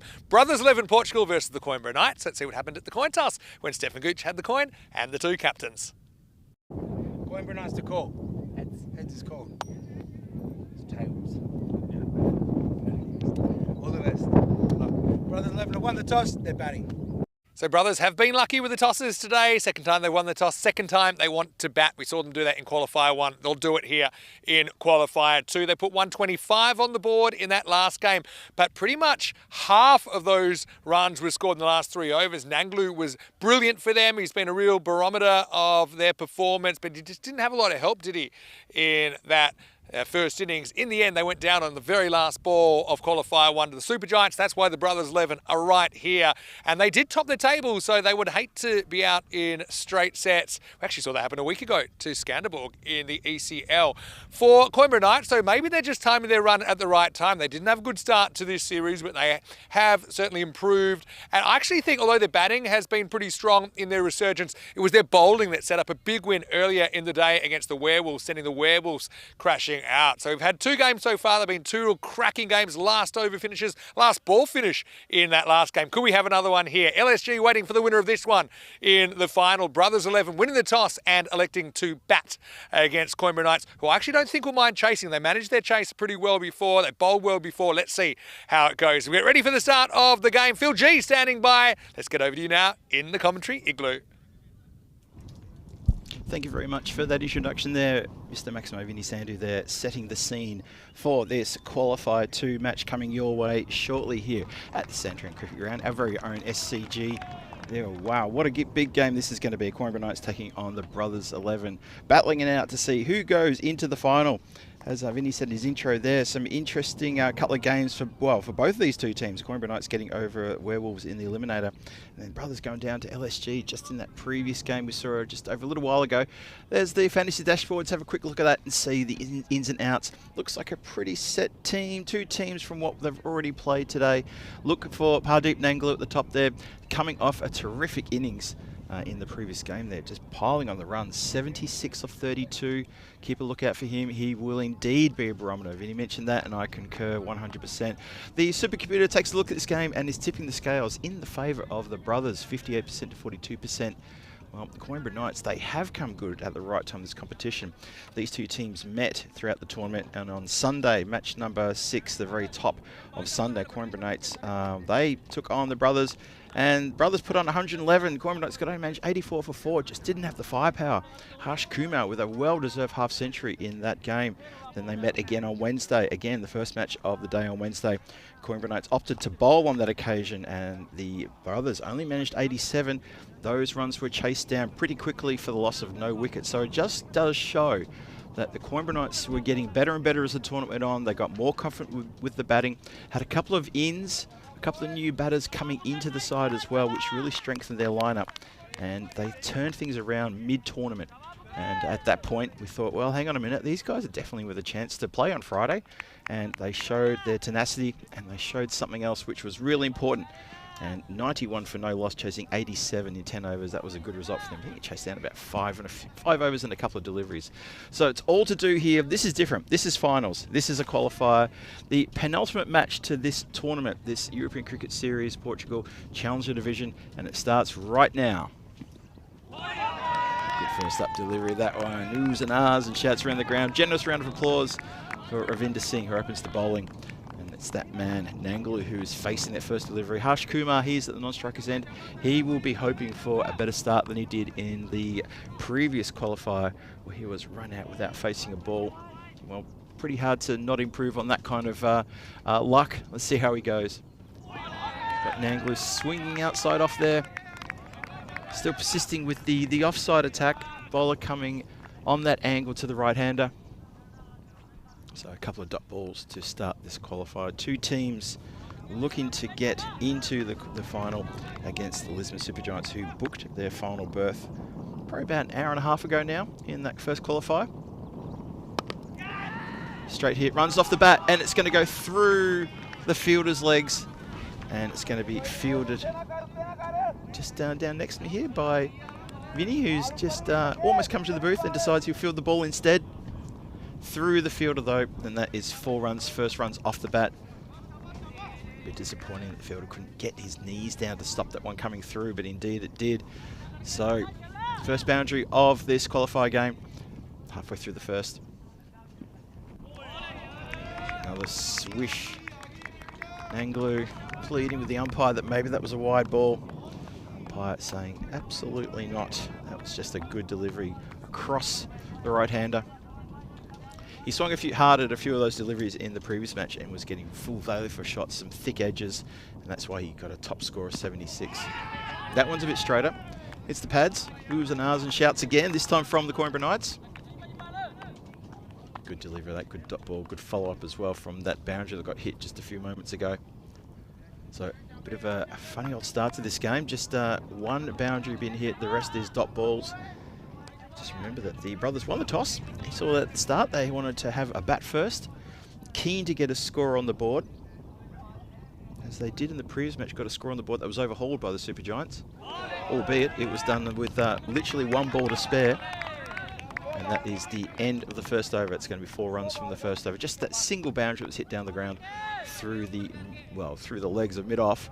Let's have a look at the situation of the schedule here. So we're up to qualified 2. Brothers Portugal taking on the Coimbra Knights. Lisbon Supergiants, you can see there, booked their place in the final with a good win over the brothers just recently. So it is all there for the taking for these two, for glory to get into the final and a chance to hoist up that trophy and take home a little bit of silverware if they can do it. Still, they need to win this match, and then they need to go into the next match against the very fired up Lisbon Supergiants. We'll see what happens there.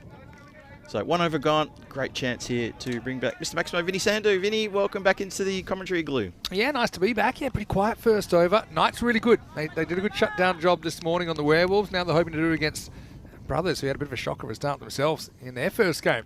It really did. It's been lofted, but that could fall safely into the hands of a player, and it does. Safely for the hands of the Coimbra Knights player running around. They're taking a well-judged catch. That is a big body blow. Can you believe Harsh Kumar? Well, he backs up his diamond duck with a golden duck. Not having a good day with the bat. And he needs to come back with the ball. He's got to dig himself out of a hole, though, because he's going to feel pretty bad about that. Yeah, just down towards the bottom of the bat. Ravinda does well, gallops to his right. So in the early wicket curse, following the brothers around a little bit here on finals day. That's the first one down. It's 4 for 1. Yeah, that's going to really sting, that one. Ravinder Singh, as you say, Vinny took a good catch. Gajinder Singh was the man who came on to bowl the first ball, that second. The small stature of Gajinder Singh. He's got a lot of fight, though, does that man. And, well, it's going to be his... When he comes out to bat, you're going to see something from him because he's played a couple of good innings with the bat, but he's also bowled really well. Very handy bowler, and that is no exception. Just pushes that one. It was away from the body. So Harsh Kumar's collecting the whole set, isn't he? He had a diamond duck to start the day. He's got a golden duck now. What's next? What can he do next? What else can he add to the... The way things are going, might not get another chance. But if he does, maybe a Peacock Friday duck. You could always pick one of those. Peacock Friday multi-ball duck. Yeah. He's Royal duck. It wasn't quite a royal. Wasn't quite a royal, yeah. Here we go, continue. Keeps a little bit low, that one. I reckon if they get through to the final, when Harsh Kumar's batting, it's going to be living rent-free in his head. And if you're the opposition, you'll be actually asking him, what sort of duck would you like served that with? Duck l'orange, maybe? What would you like with that, sir? The thing is, they won anyway. Nanglu really carried that first innings for Brothers earlier today, didn't he? Did he ever? Scored 76 out of their score of 125. Turns out that wasn't quite enough as they went down on the last ball in an inexplicable finish where they had heaps of outfielders despite not being able to concede even a single the last ball. So true. Well, Gajinder might have pulled a rash shot here. 1, 2 players. Oh, well, the catch has been taken, but there was an ambulance emergency services moment there. I thought, oh my I'd goodness. already dialed 1-1 on my phone. I was about to dial 2 because this looked like a collision. Oh my goodness. Waiting to happen. We had our breath held, but it turns out to be a really good catch. And it's a big moment in this one, isn't it? Because that's Nanglu who's carried the innings for Brothers today. But actually, I think you can see the outfielder there just bails out at the end. He sees that he has to give way to his right. Yep. And big Pradeep, he's going to have to go for just the 4 in this one. It's 5 for 2. Yep, he must have He must have been taught how to drive on the left-hand side of the road by giving way to the right, because exactly what he's done there. Because if he doesn't see him, you're about to hear bone on bone, bang. Oh, gee, that was and last from minute. our angle, we didn't see him bailing out. No. We thought he was just bracing for impact. But the catch was held. That's the most important thing. Catch was held. Vital wicket. Big wicket as well. And, well, the man with the cap holds the catch, and Gajinder Singh continues on his merry way. Pavinder, he comes in and goes crunch. It's Maximo. So that's going to help things along, of course. But, wow, 2 wickets down in the second over, and absolutely crunches that one for Maximo. Yeah, what a good shot to get off the mark. Proper uppercut job, wasn't it? And just hoping for a little bit of a fight back here, and they fought back before, but it was all Nanglu, wasn't it? It was. Earlier on, as Parminder Jeet gets off the mark with 6. Yeah, Parminder Jeet, he in the last match, he came and went as quickly as you could blink. It was he was on the receiving end of consecutive wickets, and he went very quickly. Walked in, yep, bowled. Okay, I'm out of here. So that's going to help his confidence. He needs to carry on though. Shouts a catch again. Oh, nervous moments out there for the Brothers 11. Coimbra Knights, a little bit of spring in their step and a lot of chanting in the field. Coimbra Knights, I think it was a good toss for them to lose. I think that they bowled well when they bowled first earlier, and I think they paced their chase really well. They did. Now, you predicate that on the fact that they want to restrict to a good extent in this first innings. 12 for 2. That over, probably remembered for the Rahul Khan catch as we have a look around where we will be over the next month to month and a half. And our next stop is Madrid, and we're, what's that, about 10 days away from the start there. Then we have Bologna, which it's about halfway up Italy. It's kind of halfway between Rome and the north, where we've been to Bologna before. It's actually a really nice place. France, Dreux will be hosting that ECI and then ECS, and then Malta, and then so some bonus content from Czechia as new over starts. And they are going back to Ravinder, who only conceded 4 in his first over, had 5 dot balls in it, and he gets a 6 dot ball here Yeah, we've seen that from the Cornwall Knights in recent matches, having Ravinder Singh, who bowls with a good bit of fire, get him to bowl the first and the third. Sometimes, well, most often than not, he bowls without success, but he's very economic. He's barely been put away by any batters throughout this tournament. Well, Parminder's trying to change all that. It does go directly to the fielder, extra cover. Sort of labours a throw in, but can't stop the single. Yeah, Tim Harmer's come in with a very legitimate question about the last ball last game. I'm not going to open that can of worms again, but let's just say, Tim, I've got no idea. But one thing that I know about the Challenger Division, and really all European cricket that we televise, is that the players get better from watching and they learn from watching themselves back. It's the kind of the best coaching you can have. True. That includes tactically, it includes technically. Now that's a very good example of, I think, players watching and noticing that on this field you can use the pace. And we've seen a lot of balls go to this quarter. See, it's not a huge swing. It's just a little guide. And I even talked about having a third fielder protecting the vortex, which is something I've never seen.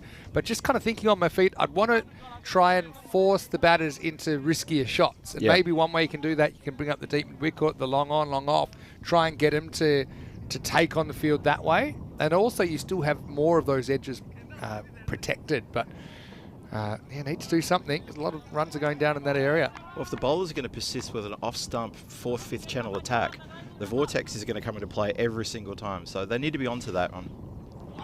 Look at that again. Looks to just caress it down towards third man again. And there are a couple of fielders out there now. I'm just trying to see from the curve of the earth, which is the ground in front of us from where we are. I'm trying to tell whether the fielder in the finer position is actually inside or outside the circle. You can never tell. I actually think he's tell. in the circle. But yeah, he it's down to be corrected. might just be on the circle there.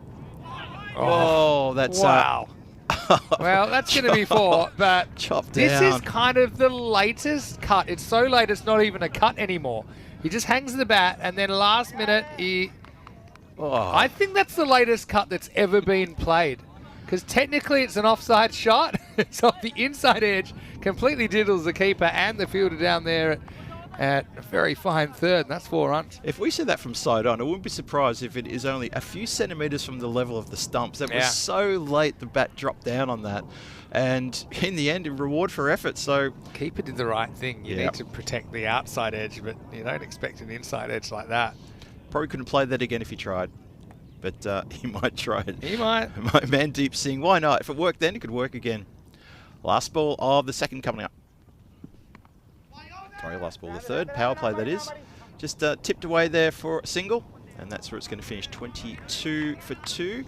In the words of Richie Benno. And that is the power play done. 3 overs gone. Another match in the Goldilocks zone. It's been the story of this Challenger division so far. First time we've had 2 divisions in ECS cricket. I think it's been a huge success to also showcase some clubs that, I suppose, the level that they're playing at, and they're not going to challenge some of the bigger clubs in Portugal that we'll see from the Premier Division tomorrow.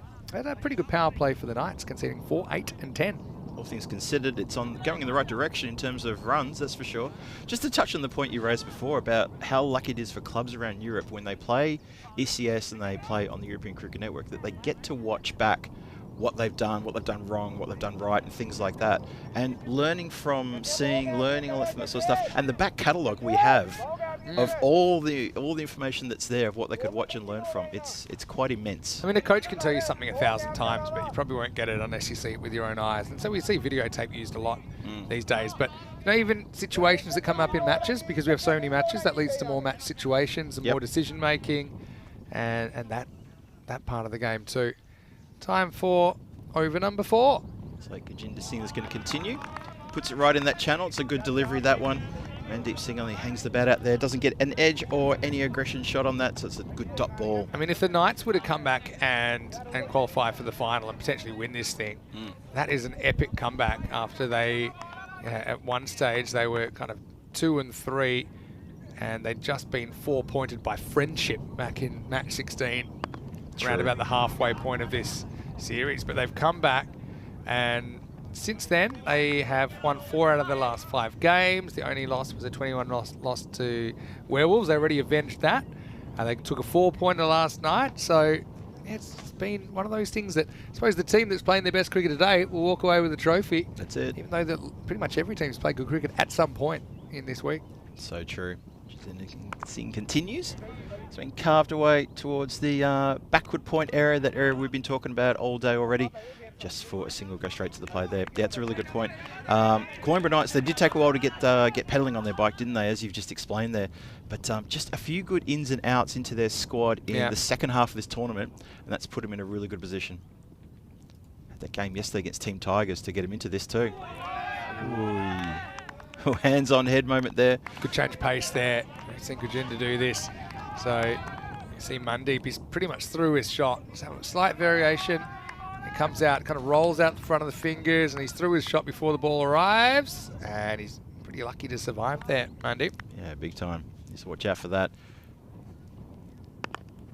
Just plays that with soft hands again. Not a lot of pace there being generated by Gurjinder Singh, but he's putting it in the right spot every time. I also think that with these teams batting a certain way, if they did have to match up against some of the bigger clubs now, I think they'd be a lot more adept at kind of using the pace of some of the bowlers that get. Obviously, there's a bit of crossover in club cricket. There are two divisions, generally speaking, in Portugal. True. Just hit. I thought there was going to be a hot shot at the stumps there, and just locked and loaded, but didn't pull the trigger. Nobody backing up, so they didn't want to have a go, but I think it was probably worth it. Even the bowler was sitting there waiting. Maybe he can bounce a throw to the bowler. That'll be the end of the over at any rate. Brothers finding it hard to get going here. Both openers back in the shed. 26 for 2 after 4. Yeah, kind of a similar story. Well, not quite a similar story to the previous match for the brothers, but difficult in terms of getting going here on the runs there, trying to find some fluidity here and trying to get some consistency with the batting. But credit to the Coimbra Knight bowlers who are trying to be a little bit of variation, trying something a little bit different that maybe the brothers haven't seen. And 26 for 2 after 4, that shows that that's working. Yeah, I was wondering what they do here, whether they want to change the bowler or not. I don't think they are going to make a change. Looks like Tejpreet is going to bowl the 5th. Yep, Tejpreet Suppose on. they're forced to now because that's the end of 4 overs. That's it. Well, up in the air, shouts of catch, catch. And that would have been quite something to pull that one in. They actually ran too far there. That's the tough thing, running back with the flight. Almost wears it in the back of the scone. But just watch it. And yeah, got shot from behind, didn't he? Almost could have really worn that one quite badly. The old running backwards catch there, it's... Some people at channel have seen to say, like, oh, I should have caught that. It is not an easy thing to judge at all. Yeah, running with the flight's always really fraught hard. with danger, especially here where you're not even running on a flat surface. You're basically running downhill. You're running downhill, yeah, exactly. No matter where you're running from. Yep. Oh, good straight shot there. I think maybe bowler might have got a little fingertip on that to slow it down, or maybe it was a miss hit. Either way, just a single down the ground. Yeah, just a slight miss hit. Yeah, I saw Dilbag Singh took a catch over in the square leg area, and I think might have clipped it, actually put it onto social media. And it was the catch where he leapt up in the air, but he was leaping backwards. And as he was coming down, you could see on his face genuinely was like, where was the ground was there a moment ago, and he had a few he had an extra couple of centimeters to fall. Then we had one yesterday where the fielder was heading down, but the ball went above his head because he was assuming the ball was coming down. He forgot it was below the ground level. Yeah. That was at 45, short fine leg. That's great fielding.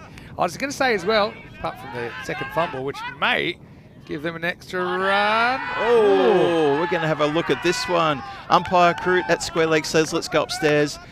That means it was close. That means it's super close. Yeah, I mean, is it a direct hit? The keeper looked to be taking the stumps, but maybe the ball hit the stumps first. Let's have a look at it on the replay. Have to slow this down as much as we can. Keeper. Has the ball hit the stump? Is he even in? He is... I think he's in anyway, I think he's right? home, yeah, just home on that frame. Yeah, that frame there. Bales haven't gone yet. It's very close. But it is close. I was curious anyway to see if the ball definitely hits the stumps. And looks like, yeah, I mean, it does, but like, see the thumb of the glove is like nudging the stump, I think, at the time the ball hits. Yeah. I think I'm satisfied that the ball has hit the stumps, which would knock the bails off, but a little bit messy. But luckily for the batter, he is in. Well, that would have been disastrous if the brothers had had another run out today on a misfield. Already saw that in the previous game, which resulted in a wicket. It would have been gutted to have that happen again. 30 for 2, halfway through the 5th. Oh, the slower ball that's not disguised at all. And Parminder doesn't get to put that away. Still gets it in a good spot though, doesn't he? Does. And so Yeah, Paul Kempen saying, where's the ball? What day is it? Where am I? I think he's talking about that with the flight effort from earlier in the over. That's it. It's a unique kind of field, though. It is. The topography is different. Upside down bowl effect. Like there. You see how you can't see the boundary rope? That's because it's down the hill from that angle. Exactly. We've seen some catches taken low down in the vortex area, and to the naked eye, Tina and I, we just lose it. Because you can see it's below the line, and we have to go to the We need to get to up the camera. In the sky box, and then we can see the whole field. Oh, remember we used to do that? Shouts here. Was that too high? Well, they're asking the question a couple of times of the umpire. Not nicked. The question is it too high or not? I think it's been called a 1 for the over. That's a good bouncer. I think it goes straight past the ear. Yep. Fair enough. Close, but good bouncer. You get one bouncer and over. A bouncer is a ball that's above the batter's shoulder if they're standing at the crease, but it can't be above their head. If it is, then you risk it being called a wide. That's it. One more to come in this over. Crunched. Has it been mishit? It sounded a bit clicky, but that's enough for a big Maximo. Doesn't matter about the sound because it went over the boundary line. 37 for 2 after 5. That was a good click. It was the sound of the bat maybe almost breaking in half because Matip's absolutely slaughtered that. Watch that. He just gets a nice length. He turns on it right in the wheelhouse. So 37 for 2 after 5. Let's welcome you into the commentary box. Great to have you with us, wherever you're watching from around the world. Vinny Sander here, Mr. Maximo. I've got Phil G with me, and now getting to the business end of the business day championship day here with 3 teams on the run in to win the first ever Challenger ECS. And this game is poised nicely. It's just simmering. It's waiting to explode open one way or the other. And you know what? If the brothers can get on here, Parminder Singh can put Parminder Jeet, gets on a big one here. Who knows? Because they've lost the 2 openers, and that's the momentum taken away from the brothers. It's all for them now. Yeah, happy Peacock Friday to everybody as well. Phil's looking sensational, as has been commented many times today. Has Rahul, who's going to bowl over number 6. First one's short and wide and put up and over the rope. Maximo! Brothers, they've had to back themselves out of a few tight corners today. Looks like they might be doing it again. Yeah, we start the second half of the innings with a big Maximo over the square leg point boundary. That's a lovely shot indeed. So Parminder needs a big innings from him. He hasn't really dazzled us with the big innings all tournament. He's got every opportunity here to get his team up to a decent score if he can crack on here. Well, he goes on to the leg side now, and he's lifted that one away for another Maximo. So there you go. We are definitely mic'd up to the center of the pitch because Parminder says, Phil G just said this, watch this, crash. Yeah, once again, ball's not really in the right spots on the hip, maybe trying to cramp him for room a little bit. Yep. But Rahul, he's had some amazing moments. He's had some overs that it's all gone wrong for him. That's probably the story of any ECS bowler, isn't it? But yeah. I often said he's a pretty good barometer for how they're travelling. Knights were so good. Haven't given too many hit me balls away today. Yeah, true. And the other thing is, I mentioned the lack of extras this morning. We haven't had a single extra in this innings. Is that right? Not at this point. I've probably jinxed it now. But that was a big issue. I know earlier on. I know the wind was a bit different earlier in the week, and that was pushing a lot of balls right to left. 50's up, by the way, for brothers. Pretty good effort, that. Oh, it's an edge. It's a thick edge. It's going to run very fast, and no one's catching that except the boundary line rope as it goes over and bounce in front of it. 4 runs. Yeah, it's so funny. I'm just trying to think. I honestly think I would have almost a backstop, maybe slightly towards third. I think I'd be trying this field with 3 outfielders down there. I just don't see a lot of balls going over mid-on, mid-off, cover. Yep. Mid-wicket. Okay, if it goes to fine leg, it's probably going to go anyway. Or square leg. I don't know. They have been disciplined at hitting that off-stump line today. So I suppose you need to have the field to back it up. Yeah, good shout, that. And the thing is, sometimes cricket, there's a bit of out-of-the-box thinking. I don't see too many... I'd much rather see a batter, if I do have to get hit for 4 or 6, hit it under the middle of the bat and kind of shrug your shoulders and go, oh, well, that's the way it goes. But when you're seeing these edges fly over the keeper and they'd have like a fine third and a deep backward point at the moment. So they've got 2 fielders out. I just feel like a third might be useful. That's been hit pretty hard. That heads out towards deep mid-wicket. Oh, a bit of soccer work there. I mean, that was some pretty aggressive footwork. Is that offside? He might have been, but he's kicked it straight to the teammate. So it actually was a well-placed kick from the instep there of the boot. Not that I'm a supporter of foot fielding, but have a look at this. That's yours. Good contact, didn't he? Yeah, real good contact. So into the 6th over, Brothers 11, 56 for 2, listed to make 106. That was the story of their first innings of the day. It looked like they were in all sorts of trouble. That was against Lisbon Supergiants, but they batted themselves out of a bit of a mess. At one stage, they were 26 for 5 in that innings, but they ended up on 125 thanks to the efforts of Padip Nanglu. But of course, he went for just 4 in this one, and someone else has to dig him out.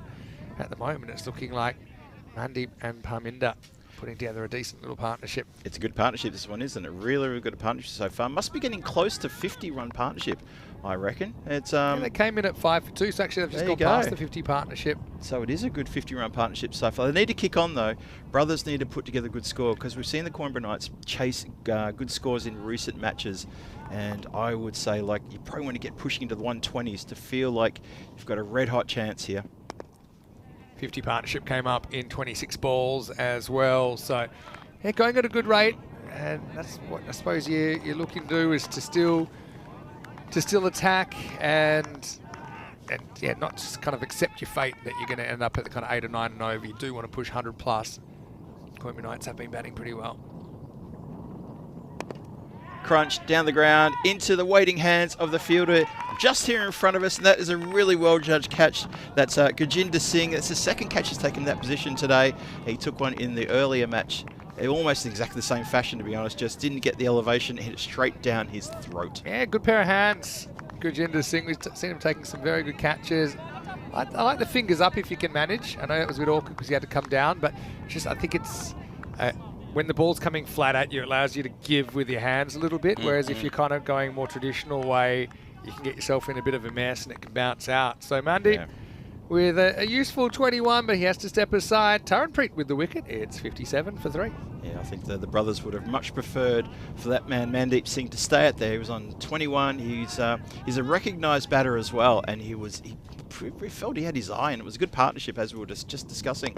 Verinder now comes in, and he elevates straight down the hands of Gurjinder Singh. 2 in 2. Oh my goodness. Verinder Singh goes first ball in exactly the same fashion as his predecessor. Oh, this would have gone for 6. So he's done a double good job here, Gurjinder. Saves 6 runs. Hits it pretty well, doesn't he, Verinder? But doesn't quite have the elevation to get over. Gurjinder Singh down there. So showing it wasn't a fluke the first time. It's a golden derrick for the experienced Verinder Singh Verrick. He's out. And it's 57 for 4. Hat-trick opportunity. Big time for a hat-trick opportunity here. Stay tuned for just in the next moment. We're going to see if the hat-trick ball coming up. Verinder Singh could feel a bit hard done by there, because Gurjinder Singh, he's the smallest guy on the ground easily. All right. Here we go. Another Knights hat-trick. Oh, elevated. No, it's not. It just popped up just for a moment, but then bobbles out towards the square leg boundary just for 1 run. There's a Hat-trick fielder ball goes. lurking around there as well, but it Yeah. just wasn't quite in the right spot. Not quite. Oh, dear. Close, but no hat-trick. You can absorb golden ducks because other batters get opportunities to face balls. I know I'll be disappointed. Parminder on strike now. He gives it a flat bat 6 crash. Just heads towards the scaffolding with a really good, mean shot. Real aggression in that Look one. at the wrist speed here. It just kind of holds back and then snaps those wrists through the ball at the critical moment. So sends it up and out of the ground. Taranpreet's had an inching over. It's gone 1 wicket, 1 6. Incredible. That's a bit of everything. Licorice all sorts there. 2 for 8 from his. He's got 1 more to come. And Parminder Jeet, he's raced up to 38. Looking good. Looking like the pitch hitter now. Goes crash for another one for successive Maximos. Clobbered that over the covers for a big hit. Yeah, I like the way he's going offside here as well. This is what good teams, good batters have done. That's They're not it. trying to pull across everything with the bottom hand. That's an excellent shot. So 2 wickets, 2 singles, 2 sixes in the 7th over. And it's 70 for 4 after 7.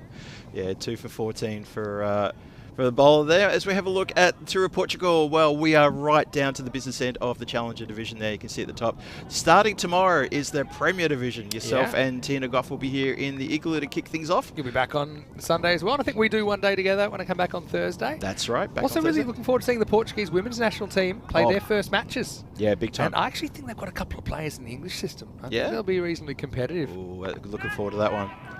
Swung hard and high, but straight into the waiting hands of the fielder, running around from backward square leg. Another wicket falls. This time it's George who cannot kick on and make a big score, and he's done at the start of the 8th. Yeah, the curious case of George, who gets kind of tied up here, gets more bat on that, flies away for 4 or 6, but as it is, he presents another opportunity.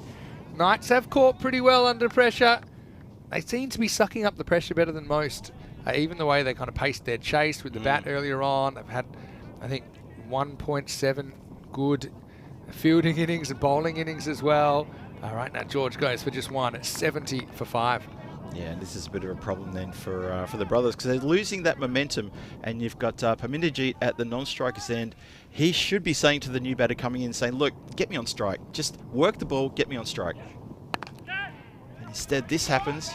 And sometimes that can work and sometimes it doesn't. It's going to go for another bit of foot fielding. Same fielder there. He'll have to change his boots in a minute. He's playing the wrong sport. You've got to wonder. Maybe he's got a football game after this and he's just getting practice. Poke it and have it just kind of sneak off his foot for 4. So he's trying to put a bit of welly into it. That's true. He's done exactly what he's done about an over and a bit ago. He's just done exactly the same thing. Oh dear, but anyway. You've kind of opened up an end now, although Gurulal can handle himself. You've seen that before. Yep. Oh, swung around the corner. That's going to travel the distance.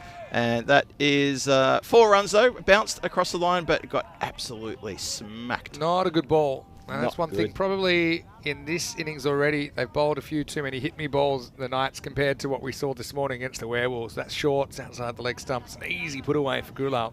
Oh yeah, that should be a boundary all day, every day. 76 for 5. We're halfway through the 8th, and we're still in the Goldilocks zone. Keep your eye on that. And well, Gurulal Singh, he's raced up to 6. And interesting moment here. We've got 2.5 overs to go. Parminder Jeet at the non-striker's end. Can't wait to get up there and rattle the cages. It's a flat shot down the ground. Just going to be a single here, fielded cleanly. This time with his hands. Decides not to go with the boot, fair enough, because there was no one to kick it to. Yeah, good decision. Good decision, Yeah, Gurulal Singh. Parminder's been great here.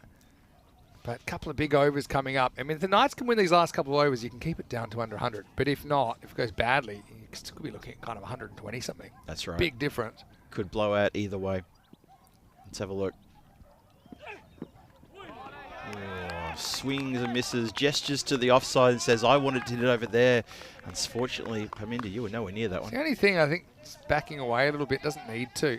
Yeah. I think you could just stand fairly still and play the line of the ball. So they made it unnecessarily difficult that time, Parminder. It's a Still shame. his batting was on 44. Yeah, it'd be a shame if he reverts to type here, because he's done quite well to get to 44 off 18.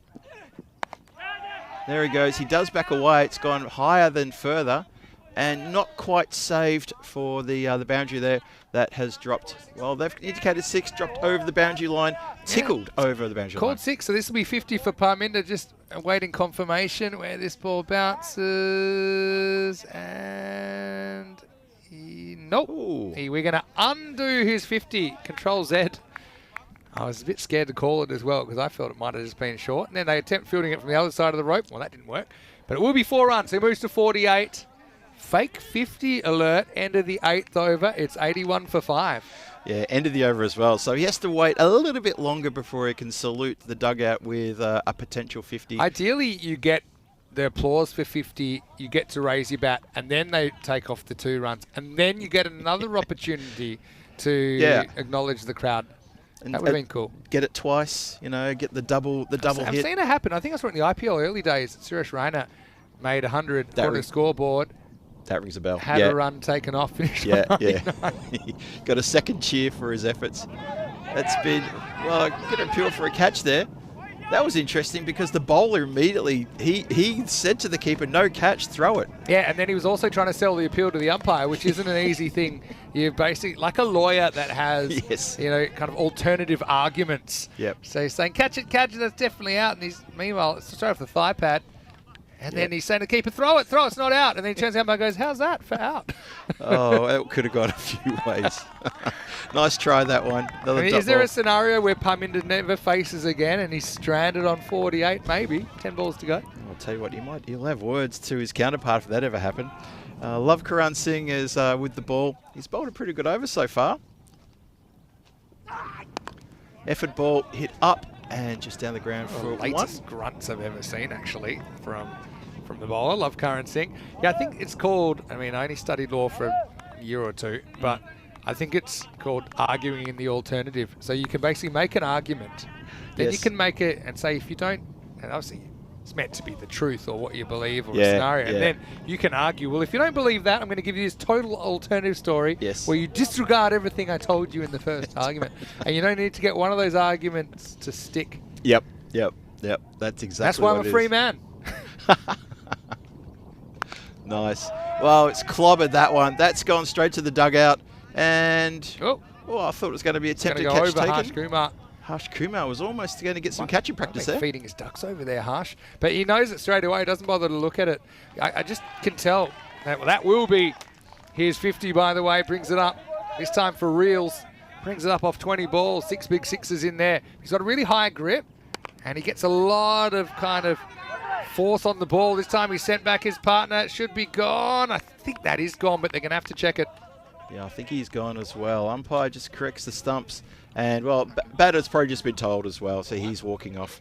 Probably try and get a second look at this one, but the batter walks off. No, the batter's trotting off. He knows he's done. He knows he's completely gone. Gulal Singh says, see you later, to the centre of the ground, and new batter comes in. Looks like Satnam Singh is going to come in now. Yep, short by, what was that, about a foot short there? Yeah, something like that. No. But it's probably the play at this stage. Yeah. Well, when you keep Parminder at the striker's end. Have they already changed the batters? I think they have. Yes. Satnam Singh has just come in. The outgoing batter, Gulal Singh, he trotted, then he ran, and then Satnam ran in. It was very, very quick. No timed out here. Maybe that's living rent-free in their head. The ghost of Abdul Motin's timed out from a few days ago. Go down in the annals of history. Incredible stuff. All right, last ball of the ninth coming up.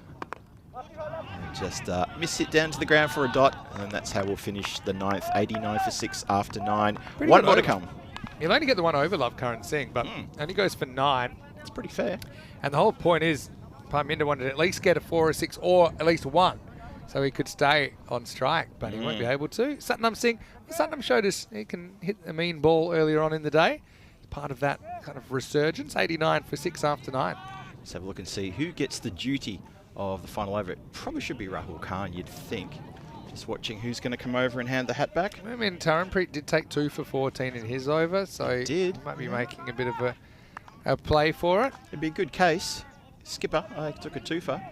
Rahul Khan is currently wicketless. Yeah, they're going to go back to Rahul. He's proved himself during the week, so he'll get this 10th over. Game very much in the balance.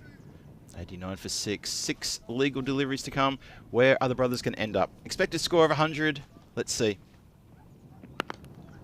It's been just miss-hit down towards that deep mid-wicket area.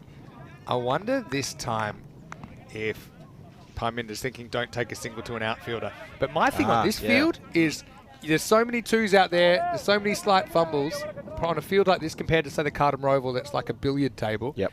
Is you might as well just go for 2 anyway. Head you down. Might get back. Yeah. Yep, head down. Well, this one's coming straight towards us. You're safe here. It's almost menacing the cube. Curves away. I know you did your angles yesterday with Tina. That's going to be a Maximo. Shot. Look at that again. Look at the high grip. And it's like he's swinging. I don't know if you've ever seen, what do they call it? The way they mix their tea in the bush. The billy. Oh, the billy. He's yes. Getting so much momentum up, so much force up. Isn't that how you get the tea leaves and stuff to the bottom of the billy so you can pour the liquid out the top? That one up. Yep, that's a good call. 60 now. Knock on the door of the 100.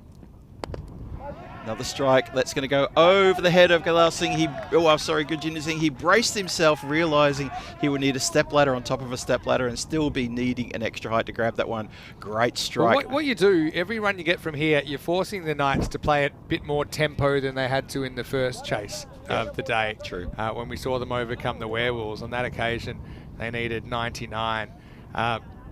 but it's very, very similar with these two innings today for Brothers. They've had a lot of early wickets, but they've had someone pull them out of the mud. Earlier on it was Nanglu, right now it's Paminderjeet with 66 not out. That's right. That previous 6 also brought up the 100. It's a really good point, Vinny. They have had someone pull them out of the fire just when you thought the score wasn't going to be enough. Doesn't make contact on that delivery. 2 more to come. And unfortunately, Rahul can't. He's looking like he's going to go wicketless unless he can pull something out of the fire here for the Coimbra Knights. Trying to get back on straight no matter what. That's been clipped into the vortex area. It's going to go straight to play. They don't take a run. Well, you know what? We have to check this because he gets tied up in the rope with his feet. Oh, do you think and he I've got might a have... funny feeling that... Oh, one more time. Well, let's see if the ball's touching him at the same time. But look, this spot, he's okay here. Is he on the rope?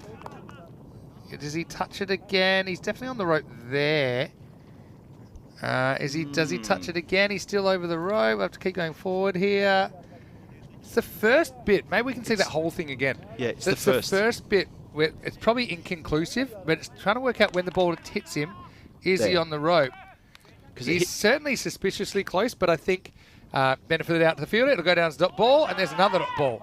So look, you take it half a maiden to finish. I don't know if that's going to get given out or not, or whether they just think that innings is over. But it'll be a great comeback from Rahul, who doesn't concede a run in the last 3, and Brothers are going to finish on 102 off their 10 overs. Yeah, so in the end, that is a very good finish from Rahul Khan to get those 3 dot balls in. Just when Paminderjeet gets 66 and threatens to maybe get some big hits there at the end, so very good work there from Rahul. And pretty good work from Coimbra Knights. As you said earlier, Vinny, just a couple of loose deliveries there. The only blemishes on the Coimbra Knights bowling effort there, but they keep the score to 102. Not bad. I wonder if that's out or not. It's a funny one. I actually think maybe the ball's dead. Everyone's just walking off. So I suppose the keeper thinks it's alive, so maybe he's got a cheeky dismissal. Won't matter really. I can tell you the score will be 102 for 7. And will be given, I think it's actually going to be given run out.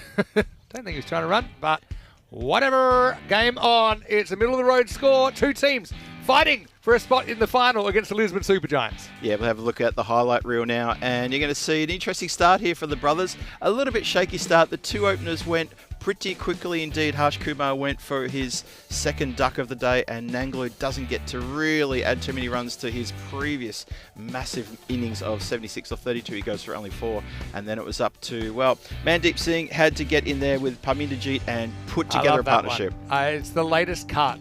Call the Guinness people. Because it was kind of a deliberate shot. I don't think it was meant to be off that part of the bat.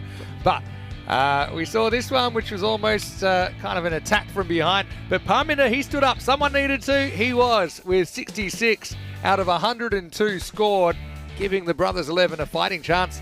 And of course, if they don't defend this, they'll go out in straight sets despite topping the table. Exactly. That would be disastrous for them. They will come into this match thinking, we shouldn't have lost that first match, but we did. We can't lose this match, and we might. So Gajendra Singh took 2 catches, almost identical in the same spot there. There's the second one. Just that one over his head. Verinder Virk just couldn't get enough on that one to get over the boundary line, but Parminder kept coming with the big 6s. Yeah, it's a funny old one because, okay, Parminder scores 66 off 27. It means the rest of the team scored 35 off 33. So basically run a ball stuff. This is a bit of a tactical one, I think. Parminder trying to control the strike late in the piece. Just have a look at the, I don't know what you call it, but the kind of the physics that he's able to get through the bat. Creates a lot of bat speed. This is the last one where he's given run out in the end, and Darwood just takes the easiest direct hit. Buck says it's good enough for me. If you're going to do a Johnny Bairstow, I suppose it won't matter so much in this context. Yeah, exactly. But in the end, Parminder leads the scoring with that 66 off 27 balls. 8 Maximos and 2 4s in there. So he actually scores 56 runs in boundaries alone. Didn't have a lot of help. Mandeep was good kind of when his team needed someone to turn the page a little bit, finished with 21, but no one else in double figures. And have a look at the extras. Just 1 single wide in this innings. That's one reason the Knights have been dynamite with the ball today. Yeah, that is a really good bowling display, and we have to say something about the bowling in the matches so far as well today. Only a few extras, but 1 wide. That is such a turnaround from some of their efforts early on in the tournament. But 102 for 7 is on the board after 10. Have a quick look at the bowling figures here, and you'll see pretty good economies, except for Rahul Khan. He went none for 32, but 2 for 14 Taranpreet Singh and 2 for 12 Gurjinder Singh bowled very well indeed. Ravinder wicketless, but good economy at the top of the table there. Haven't had too many of these big overs today. I mean, Rahul, okay, ends up with 32 against him. His first one went for 19, second for 13, but that was the last over. But no magical overs in there. Just finding a way to keep the line moving did the Coimbra Knights there. But Brothers 11 still 102 on the board. That plays. Could this be a little bit of a golden ball tingle? We'll find out, because there's only room for one of these teams in the final. It'll be 103 runs standing between the Knights and an unlikely comeback to the final. But can the Brothers 11 regain their top dog status and defend 102? Vinny Sander here, Mr. Maximo with Phil G. Back in a few moments for more action live from the Southampton Cricket Ground. You're watching the European Cricket Series.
This European cricket event is proudly brought to you by HCL Software, Rado, 1xBet and Victorinox. Hello and welcome back to the Santarém Cricket Ground here in Portugal, about an hour north of Lisbon. And right now we're about a couple of hours away from the start of the final, and it should be a cracking final no matter who it involves. We know the Lisbon Super Giants are already there. They'll be playing either Brothers 11 Portugal or the Coimbra Knights, winner of this game. This innings will sort it out. Brothers 11 Portugal 102 for 7 off their 10 overs. The Coimbra Knights chasing 103 for victory. Two teams with big ambitions, but the road will end for one of them over the next 40 minutes or so. Vinny Sander here, Mr. Maximo. Great to have you with us wherever you're watching from around the world. Tina's off today. Got Phil G here with me. And, well, Phil, this game is very, very much in the Goldilocks zone, I think, at the halfway point. Couldn't agree with you more there, 100%. And hello to everyone from Phil G here to you all in the chat and wherever you're watching from around the world. Whether you're watching, well, wherever you're watching in the world, doesn't matter where you are, welcome. Yeah, I agree, 100%. This is in the balance, and, well, the brothers have got their work cut out for them to contain the Coimbra Knight batters. And the Coimbra Knight batters, who have shown their quality in the last few days in this Challenger tournament, they're going to feel pretty confident coming into this, and we'll see what they can do. They chased down, what was it? They chased down 98 in the early match today, and they eliminated, knocked the Werewolves off their perch, and they scored those runs with a couple of balls to spare. So they could do the same here. Similar kind of score they're chasing. Interesting. They're going to open with Verinder, who bowled the second over in the first game. He's bowled the first over this game. They bowled Bardwaj early in the last one, and actually did get the wicket of Giri, if you remember that. Yeah, early. But I think Verinder bowled pretty well. He's able to find that block hole. I think they're going to try and pitch it up. Here we go, 103 for the win. Does try and pitch it up. First one's going to go down the leg side for a wide. Handled plenty by the keeper, but they'll just get the one run.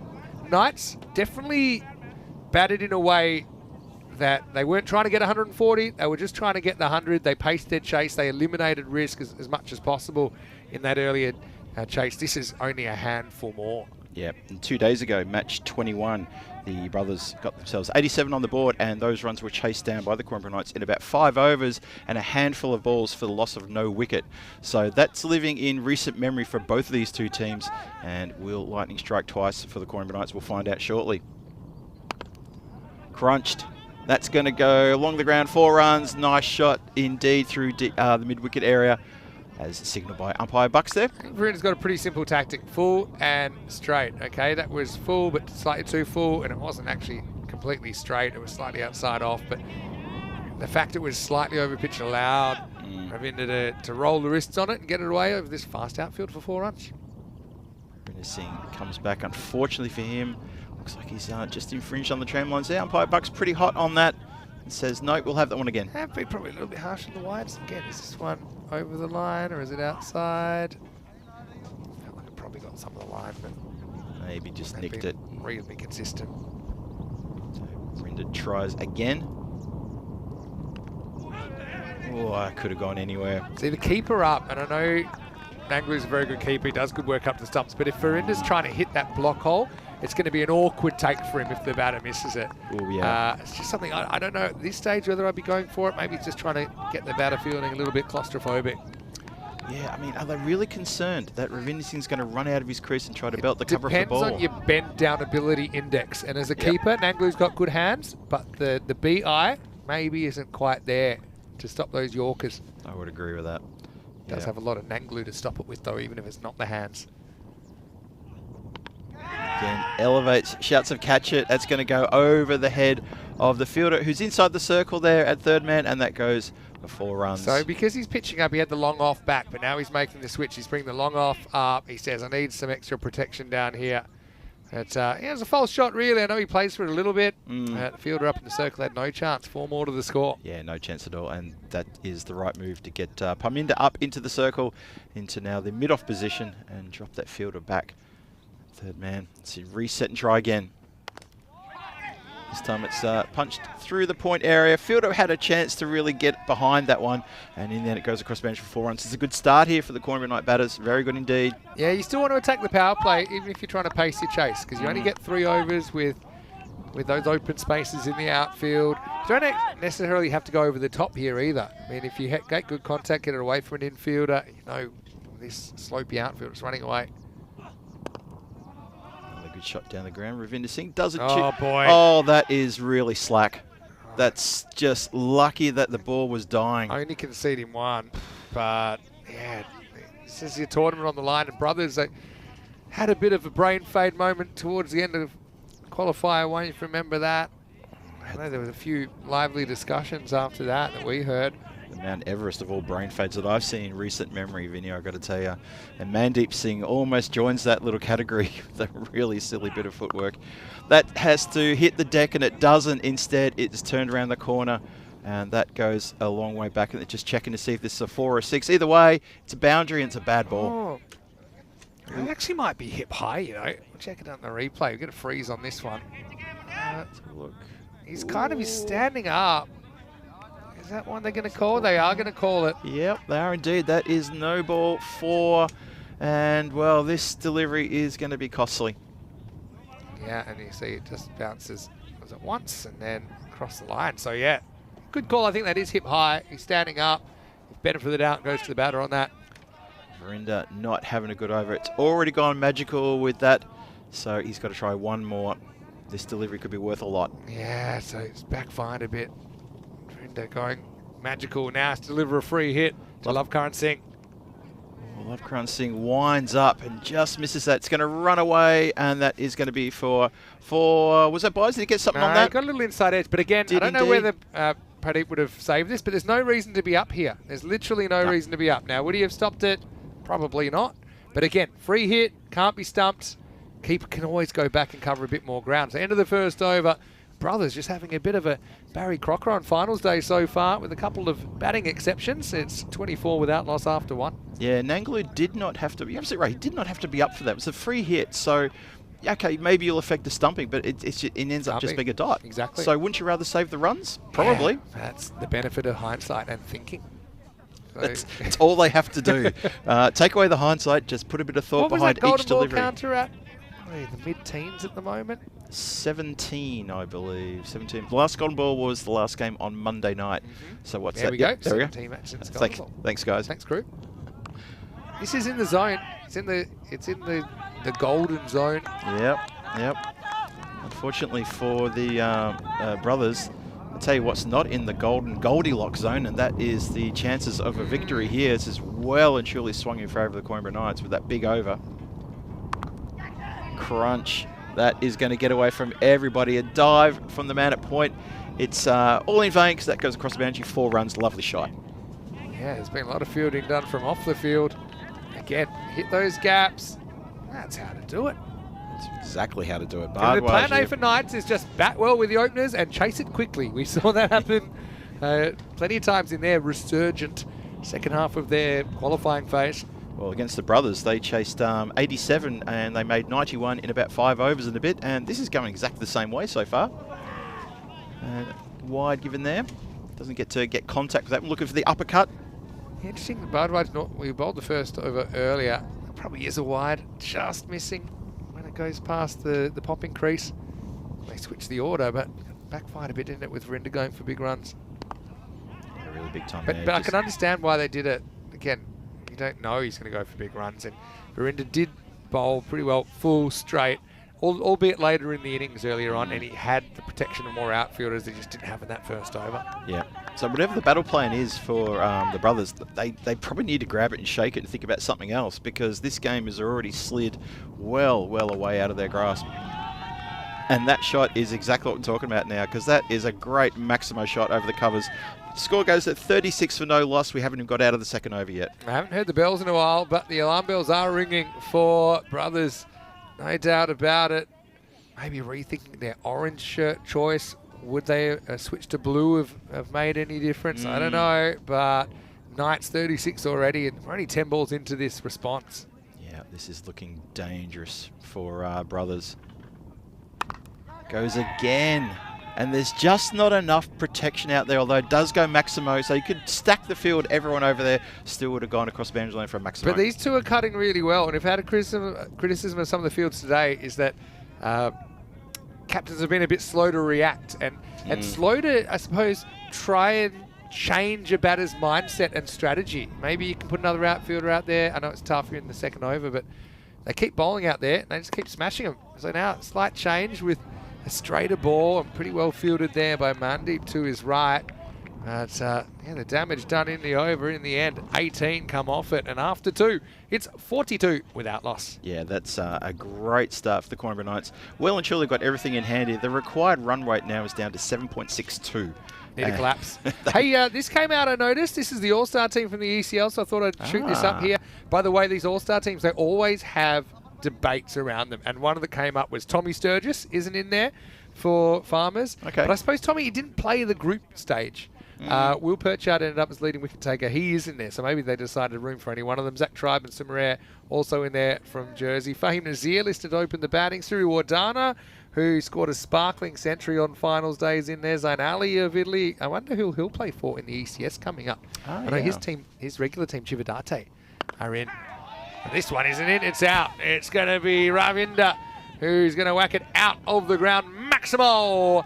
As they do change the bowler, but no change of luck. George disappears out of the ground first ball. Yep, that is a dead set tee shot off the second par 3, and that is up in the air, and not too much rolls away. The other thing I noticed, the 12th man in that ECL All-Star team. Yep. Is actually Priyan Pushparaja, who actually didn't play in the championship week, so it's pretty rare to break in, but he just played really well. Indeed, didn't he? Asked the question there. Played for the there was Royal Strikers from Malta. You spent a bit of time in Malta as well. I did. I saw him in top flight during that ECS as well. Big Sawari gets in from the Zurich Nomads, who have good representation. They have 3 players in it. Kalagamage, I thought, had a very, very good series. He was pretty close to the MVP voting as well. Asmat Ali from Germany. Some of those crazy chases that the Darmstadt CC guys pulled off. Even though they end up missing out on the top 4 on net run rate in championship week, but they pulled out a couple of ridiculous chases in the 90s. Yep. Including one where I think the rate had gone over kind of 25 and over required, but they just stepped up and kept pumping the ball out of the ground. They were impressive. They really were impressive. Oh, stumps Akimbo, and that is the breakthrough. George is ecstatic there's a breakthrough, although there will be muted celebration from around because they probably feel, the brothers, that damage has been done on the scoreboard. Well, George is getting angry.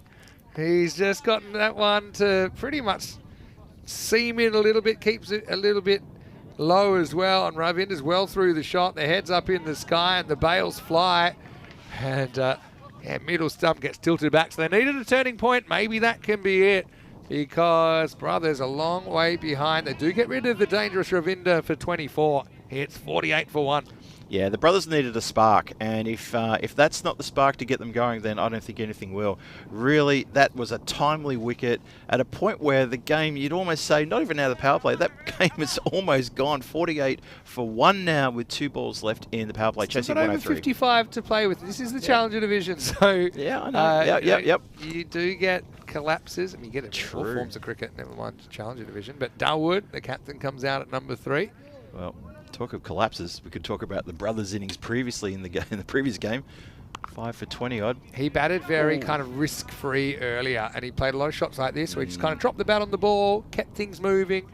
We know that the rate required 7.5 and over, so he'll be hoping to play a similar kind of role here, I'm sure. Yeah, Dawood Mohammed, the skipper for Coimbra Knights out there.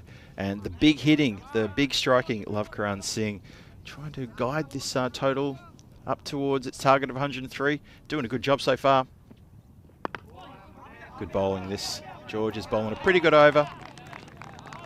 Manages to change the trend of the previous 2 overs and only goes for 7. Gets a wicket as well for his trouble. Good over that. Yeah, 49 for 1 after 3, but the Knights, even with that wicket lost, comprehensively winning that power play. Big time. But you just got to hope for a turning point and hope there's still time in the game to change the narrative. They do have 54 runs to play with here, Brothers, but you can see it wasn't the start they wanted. They bowled Verinder in the first, went for 24. Second wasn't much better than that, but George giving them a fighting chance, chipping in with the wicket of Ravinder in the third and only conceding 7.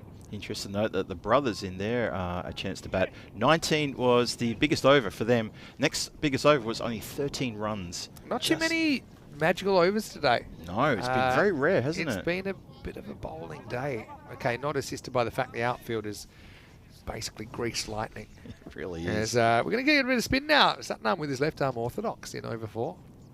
A little bit short that one, just pushed out towards point and just a dot there. Yeah, this is a good move, I think. Sort of leave a little bit of the pace off the table maybe for later on. Well, we've got the win predictor saying 14%. Mojo 1 has their own predictor. Oh, yeah. He calls it 0%.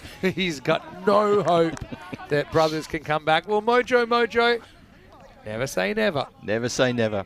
The fight's not done till the fight is over. 15% is roughly 1 in 6. Or 70% is pretty much 1 in 6. Roll a dice. If you guess right, that's the chance of Yeah. coming back. So it's still there. Exactly. I'm not sure Mojo 1 will be someone I want to join on that one. Well, a bit of a relayed Wow, what's throw. going on here? So much confusion. A relayed throw from a player falling over and another player's fallen over. They just had a disagreement as to whether this is a run. Darwood wanted it. Let's just say he's not a man-cat risk there. Love current on strikers, and they're just not looking at each other. I mean, Darwood actually gets about 2/3 of the way down and can still get back. Well, when you're not looking at each other, but you are arguing with each other, and you need to get back to your ground, that's trouble. Eye contact is key in a good argument. Once you Yes. lose that, Yes. you lose a lot of credibility. Oh, that could have been a real mess there. And, well, Darwood Mohammed at the non-striker's end, with hand on hip, just staring. The nerves are jangling Oh. out there. Finals nerves creeping into the Coimbra Knights. They're in control here. Love Current hasn't actually had too much to strike so far. He's only faced 6 balls out of the first 22. Oh, and he shows a bit of aggression there and swings hard and goes along the ground for 4 runs. And now his skipper goes up to him, gives him a fist bump. They don't talk too much, just go back to their area. Hopefully everyone's all cool now after that strike. Well, one of them ran there was Darwood, but Love Karan Singh wasn't running at all. He knew they'd gone for 6, so he just basically Stood his ground. motioned Darwood to go back to the non-strikers end. The 50 comes up for the Knights. Still well in front. Plays that defensively. There we go. So Satnam Singh, after all that, he's actually bowled not a bad over in the end. It's pretty tight. He's gone none for 5. And so Love Karan Singh 24 from 8. And Darwood Mohammed at the non-striker's end, who will now go on strike. Just as a little brief word, maybe a bit of a, come on guy, we're on the same team here, Love Karan, we can do this. You know, but let's watch each other on these singles, shall we? You can handle the kind of 1 boundary and over, I suppose. The last 11 balls, the Knights have only scored, or basically the score is 1 for 6 in the last 11 balls. So they have slowed them down to an extent, but still a lot more work to do for the brothers. But they're certainly still a realistic chance as we see George getting a second over. Well, it's been hit pretty hard. Verinda can't get down to that, and the boundary line greets the ball with a smile and says yes. 4 runs all the way along the ground. Lovely cover drive. It's good effort from Verinda here. Gave it everything he had, but it was pretty much past him before he could even get the dive in that he was thinking about. Yep. Nice shot Good by shot. Darwood, his first boundary. That's right. He goes up to 6 from 6, and Love Karan Singh, the playmaker at the non-strikers end, he's on 24 from 8. As usual, his strike rate is, well, quite good. It's up to 300. 58 for 1, just the start of the 5th. Just a quick single here. Ooh. A few shouts, a few anxious moments. If he picks that up clean, I think there's a chance at the bowler's end. But see, Darwood, he's happy to play a bit of small ball. If it's in his zone, he'll go it, but otherwise he's happy just drop the bat on it, use the pace, take the 1, maybe more on a misfield, get the ball, start testing out the outfielders. Yeah. He's playing the exact same role that he played to perfection earlier on against the Werewolves. You almost got to see his team over the line there. He was dismissed just before the final runs were scored, but yeah, he guided his team to a good victory earlier today. See if he can do it again today in this game. A few oohs and ahs as that looking to just play it gently down towards third man and gloved cleanly. Love Current Singh's a bit of a key to this innings because as long as he's there, Darwood doesn't feel under too much pressure to score himself, because I think Love Current's been in incredibly good form. Can George get him? Swings hard, mishits it. It goes like a rocket though.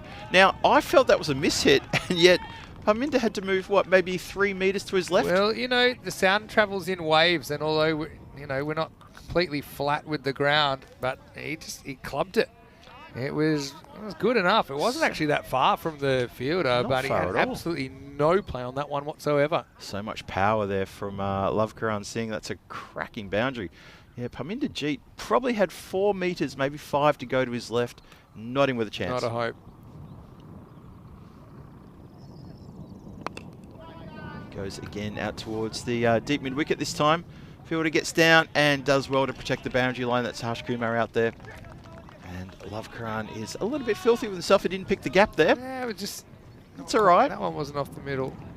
That's kind of inside half of that. Fielder does well to stop himself from touching the rope. Yeah, I don't think Love Karan Singh needs to be too upset about that. Still getting the scoreboard ticking. Coimbra Knights 39 from 31 for the win here. Darwood's happy to play it out. So George with a good spell keeps his team in the game. A lot of things have to go right for Brothers to get home from here. George finishes 1 for 17 and the Knights cruising at the moment, 64 for 1 after 5. Yeah, so still 30 deliveries to come as we have a look at the I've got calendar one for you. for 2025. What you got for me? Tell us one that you'd like to do on there that either you're doing or you're not doing, but somewhere that you haven't been before. Oh, somewhere I haven't been before. That's on the list. It's the problem. I've been to a lot of these places. What catches your eye? Finland. Ah, too bad I'm going. No, Finland's actually, one of the reasons you can't get you on that is because of it comes straight Czechia, after yeah. Although it's not stopping me going. That's and right. I tell you who I picked for Finland. There's a reason. It's Andrew Ryan. It's one of his ECS. Of course, His yeah. partner is Finnish. Of course, yeah. That's right. That's right. Nice opportunity. Very good. To mix work and family life. Anyway, this is going to be a flat bat smack from Love Karan Singh Maximo. As long as he's there, I can't see the Knights messing this up. They're 70 already. And just in case you thought that the Brothers in with the sniff, normal service has resumed to this broadcast, and Love Karan Singh has gone absolute crunch with that delivery. 35 of 12. He's got half the runs. 70 for the lost 1 wicket, Coimbra Knights. Oi, and he's done. There you go. Completely undone there. Satnam Singh with a fist bump. He's excited, and the Brothers should be excited with the back of Love Karan Singh. Yeah, classic case. He went back when probably should have gone forward to this. He plays back, ball shoots through a little bit, and it just bowls him all ends up. Oh, You it does see shoot. there, it did hurry on a little bit, but it comes through kind of shin height. And, well, is it too little too late, or is it a window of opportunity for Brothers 11 Portugal? Love Karan Singh bats well for 35, just 13 balls in his innings. But he's on his way, and we'll have to watch the rest from the sidelines. It is 70 for 2. Yeah, you said it at the top of the day, Vinny, that every now and then this pitch will do something untoward that you don't expect, and that's a great example there. That did shoot just a little bit. I think he's just hit over the top of that. It does bring to the crease Amritpal Singh, who's also had a pretty good tournament so far. Yeah. So that's still not a reason for too much celebration. Bowler's trying to run in while there's about 4 players still trying to get back to their positions in the outfield. Say, hey, come on, we've got 60 seconds here. Give us a break. Satnam Singh wants another wicket. Ooh. Didn't know too much about that. Amritpal tries to hit the cover off it. So one thing I know it'll be tough in Finland because I don't know if I've even got a day off. But Rhino's promised me the Finnish kind of sauna experience. Ah. They're pretty serious about it up there. Oh yeah, that part of the world definitely. That's the is that the one where they hit you with the branches I was or just something? Or thinking, if for some reason, Have I gone too getting far? hit with branches feels like it's a thing that they would do. I'm not sure if I've gone too far east on that one, but that's kind of what I feel that part of the world, the sauna with the. Oh, it's a great take, actually. It's a terrible ball from Satnam, but Nanglu, I talked about his bendability index, maybe not being too high, but the sideways index, that was off the charts. Great stop. That was great work there. Coimbra Knights still need 31 from 26. Run rate is 7.15. Oh, bold. Satnam. It's the one that he tosses up a little bit.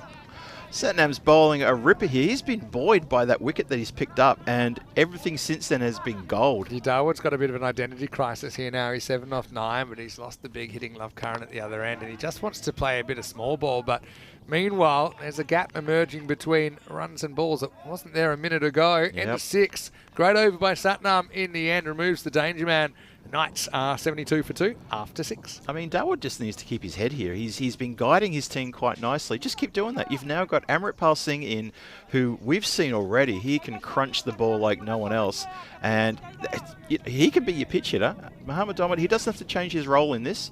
and just keep on guiding the team and letting Amritpal Singh get on strike and crunch the ball when it needs to be They crunched. shouldn't run out of batting here because they've only True. lost 2 wickets. There's only 4 overs left. Yep. But it's a funny old game, isn't it? We've seen a few nervous approaches to targets today. As we'll start over number 7. This is Amarjeet, the captain, who's going to bowl. It's been hit straight to Verinder, who feels it clean. The all chance for a run out here. Oh, can you believe it?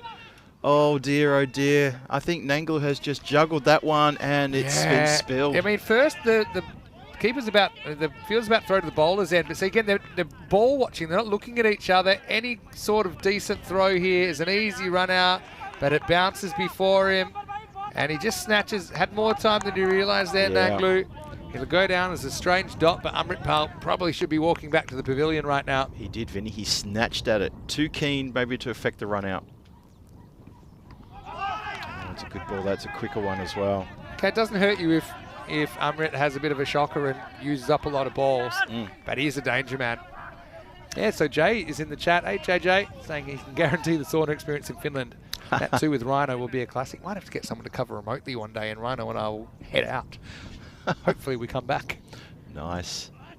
Ooh, juggle that one. Wasn't an extra noise there. If you need someone to cover remotely, just remember, myself and Danny are in Prague, not too far from each other, as you know. You could get 2 people doing it remote. Possibly. That could be interesting. Possibly. Just Break- putting that thought break out the there. airwaves. That was a great take by Nanglu, by the way. Was, that was wasn't really it? taking off. Yep. He keeps very well. Fight backs on. Now Another Amrit's- one. Oh. So now I think the fact you didn't run him out, if you could guarantee that there will be 3 dot balls after, you would take it. In fact, that's basically a maiden across 2 overs now, because we had 2 dots to finish the 6th over. That's 4 dots now in the 7th. What's happening to the Knights here? Well, it's been collected, and Parminder takes the catch just above the deck. Well, can you believe it? 4 dots and a wicket. The skipper stepping up to the plate here. Amarjeet Singh gets hit wicket, and this is an over, turning the game around. It's a run-out miss that actually creates a good result because he's out anyway. He's just wasted another 4 balls, and that's a nice catch low down by Parminder, who's wiry. Right now, the brothers are just wired because that's the end of Amrit for 1 off 7 here in qualifier 2 at 72 for 3. Yeah, Amritpal, very unlike him that we've seen so far in this tournament. But, well, for the skipper of the brothers, Amarjeet Singh, he's brought himself on, given us 4 dots, almost a run out with that first one, gets a catch in the outfield with his 5th. 6th ball, where's this one going to go? He's bowling now to a new batter as well. He's on a maiden. Oh boy, could be a wicket maiden. That's 7 dot balls in a row. Just strays onto the pads. Turns it down. And it turned down the But this run. is the thing, if Darwood's going to play the careful role, then I don't think he can be manipulating the strike. What an over, wicket maiden. And that is now 8. That's 8 dot balls in a row. It is 72 for 3 after 7. They need basically 10 and over from here. Hey, coming up tomorrow, we start the Premier Division. Phil, hope you enjoy your day off. I'll be here with Tina Goff, starting with Punjab CC Amadora versus Gorka. Punjab's been in good form lately. We've got the traditional Marlow versus Oeras in match 2, which is a tale as old as time. We've also got the Capitals playing. We've got Gamblers back. They made the final last year. So we'll have, again, 6 teams. It's exactly the same format as the Challenger, just the top tier teams here in Portugal. I love that in the Challenger and the Premier Division, we have all 6 teams playing every day. Yep. No one gets a day break. That's Yep. great. I think that's a really, really good focus. Mirroring really the new ECN schedule for most of the staff. You have to work pretty hard for a day off. But we don't mind because we love what we do. That's exactly And right. it starts tomorrow and same time, although I will say that the clocks do go forward on Sunday. Yes. But that doesn't really affect people around the world. It just kind of affects us here. Yeah, exactly right. So And it reminds me of a story, but first we'll watch Harsh Kumar coming on to bowl the 8th to Darwood. Darwood can't play careful forever here. It's a weird kind of situation. I remember we had, I won't mention the staff member, I don't think he's with us anymore. Not necessarily because of this, but back in 2021, he was 2 hours late for work because he put his clock back when he was meant to put it forward. Did he? Or that was his excuse. okay. That was his excuse. Oh, that's a belter though. That's You can only use it once a year, but it's a cracking. Maybe use it twice a year. Put it the wrong way. you could use it twice a year actually. Yeah, you're right. Oh, just edged away. That's going to go down to third man. Oh, the hat falls over the wrong side of the boundary line, but the ball doesn't. So manages to keep it in front of him there. Does the fielder. Harsh I've got a feeling with that ball, they're going to slip behind. And they have. They have. Unbelievable comeback for Brothers. Was it Mojo? Mojo basically said there was a 0% chance on the Mojometer, but the win predictor never counted them out. And No. believe it or not, Brothers are ahead right now. Hello to Sam, who said it's time for Darwin to steady the ship. Well, the ship's not moving. They've dropped the anchor. Exactly. They're going nowhere. 30 off 16. Can Gurjinder step up here? Someone needs to play a shot. Yep. Someone needs to get to the boundary line. Here we go. Shouts of catch it. It's going to run away. One bounce, two bounces, covered by the fielder. Shy at the stumps. It is just a single. They need to a ball now, basically. Oh, wow. Knights just running out of puff. That wicket of Love Karan Singh was pretty crucial, wasn't it? Yep. Satnam got him. One that shot through, bowled him through the gate. Dawood Mohammed, he's got to stand up here. He needs to stand up and take this game by the scruff of the throat and drag his team, kicking and screaming, into the final. He's got to do that now. It's on him. Screaming either way. Kumar trying to keep his team in it. That's shouts of catch it. It goes straight to the player who's guarding the boundary line there, square on the offside. They've got Just a good the field one. to him. They've got a predominantly offside field. They've got a 6-3 field, actually, and they're bowling to that kind of plan. Yep. Well, they would have seen from the early match against the Werewolves that Dawood Mohammed got almost all of his runs in that part of the ground. And we've been talking about it all day, about stacking that part of the ground with your fielders, just because... VBS, vortex-based strategy. Nice one. It's good, Jinder. I think he's the one that has to chance his arm a bit here. Oh, he's gone straight up in the air. Every chance of a catch. Somebody's got to want no it. No one went for it. Somebody's got to want it. Nobody went for it. How many fielders over? I said 6. All 6 of them flying it off, and the keeper and the bowler. And it falls safely. High drama here. Oh, boy. Doesn't hurt the Brothers on the scoreboard, though. But it causes a little bit of consternation between the bowler and the fielders.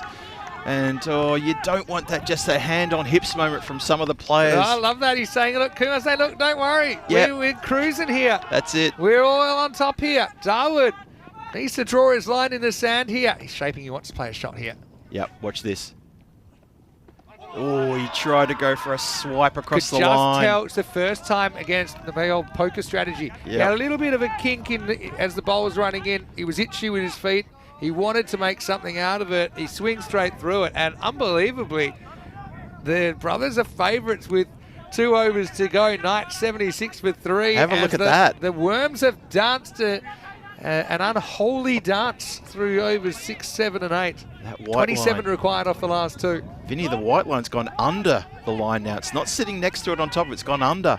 So for the first time now, the Coin Knights are properly under a bit of pressure now, a lot of pressure now. As you know, I've watched more cricket than most people that walk the earth, but this is often when I would say something like, is there one twist left in this game? And often when I say that, when I watch the games back, the twist comes. So, yeah, I mean, they only need 27 off 2 overs. It's not a huge ask, but they've just run through this barren period, haven't they, where we haven't had boundary now for 17 balls. We had a maiden in the 7th.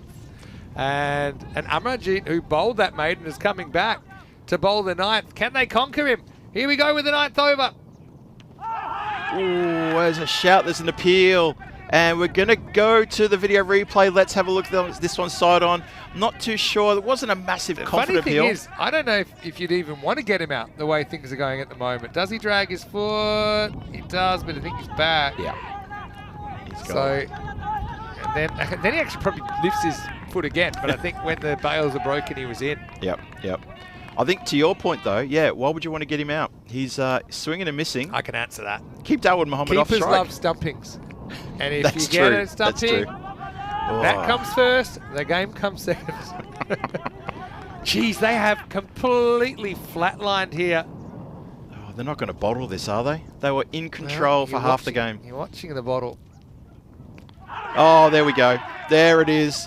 Right on cue. Vinny Sandu, Mr. Maxo, is absolutely on here today because he's called that before it's happened. A stumping, and they have a get around of Nanglu. Let's have a look here. I mean, he's obviously stumped by a long way. Nanglu, does he stay behind the stumps? Yep, that's going to be a regulation stumping. He kind of knew it though, didn't he?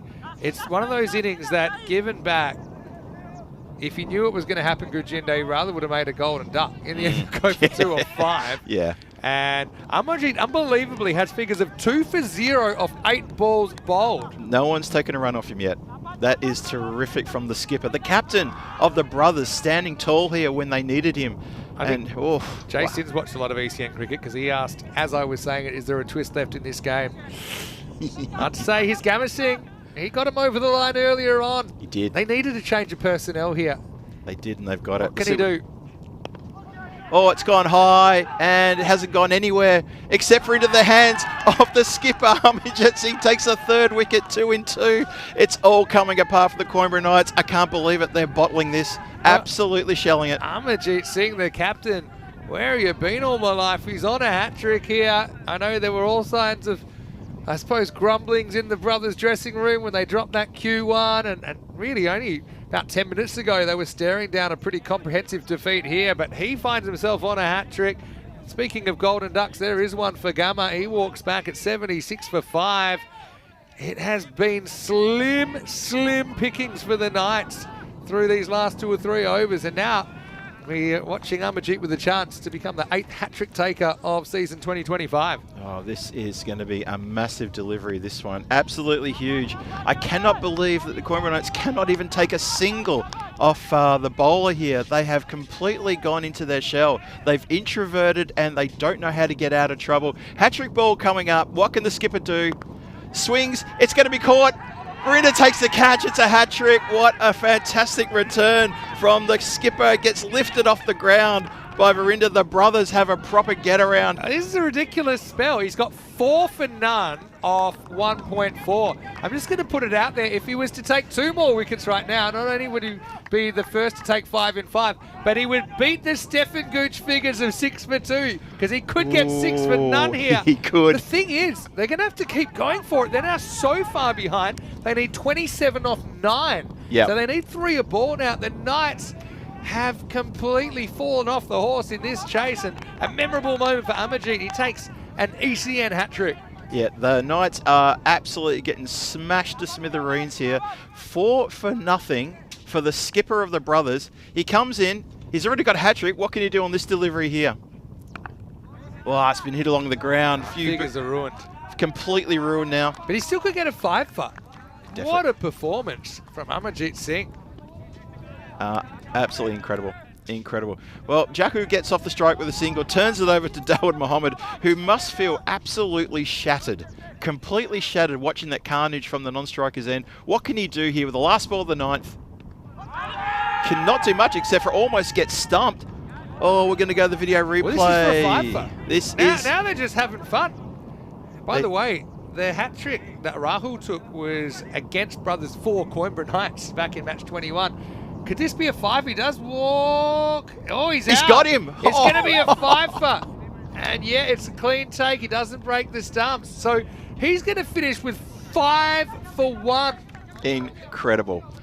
Well, you say it happens in the 9th, Vinny. Case in point. I think they're just checking he doesn't break the stumps early, but he doesn't. And definitely there's this frame where the bails are off. And so, yeah, it will be a 5 for. Great keeping from Nanglu. And that is very ECN cricket, how quickly things can turn around, hey? That is crazy cricket in the 9th. 5 for 1. What a 9th over. He's on a hat. No, he's not on a hat-trick anymore, but he took 4 wickets in 5 balls there. So and 77 for 7, the slot machine, but let's just say the Knights are going to be bankrupt after this. Well, he's still got his hat-trick. He's still got his hat-trick, didn't he? And then there was got his hat-trick and 1 run and then another wicket. 4 in 5. Stunned. Absolutely stunned here in the Coventry Igloo. I've not seen something like that for a long time. That is a complete collapse. A collapse of monumental proportions for a team that 10 minutes ago were in complete control of this run chase. The required run rate was under 7. Under 7. It's now 77 for 7. Last over being bowled by Harsh Kumar. They need a swing for the rafters. That goes along the ground. Can I just say something quickly? This Shoot. is why we use the win predictor and not the Mojo 1 predictor, which was well off.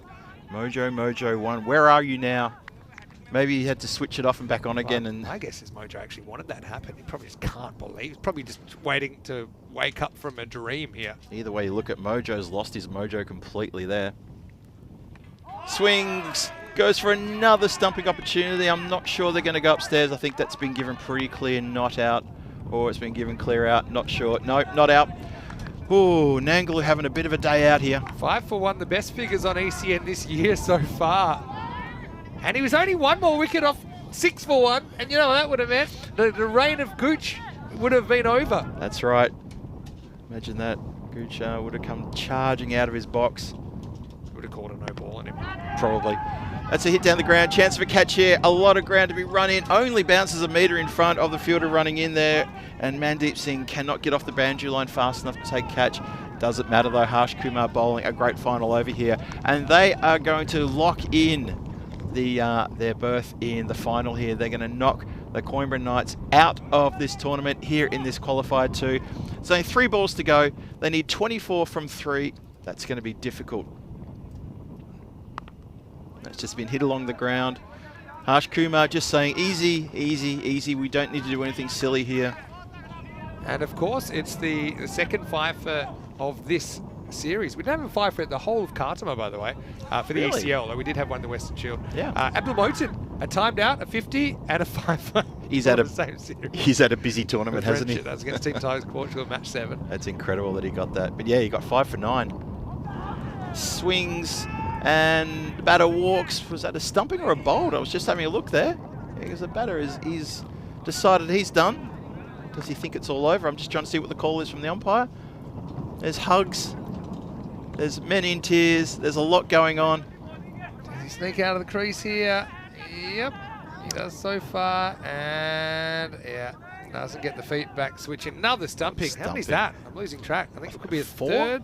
3 or 4? 3? Yeah, I think it's 3 stumpings. We actually saw Kuldeep Golia get 4 stumpings in an innings here. It's the only time it's been done.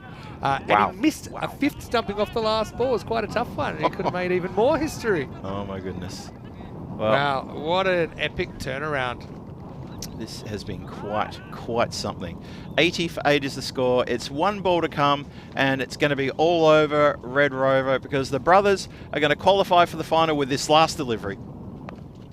It's swung away towards the leg side boundary, fielded cleanly, and the throw comes in, and the brothers can start their celebration. The job is not quite done, but they've completed the victory here in qualified 2 in the Challenger Division. They go into the final. They will meet the Lisbon Supergiants in the final coming later on this afternoon. What an impressive turnaround. But Coimbra Knights, what a disastrous turn of events for them. That's why you never call it over till it's over. I said it earlier, it's probably more likely to happen in the Challenger Division than the Premier. Where, I mean, it's a funny old one, even though I know the Knights aren't laughing, but you know, Darwood wanted to play a bit careful. I said it at the time, you know, as long as Love Curran's there, he's not really under too much pressure to score. But when Love Curran went, and it's just a kind of like a domino effect, that it got tougher and tougher.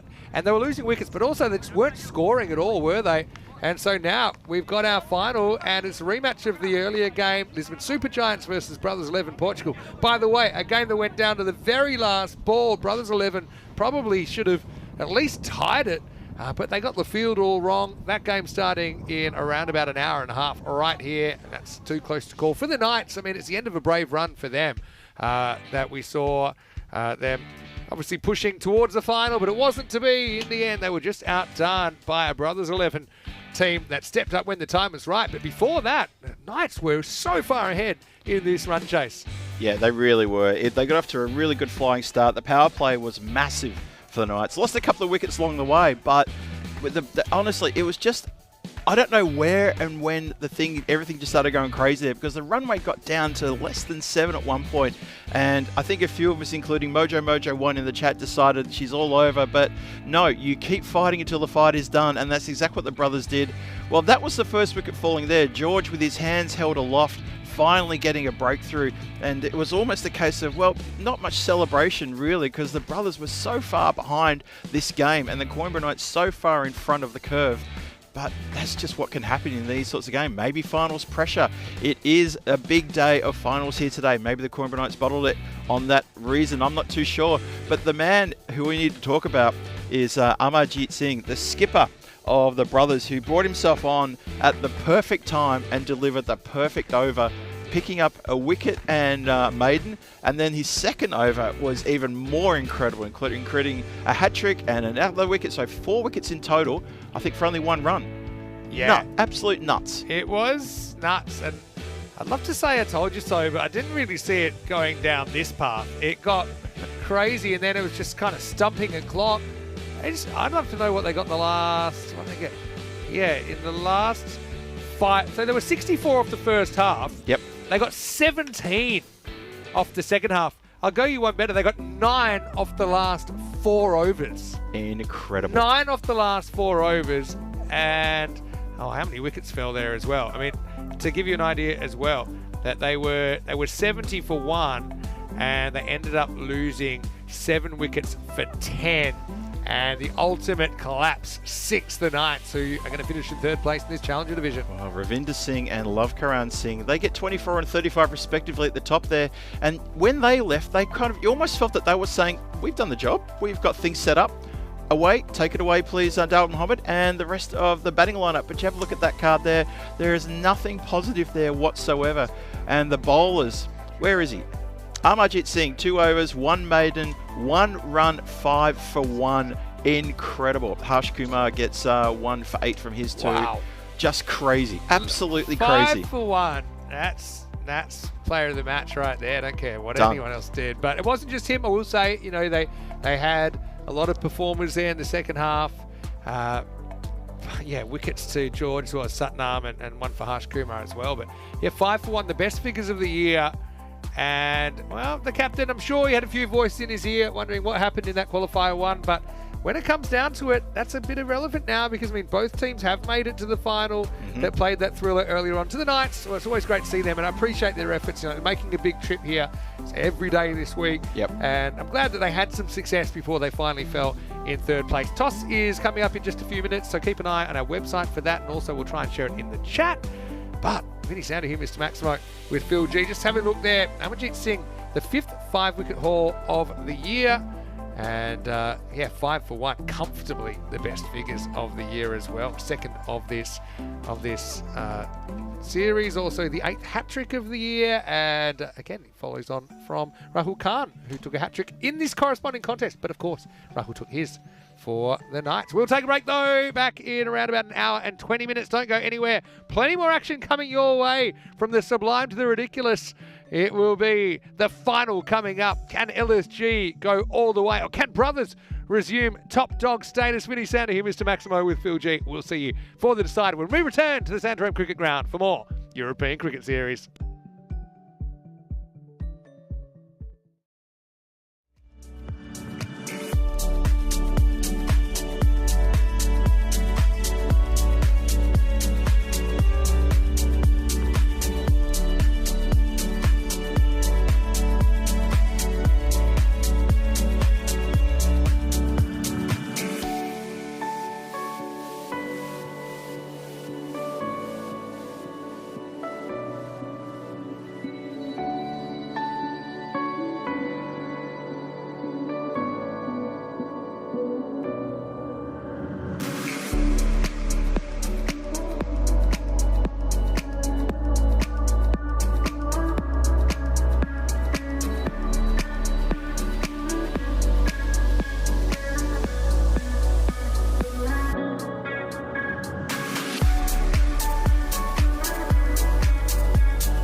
A history about to be made here at the Santarém Cricket Ground in Portugal. The first ever ECS Challenger Division final. It's been a topsy-turvy affair, almost like we don't know what's going to happen next. But I can tell you, one team will be laughing with their first ECN trophy at the end of this game. I'm Mr. Maximo. This is the ECS Portugal Challenger Final, and it starts right now.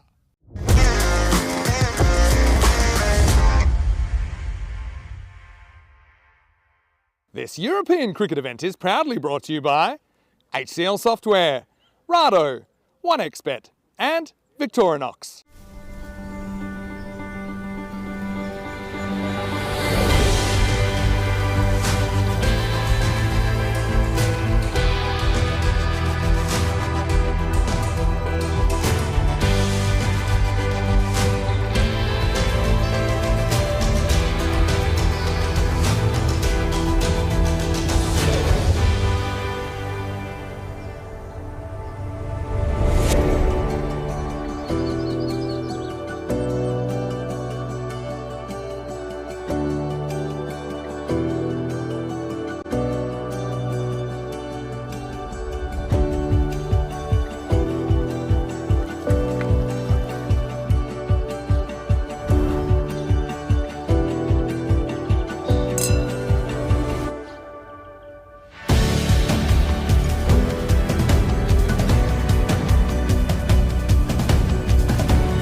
Hello and welcome back. Great to have your company on a beautiful sunny afternoon here, just about an hour north of Lisbon at the beautiful Santarém Cricket Ground. Again, thanks so much to our hosts for being such good hosts. And the good news is they get us for another week because we have another European Cricket Series, the Premier Division, starting tomorrow. And of course, some internationals to finish up our tour of Portugal. But coming up now, we have match 34. It's the final of this Challenger Division. Lisbon Super Giants on a golden run that has seen them qualify as the top seed for this final. They're taking on Brothers 11 Portugal. Can great to see them back in the ECS after about a 3-year absence. And these are the two teams that will be contesting for this ECS trophy this afternoon. A little bit earlier, we had Stefan Gooch. He was a bit nervous before for another reason, but he will be conducting the coin toss with the two captains. Let's see who wins it.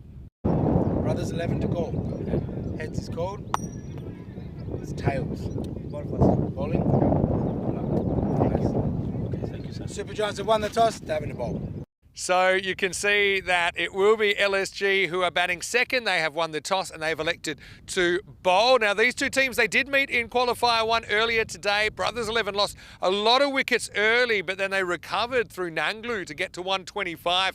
And the scores were tied on 125, but the Lisbon Super Giants inexplicably got a single off the last ball to break the tie to send them on the fast track to the final. Meanwhile, Brothers, we saw that they were able to rebound and come back from what seemed like a hopeless position against the Knights. And how about the captain? I've got to say that Amarjit Singh was brilliant. 5 for 1. He had Stefan Gooch nervous up there because it looked for a while that he might be able to even better the 6 for 2, a record for best bowling figures that has stood since 2020. But really, two teams, not much between them at all. I will say that Brothers 11 Portugal have been a bit more inconsistent over the last couple of days, but the Super Giants have been putting together a big run. Can they finish it with a big performance in the final here? Well, one man that's been here for all of this Challenger Division has been Phil G. It's fitting. You were here for the first game. You'll be here for the last game in what's been a thoroughly entertaining series. I can tell you the LSG, once again, they'll be on the chase in the race to be ECS champions here. They've won the toss. They're bowling first. So, Brothers, can they avoid the curse of the early wickets this time. Let's find out. Let's get ready for a great final in Portugal. And I will just say this, Phil, before we go to you. Last time I was here, we had a golden ball final. So let's see if we can do another one here as we get ready for the start of play. Thank you very much for that wonderful introduction there from Mr. Maximo himself, Vidi Sandu. Phil G here for the European Cricket Network, welcoming you all from around the world to the final of this European Cricket Series Portugal Challenger Division. The first grand final, the final match of this Challenger Division. We're there, and it's the first one since we've decided to have this little bit of a split between Challenger and Premier, and it's worked an absolute treat.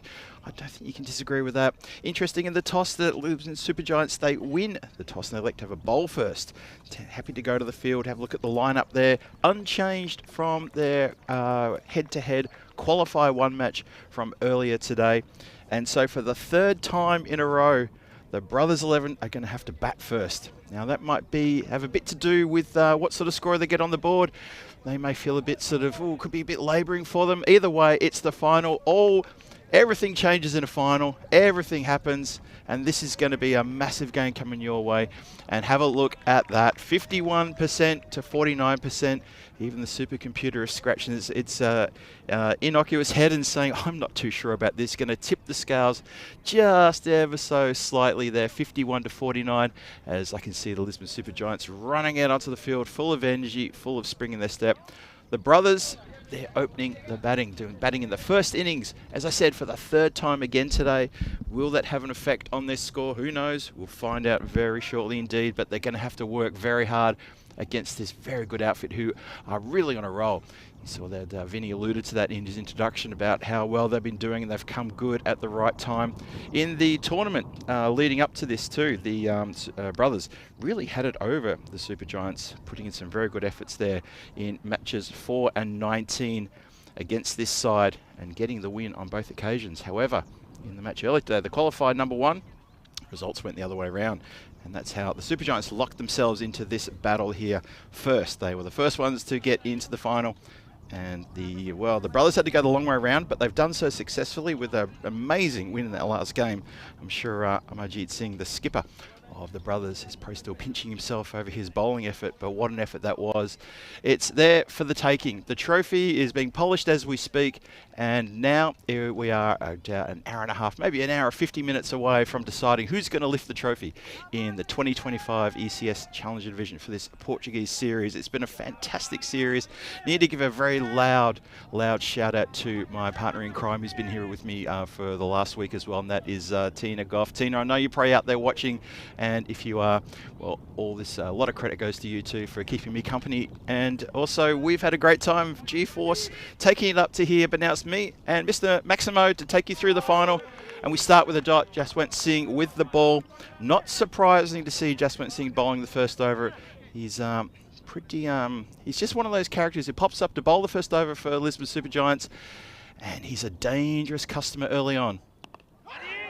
Oh, hoofs and shouts and all the pressure straight on the batter straight away. A slip in place as well. How about that for pressure in a final? Immediately deciding that they need to get heaps and heaps of pressure.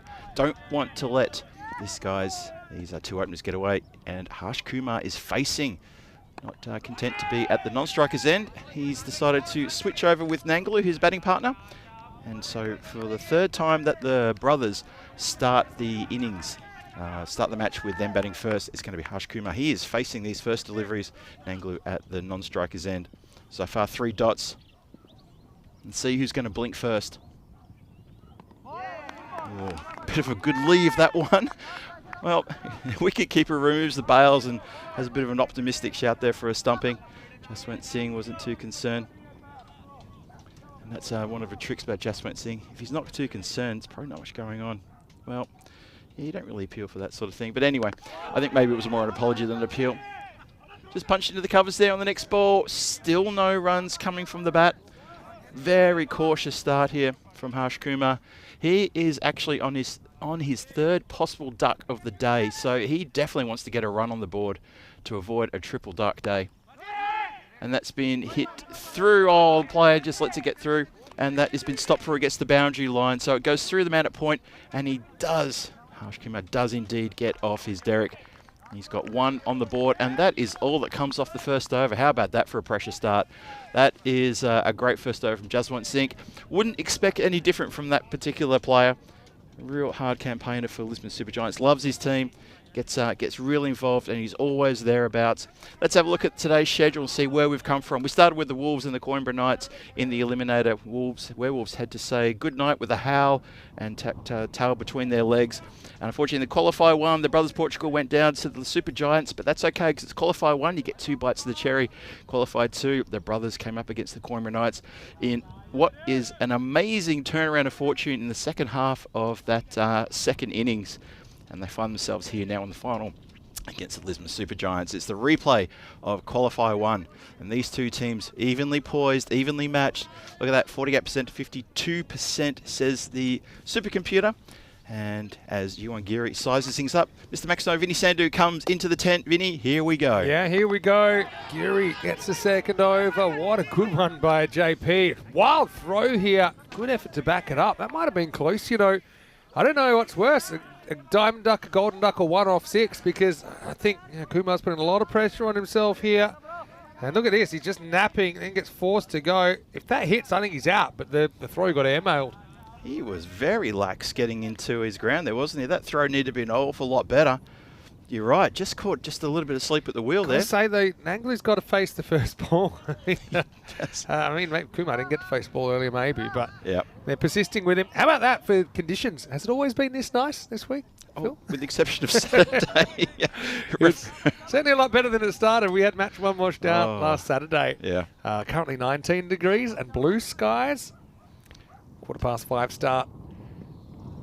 And Nanglu does finally get a chance to hit. He does. And he won't get the boundary. Not too many easy twos for Nanglu out there. Looks like he's running up a big incline, but he will get back for a double.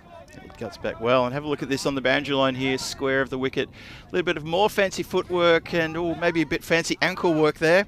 You know, Nanglu, you can tell it's been a long week for these teams. They've played 10 matches plus Brothers. They've played 3 today. So it's 13 matches in a week, and let's just say Nanglu is feeling it a bit, I think. Here's Giri. Takes it on outside the off stump. That's well bowled by Jeevan Giri. Nanglu, he was the hero, wasn't he? I suppose he didn't quite get his team across the line, but he gave him a fighting chance in this contest earlier in the day. Oh, did he ever. That 76 of 32 was a sensational innings. Lone hand pretty much in that, sadly, that loss for the Brothers, but they bounced back in the next match against the Coimbra Knights. Well bowled, and also respects it. Nanglu knocks it out to point for a single. So Brothers, they have been, I suppose, playing from behind in their batting innings both games today. They've lost early wickets. They've had someone step up both times. Yep. And, of course, it was Nanglu earlier in the day. And in the last game, obviously, Parminder stepped up with a 50. That's right, Parminder Jeet. They want more than just one contributor in an innings. Already slightly behind. Takes this on, kind of falls off the shot. Harsh Kumar's 2 off 8 now. And I just wonder, this being a final, Kumar, for me, if he doesn't get going, he might have to the end of the power play. But I think I'm looking to get someone like Parminder out there. He's in form. Yep. We had a big debate. I was watching back the Eliminator, Zurich Nomads versus Roma CC, and Dinadu Marage was in and just wasn't. They left him there 6 overs. He was 20 off 20. Got them so far behind in the game. Yeah. Okay, this is first innings, but you got to try and get your players in form in. Kumar will push. It's a tight one, but they do get home. End of the second over. Another tight one from LSG, and the Brothers are 6 without loss. Yeah, we need to keep an eye on Harsh Kumar. He's managed to get himself on strike for the start of the third over of the day, of the innings, which of course is the last of the power play. 6 on the board only. This power play is not going the way of the Brothers whatsoever. It's great bowling and good fielding, good hustle, and good noise out there with Lisbon Super Giants. Have a look at the calendar for 2025. I'll give you a bit of a stat. Yeah. I think that we have 12 locations this year that we didn't have last year, and 5 are brand new. 7 we have been to before. One of them is Switzerland. We were last there in 2023. Yep. But we've got returns to Alicante, for example, at the end of the year in November. Valencia's a brand new one. Madrid's a new one, obviously. Jersey's a new one. What else have we got that are brand new? A couple in there. Hornchurch, obviously haven't been to Hornchurch before. That's on there as well. That's right. It's going to be Atta Samad to bowl number 3, and Harsh Kumar 3 off 10. Honestly, I think, especially in a final or a knockout game, you have to be a bit more proactive. I know they don't want to kind of have the house cards falling, but not too much has been built so far. Yep. I think the skipper will be in the dugout talking about it. He's got to be thinking about it right now. 3 from 10. Okay, we'll tuck this one away, and there's no fine leg, so that'll relieve the pressure on Kumar as he is able to glance away his first boundary. You can always hear Amarjeet Singh in the dugout just saying, all right, hold that thought. He's done well there. And, yeah, it's got to be a discussion going on there, but that will help. Speaking of foot fielding, I just saw in the chat, Stephen saying this should be banned. I know Corey's got his idea. He thinks that when there's foot fielding that you should lose a shoe. He thinks that. And if you go again, you lose a sock. Oh, what happens if you do it 4 times? We can't lose much more than that. How many layers are you wearing? Anyway, this is well bowled. That's obviously not heeding the umpire's warning to not run in front of him. Does anyway. But yeah, hello to all the viewers. Great to have you with us once again. And I will say this, you probably don't have to regulate against foot fielding because it's not the best way to do it. So it has a way of naturally working its way out.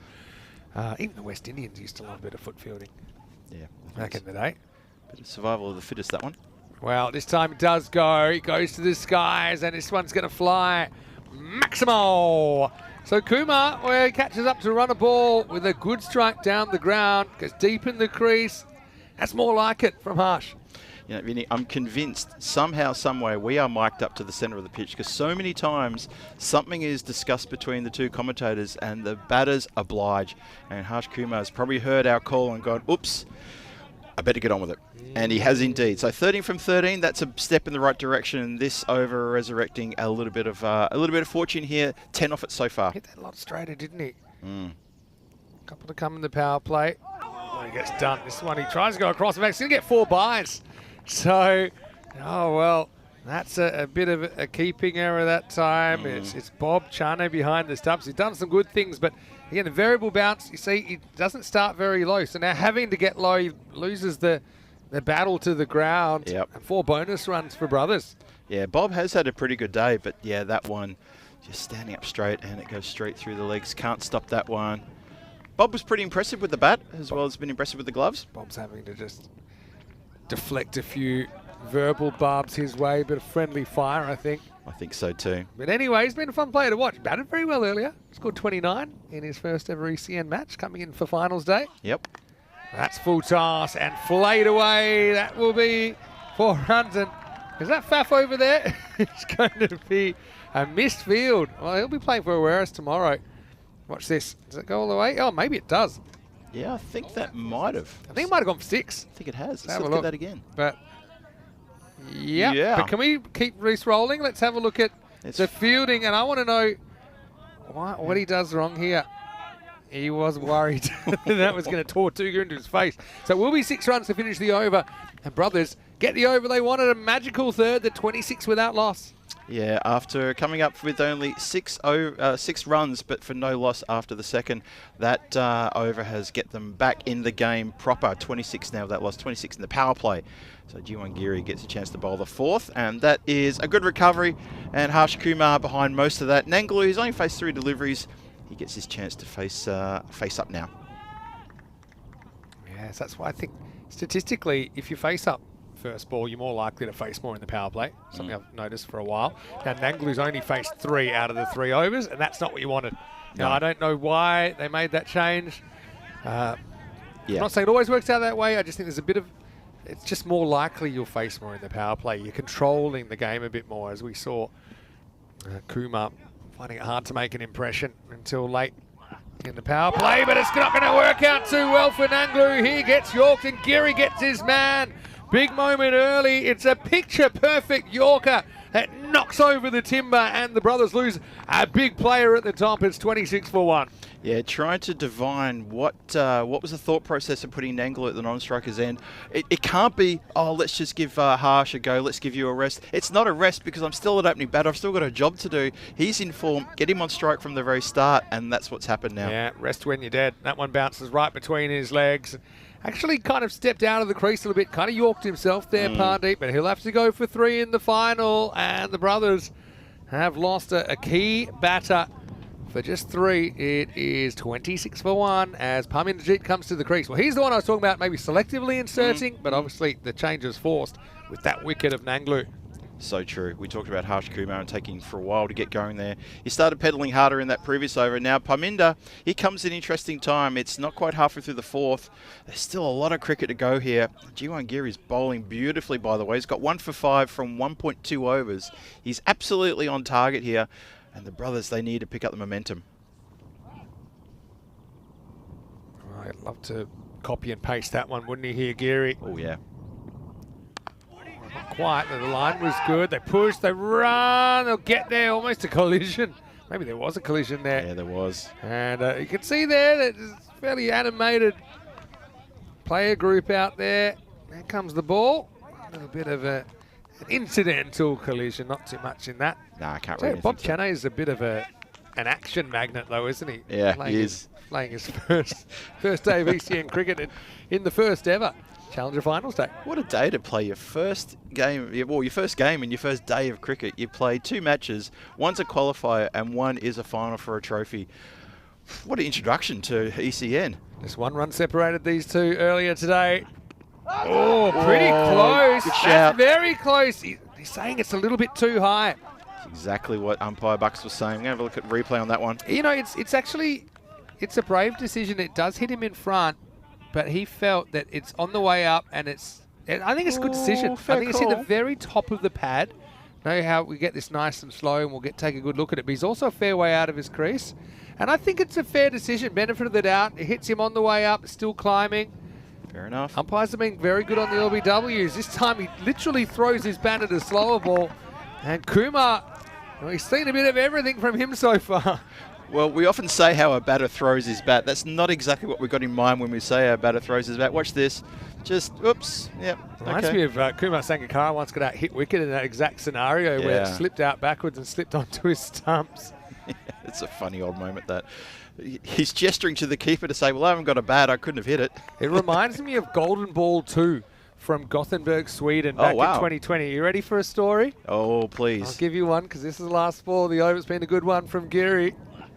Oh, and he's knocked him over! 2 picture-perfect Yorkers from Jeevan Giri, and brothers on the back foot. Kumar labours for 19. Get it full, get it straight, and hit the target. That's what Giri does twice, and it's so nice for the Super Giants after 4 overs. Brothers, 27 for 2. Carnage, stumps akimbo, and that is a massive breakthrough. Harsh Kumar has to go, and that is actually going to be gut-wrenching for the brothers. There's the openers that departed. What a terrific delivery this is. Crunch, top of off, that death rattle. Not quite a Yorker, but not far off. Harsh has to walk back, 27 for 2.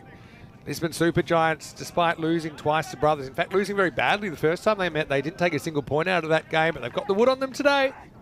Did you hear the bells toll? Oh, the bell tolls, yeah, it's a 5:30 local. For whom the bell tolls, hey? There Harsh you go. Kumar. Okay, so I'll give you a story. Kumar. Golden Yes. Ball 2 was in Sweden. It was, I even give you the teams, it was Seaside versus Jönköping. Okay, we're talking, I'm going to say June 2020, maybe July. Okay. But anyway, kind of light rain, so it's a bit slippery, and the scores are tied last ball. And I think Jönköping were batting. Any score wins it. Bit like the series, what Okay. we had here earlier on today. Yeah, yeah. The bowler bowls a full toss on middle stump, about knee-high, shin-high full toss. And you wouldn't guess what happens next. Well, you might if you've just seen that. But first, we'll let Chandri have this first ball of the 5th over. Parminderjeet just faced the first ball of his innings. He's got a single off that. Mandeep Singh at the other end. He's over 5. Well, Parminder's in good form. He's going to swat this one away to the leg side. Doesn't get all of that. He'll have to settle for a single. Anyway, back then, Yep. the batter had a slippery grip, obviously, accidentally let go of his bat while the ball was in transit. So by the time it reached him, he had no bat and just got caught plumb LBW, batless. And that took us to a golden ball. So he swung it early, lost the bat. He swung early, and as his bat was coming down the bat swing, he's basically let go of his bat. That's incredible.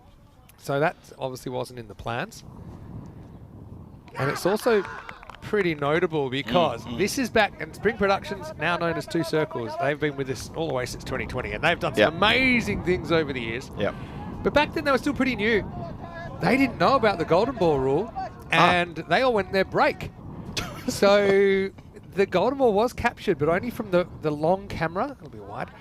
So the golden ball was just taken from the beauty shot camera. The beauty shot camera, and there was no sound. The music was still going, the in-between games music.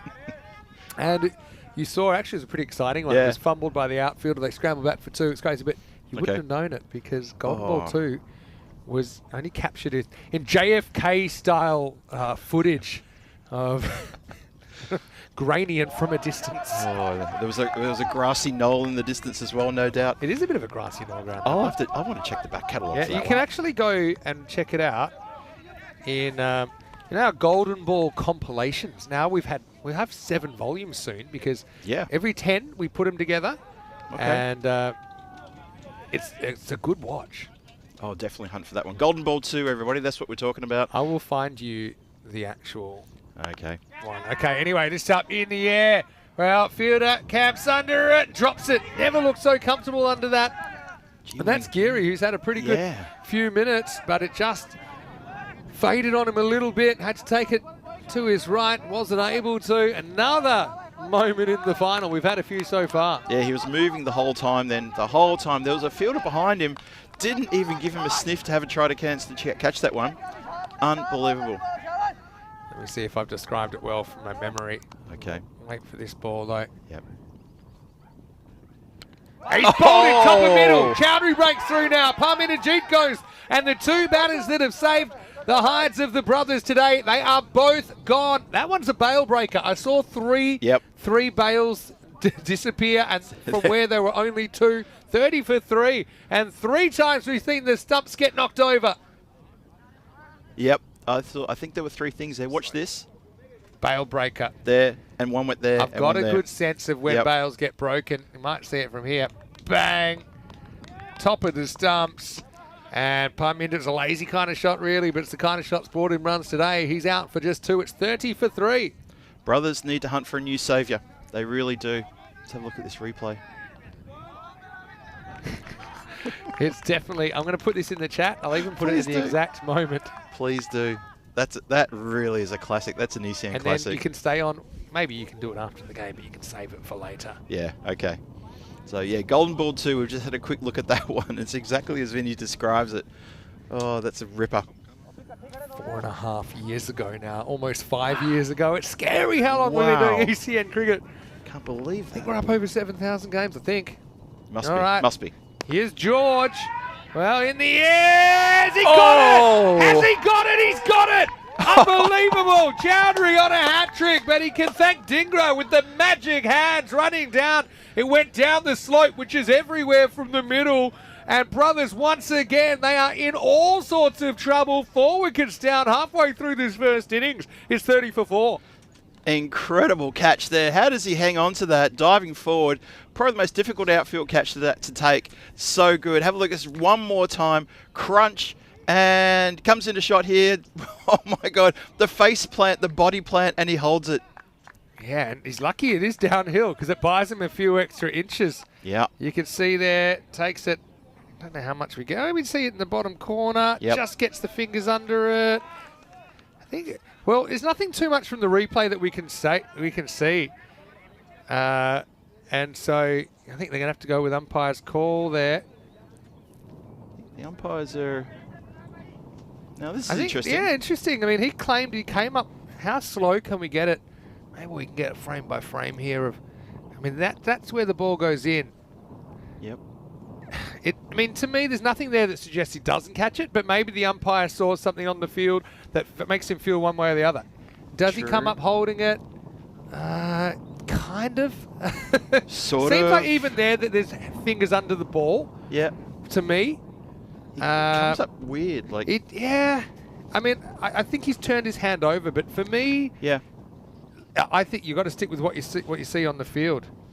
You might feel maybe, is there a blade of grass touching that ball? Is the ball out the side? It's a big moment. The umpire might have said, look, I'm not sure, and I might go benefit of the doubt. Because I don't see anyone going anywhere.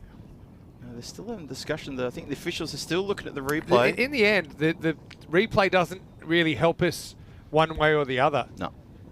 So the fact that the batter's not going anywhere, I think they're just going to have to go with what the umpire says on the field, and we're yet to see a decision one way or the other. I think it's been given not out. Okay, so there we go. So a reprieve for George, who gets, I want to say he gets dropped first ball, but he goes pretty close to getting caught first ball. So 30 for 3 after 5. Let's give you a quick welcome. It's finals day here, and I've got to say, on behalf of all of the ECN lovers and viewers everywhere, which includes myself, Phil, great job the first ever ECS Challenger Series. And Tina, who will be back with me tomorrow. I know she's enjoying Lisbon today, but great job, Tina, as well. Yeah, the G team's been the real story of the week, including G for Golden Ball. We had that golden ball on, Monday, the last game on Monday.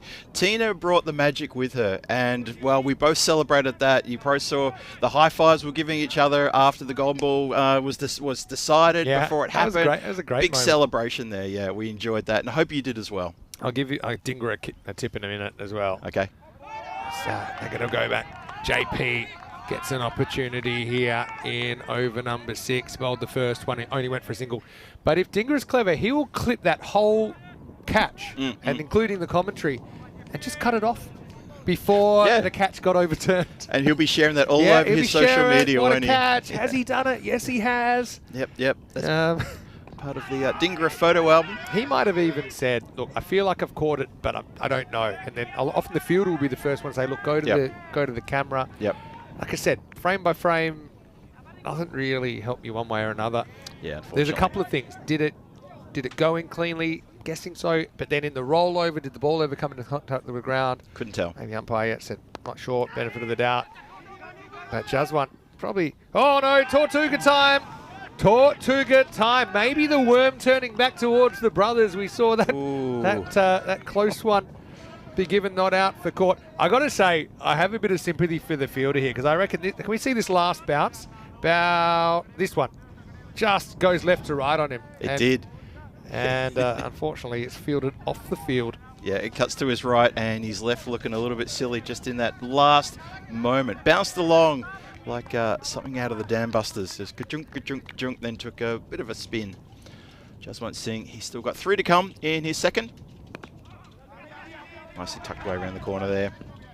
So, yeah, is that going to be the moment where things start to happen now? Because George and Mandeep Singh, well, they're together now, 3 wickets down. There's only 4.5 overs to go, just under 4.5 overs to go. They've got to find something here. Brothers, this is the 3rd time today they've had to bat first in a game. And maybe it's taken its toll just a little bit on the batters. Maybe a little bit of batting fatigue, not sure. Don't want to give them excuses. Well, Sundori in the chat saying, Lisbon Super Giants on fire, but maybe the fire's just been cooled a little bit. With the Tortuga, and before that we had the catch that wasn't, or maybe it was. We don't really know. Yep, the not out that could have been out, but it wasn't out. All that sort of stuff. As we just realigning the scores now. Matt saying he highly recommends the Golden Ball compilations. Absolutely phenomenal. Yeah, check them out. I got to say, sometimes I download them on my phone on YouTube and I watch them on the plane, and there's some really good ones. One of my favorites, I think it's 34, when Tyrone's calling Shetty, which is in Germany, Dresden. Yeah. You might remember that one. Okay, yes. But it's a long story. I won't go into it. Just make sure everything's correct, and now we're good to go. JP. There's another one, and the stumps get knocked over once again. It's the 4th bowl dismissal in the final, and George was flying a bit too close to the sun. We saw him almost get caught, but he doesn't last a lot longer. JP zeroes in on those stumps, and it's 37 for 4. JP, Mr. Ever Reliable there. Gets the teammates come in, the Lisbon Supergiants, they get around him and say, yes, that's another wicket, well done. You're right, another bowled, and the brothers are just trying to hit themselves out of trouble here and just not picking the right ball. Thing is, he doesn't turn that many past your outside edge. So he actually is challenging the inside edge and that gap between bat and pad, and he's so good at it, Jaswant Singh. And that moustache, it's one of the best going around, and so's his arm ball, 37 for 4. His moustache, it's my favourite from here in Portugal. It's an absolute ripper. He gets angry. I've heard that it just tends to turn upwards a little bit. But there you go. Picks up a wicket there. Really so it's like he's got a mood moustache, you're saying, that the angle will change with his mood. Yes, it's driven by his emotions. So sometimes he gets a little frustrated with a bit of fielding or a bad throw. You might just see a little twitch. He's a bit of a cold calculating innings killer though, isn't he? He is. Jaswant, as this will be Varinda coming in. So 2 Colt figures going head to head. Gets a bat on this and needed to. It's a tight one, throws blindly. But they'll get it single. You can feel the intensity here at the moment. It's a fantastic spell from Jaswant Singh, JP, with 1 for 8 off his 2 overs. And Brothers 11 Portugal behind the 8 ball, 38 for 4 after 6. I love watching Jaswant Singh bowl, and I tell you why, not just the way he gets this left arm round sort of arm action, but he loves to field off his own bowling. He is so aggressive across the ground to try to get that ball when it's been hit off his own bowling. Can't stop him. Absolutely cannot stop him. Have a look at the batting card there. Harsh Kumar at the top there with 19, the only player so far to get into double digits.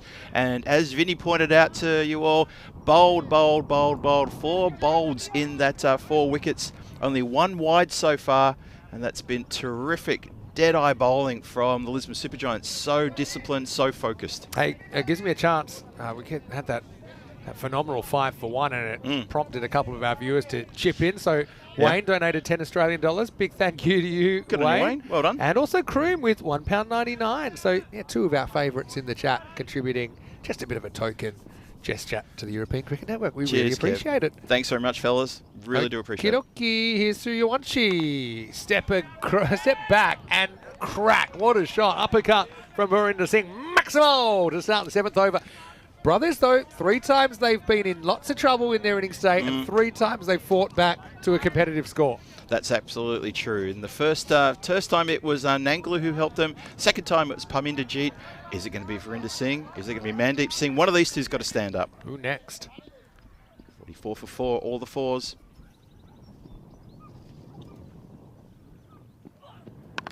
Again, it's too short, really, and it's fodder for Varinder, who goes bang, maximal, 6 more. Just immediately they went over the head of Jaswant Singh at cover there. You could see the emotion from Jaswant Singh. He gave that there was a real emotional sort of slump of the shoulders, a real animated, come on, after all the good work I did in my previous over, don't undo it. Look at what's worked. Pitch it up. Pitch it up. Yes. The stumps have been hit 4 times. Draw them forward into a mistake. Varinder wants you to just kind of bang it in so he can play from the crease better. And, well, that was a bit of unintentional foot fielding back at Suryawanshi. I mentioned this earlier because we had, obviously last over, we had Mandeep Singh and Varinder Singh batting to Jaswant Singh. Singh isn't really a surname in the way that we tend to think of surnames. It's more in the culture. Singh is given to a boy and Kaur, K-A-U-R, is given to a girl. So you'll probably see in the women's side, you often see a few Kaur players. Oh, little pop back, and it's another one. It's Mandeep this time, who just checks his shot there, holds up in the pitch. Suryawanshi does get a little bit fuller. Can't believe his luck. The return catch comes. Brothers 11 Portugal have brought up their 50, but at a significant cost in the 7th over. It's 51 for 5. Bit of a huddle there, and I think that, funny enough, whilst they're sort of giving a bit of a backslap for the return catch, I think there's probably more discussion about the fact that there's a couple of Maximos hit off his couple of balls at the start of the over. But he's come through, he's managed to get that one, and yeah, seriously, Mandeep Singh, it's like he changed his mind mid-shot and just dollied it up for a pretty simple catch in the end. Well, I guess we're going to see if lightning can strike thrice and who's going to come to the party for Brothers to get him out of this mess, because they've lost all top 5 now. Varinder's there. He started well, 14 off 4. But there's only 20 balls left in this innings. 83 is expected at the moment. Trouble aplenty now. Real trouble. They say 20 more deliveries left. Someone needs to come and save them. They need a superhero to come in and save them now. It could be Varinder. He's at the non-striker's end, though. Low full toss. This is up in the air. It's going to fall into the Bermuda Triangle. It's going to be 4. Well, Dingra, who pulled off a bit of magic earlier, that was ruled to be not a catch. That one is ruled to be a meme. And somehow that's going to be 4 runs. Watch it go. Watch the Tortuga. Oh dear, oh dear. He knows it's going to appear on social media in a few hours' time. Done. Completely done by the spin that really was barely there. Just couldn't cover it. Like a Z-grade tightrope walker. Ends up half and half. And now this could be another one. No! It's dropped by Suryawanshi. It's been such a crazy day of cricket. You wouldn't expect anything less. Suryawanshi finishes with a wicket off the over, but goes for 17. 55 for 5 after 7. The way things are going, you really thought that was going to stick. Absolutely thought that was going to stick there, or maybe fall onto the stumps to affect a run out.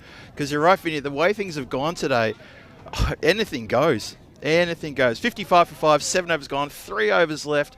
Brothers struggling.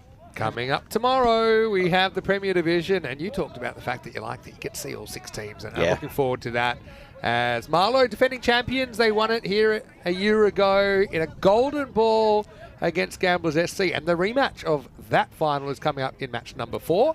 Also, we've got the traditional Marlow Uerash clash, but then I tell you who's golden ball magnets. Gorka 11, they've had 3 golden balls. They're one of a handful of teams that have had 3 golden balls, and they're up first against Punjab CC Amadora, who are in pretty good form. Here's Chowdhury coming back.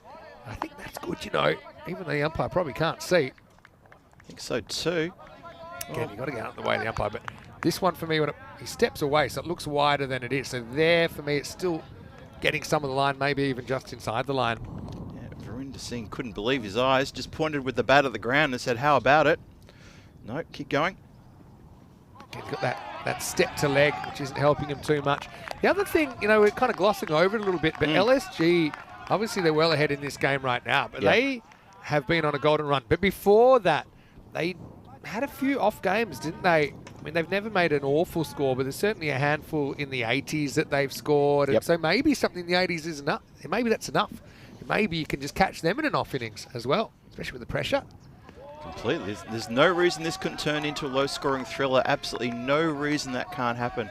And as you say, yeah, look, they didn't start this tournament very well. They started with 3 losses on the trot, and it took them a while to get the motor running. And then when they finally did get a win, things really built for them. The momentum built, the batters found their confidence all over again, and they started getting really big scores, and they chased well, and they bowled really, really well. He's got to try and get across to the ball here, Verinder. Well, instead he's going to hit high. It's going, and it's gone. Maximo! That one a bit more in his zone. Gee, that was up in the air a long time, wasn't it? Chowdhury goes the journey. Maybe it's Verinder this time to play the role of the hero for Brothers 11 Portugal. You never know. That ball did not want to come down. Really liked the weather up there. Eventually pops down with a little of a pop of a little bit of the sand there just outside of the rope. Broke a run of 4 dot balls before that. 4. And then before that, there were 3 boundaries in the 5 balls preceding that. Another one gets done with the angle. Good work by Bob behind the stumps to stop that getting past him. We're liking Bob's day today, aren't we, Vinny? We're liking what he's doing. Could have a bit of a roll. They batted him at 3. They liked him there. Certainly looked the part in his first game. 61 for 5. One more to come in the 8th. What an innings this has been so far. Funny, they're not looking on for a big score, but they're still 23%. It's a wild swing, really. Again, if he had time, he'd be able to see that he's backing away. He's moving to the right of the stumps, and it's not helping him too much. Verinder Singh Virk. It'll be the end of 8, and Brothers are 61 for 5. Yeah, trouble aplenty here. The Brothers struggling to get up to a big total here. Look at this run rate graph. It has a little peak in the 3rd. There was 20 off the 3rd over after, well, it was 6 runs off the first 2 overs. And then from there, those wickets falling every over, 4, 5, 6, and 7. Just couldn't get any momentum whatsoever. Yeah, they kind of went through this run. They lost 4 for 11 in 15 balls. Wow. They lost 5 for 25 in around about 20 balls. So it's a funny old one, isn't it, at the moment? Brothers just need even that 80s, and maybe you could engineer a low-scoring thriller. But I've got to say, I predicted this. The teams that get on top of their extras will go a long way in this tournament. So far, we've only had 1 wide in this innings in 8 overs. So And disciplined. you compare that to earlier in the week, I know Yeah. I was worried some of your games might never finish. Yeah. Anyway, here we go with Atul Samad. First one ties him up. It's a bit of a dodgy one. Oh, that's Shout. closer than you think, you know. Well, looks like umpire hasn't gone for Here's the the video thing. replay. Verinder doesn't get a great stretch. He's probably just in, but he doesn't get a great stretch. And I just got a funny feeling that this is line ball. Can you see the line here? I think he's just in, but you can see there. Line's around it there, yeah. Just gets home. I think that bat's on the ground. But you can see the stretch. He's not at full extension. You see how his No, head's he's over his legs. Very Normally, short, isn't he? Yep. he'll just be in. He's got the hand next to his leg. He hasn't fully got that lever We out. could put that down as well judged. It's not easy carrying the beard. And what a You beard would that know, is. actually. Yeah, got my little wispy thing going on.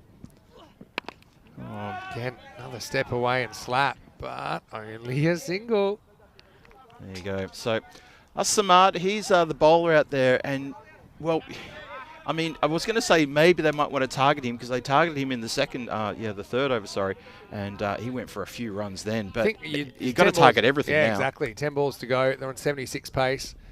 Just everything's got to go over the boundary line, Computer right? thinks they can get 18 off this last 10. Pitched up. There's just been far too many swings and misses. Wow. That's another one. This is Gulal.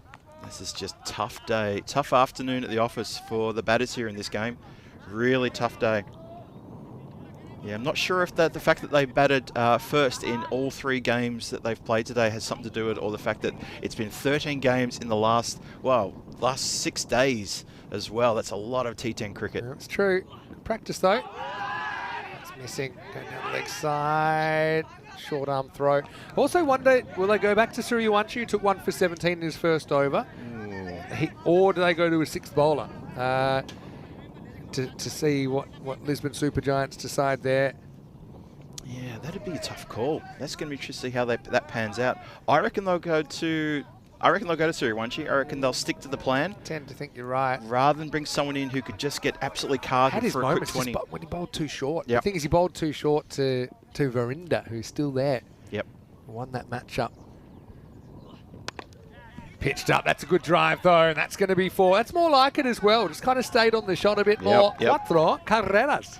Yep, good shot that. Crunches that through the cover region, gets it through the infield, and it goes like an absolute rocket. Look at this one. Whoa, good shot. Hits the rope and means that the player doesn't have to go and chase it too far.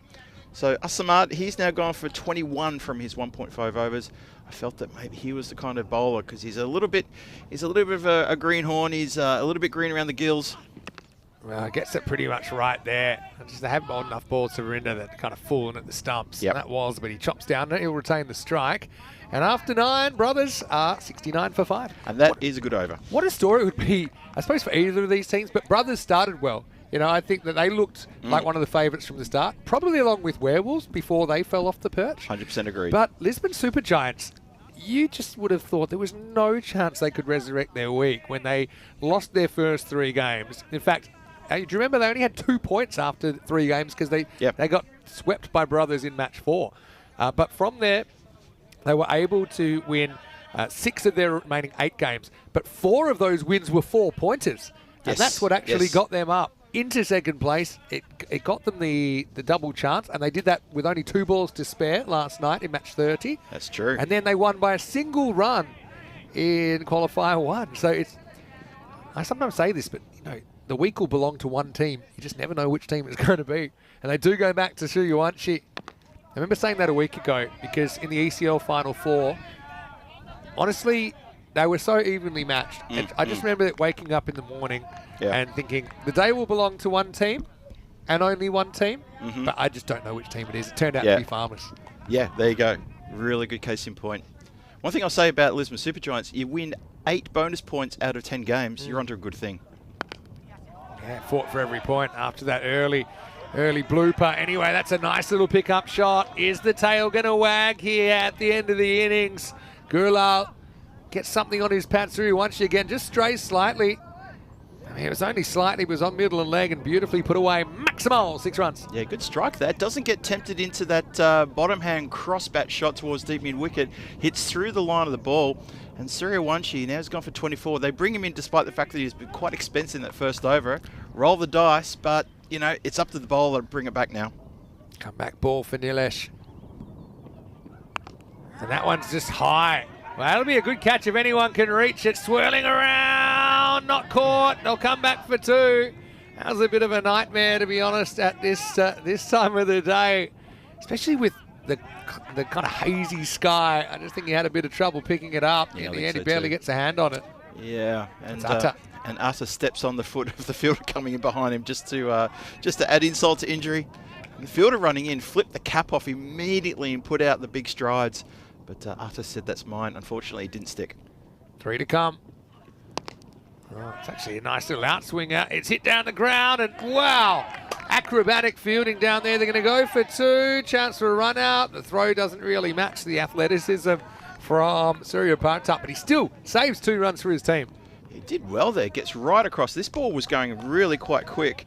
The slide works in his favour as well this time. Oh, that reminds me of how to tear muscles off the bone, but he does well. He Protects does. himself. 80 years up. We're in the Grady 80s. Looks like we're here to stay. 2 to come. Miss. They're going to think about it. They won't need to. Well, why is he throwing for it? It's almost taken Buck's head off. Oh, boy. He wasn't even going to save a run. And Bucks, he was almost going to be the recipient of a concussion test here. What a piece of cricket. That is incredible. Bucks has to take evasive action here. Oh, boy. Watch out, Bucks. He's scared about now. Oh, boy. That's one for the over on Bucks. That has not missed by much. It'll be a bye. That has not missed by what very a piece much. of cricket. I love my job sometimes. His last ball, 81 plus this for Brothers. Hit. Might as well run. He's annoyed first. And now they get 1. And they're going to come for 2. He's lost count. Must have. They would have been out anyway. They're going to finish 82 for 5. I'm going to wait the whole highlights package just to watch Bucks almost knocked into the next life. Suriwanshi finishes with 1 for 30. And Brothers beg, borrow and steal 82 for 5 in the final. Incredible finish to that over. Yeah, that is for the highlights reel. That's a compilation passage you'll never forget. Poor old Bucks almost gets sconed there. Misses by just Didn't need to centimetres. throw. I mean, it wasn't even going to give up a run. No. If anything. Oh, but that's what I Oh. love. This is European cricket. You're watching it live on ECN. Finals time. Brothers, they started strong, but the Super Giants are only getting bigger with every passing day. And right now, they've got to be in the box seat to win their first ECN trophy. But early on, Harsh Kumar took a long time to get going. You would say at that stage, maybe need to get out of the way and give someone else a go. But no one else really fired in the top 5. They all went for single-figure scores. Varinda with 28 gets them to something. But their stumps were clattering, weren't they, through this first 5 overs? We had 4 bowls before you could blink an eye. Just bang, bang, bang. The stumps were being hit regularly. The Lisbon Supergiant bowlers, they had their radars well and truly locked in, and this was an impressive display from them indeed. And there wasn't a lot of big highlights there. That was the catch that was disallowed. Fair enough, there wasn't enough in the replay there to suggest that the catch was either held or it may have been grass. Doesn't matter. That was the Tortuga that took a right turn and unfortunately went straight through. Jaswant Singh comes in, gets another bowl for the Lisbon Supergiants, gets a hug as well for his efforts. But then Verinder Singh came in and added a little bit of shining light to what was a bit of a gloomy innings effort from the brothers and gave them something to bowl at now.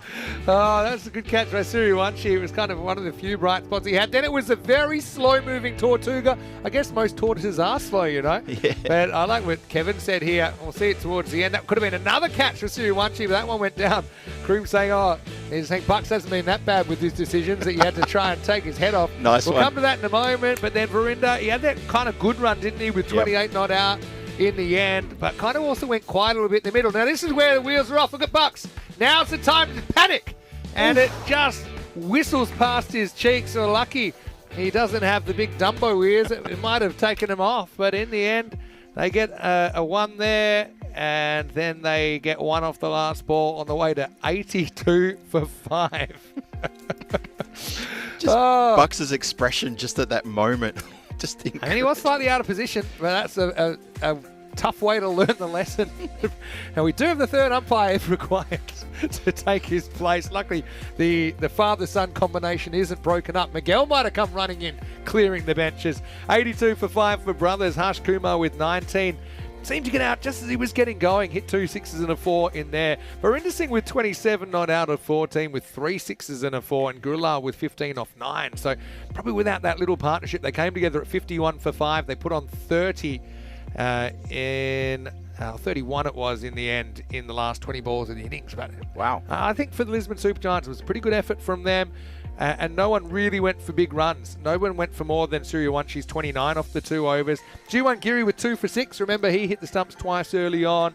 Jasvan, again, he's been a premier bowler in this Challenger division. 1 for 8, his figures. Chowdhury is 1 for 10, and Suryawanshi with that 1 wicket. Even Atul Samad, 1 for 22. Not a bad effort from him.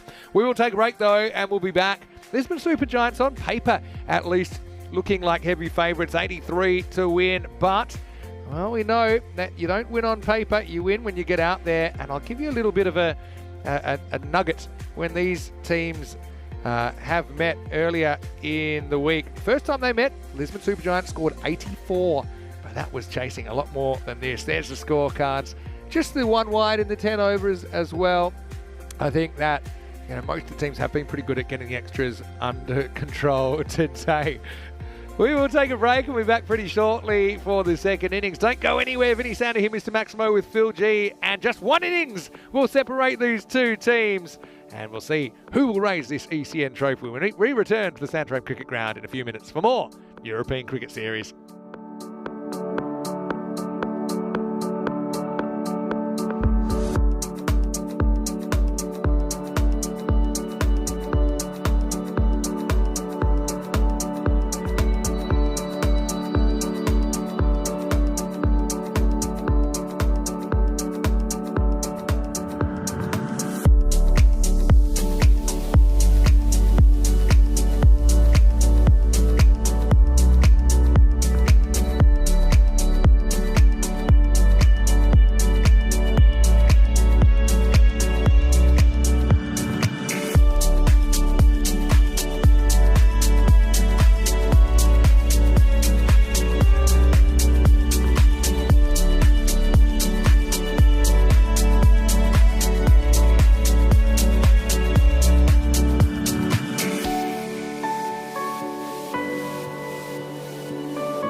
This European cricket event is proudly brought to you by HCL Software, Rado, 1xBet and Victorinox.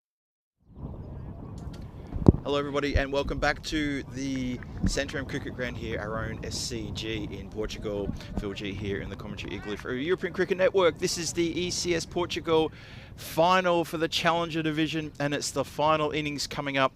The run chase is going to start in just a moment. The brothers get 82 for 5 in their 10 with, well, it was a bit of a calamitous innings really.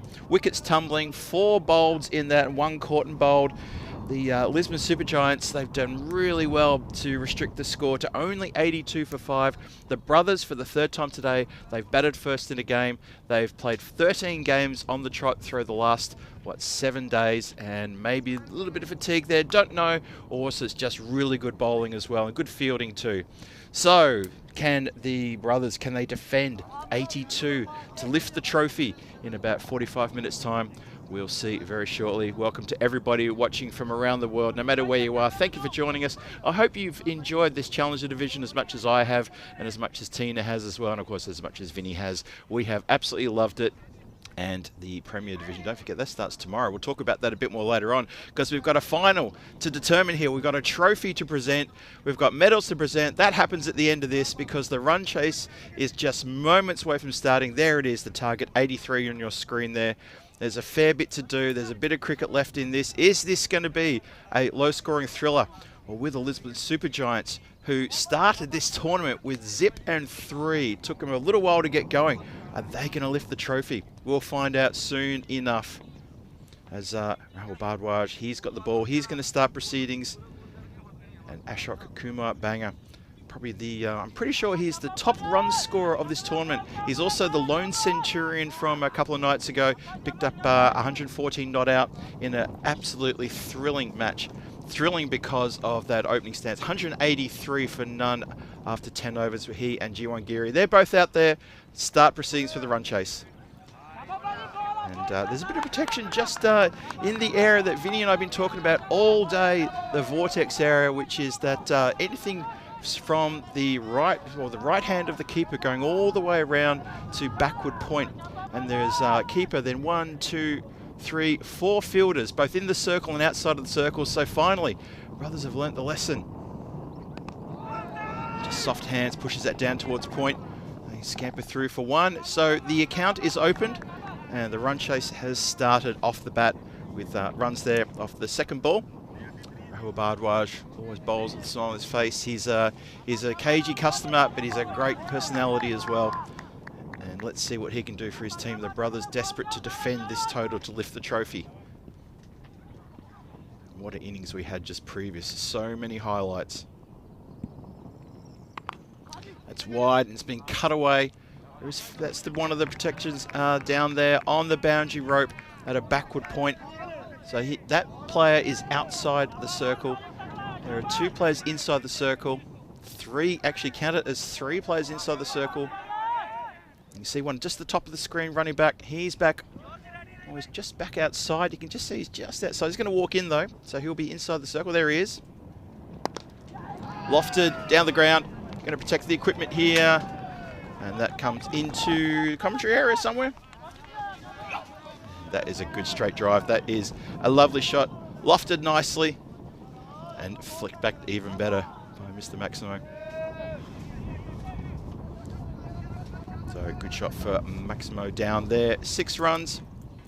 75 needed off 56. And that's the equation we're looking at now. Bhardwaj continues. Oh, shouts of how's that from everybody around the ground except for the bowler and the wicket keeper. That speaks volumes. Close, but no out there. Supercomputer loves what they saw, and they've given Lisbon Supergiants 89% uptick to pick up the win here. Only 11% chance for the brothers.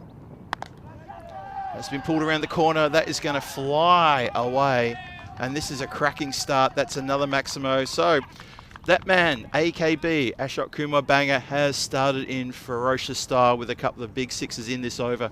And this run chase, it could happen really quickly if he gets onto a couple of heaters in the next couple of overs, because he's already up to 13 off 5.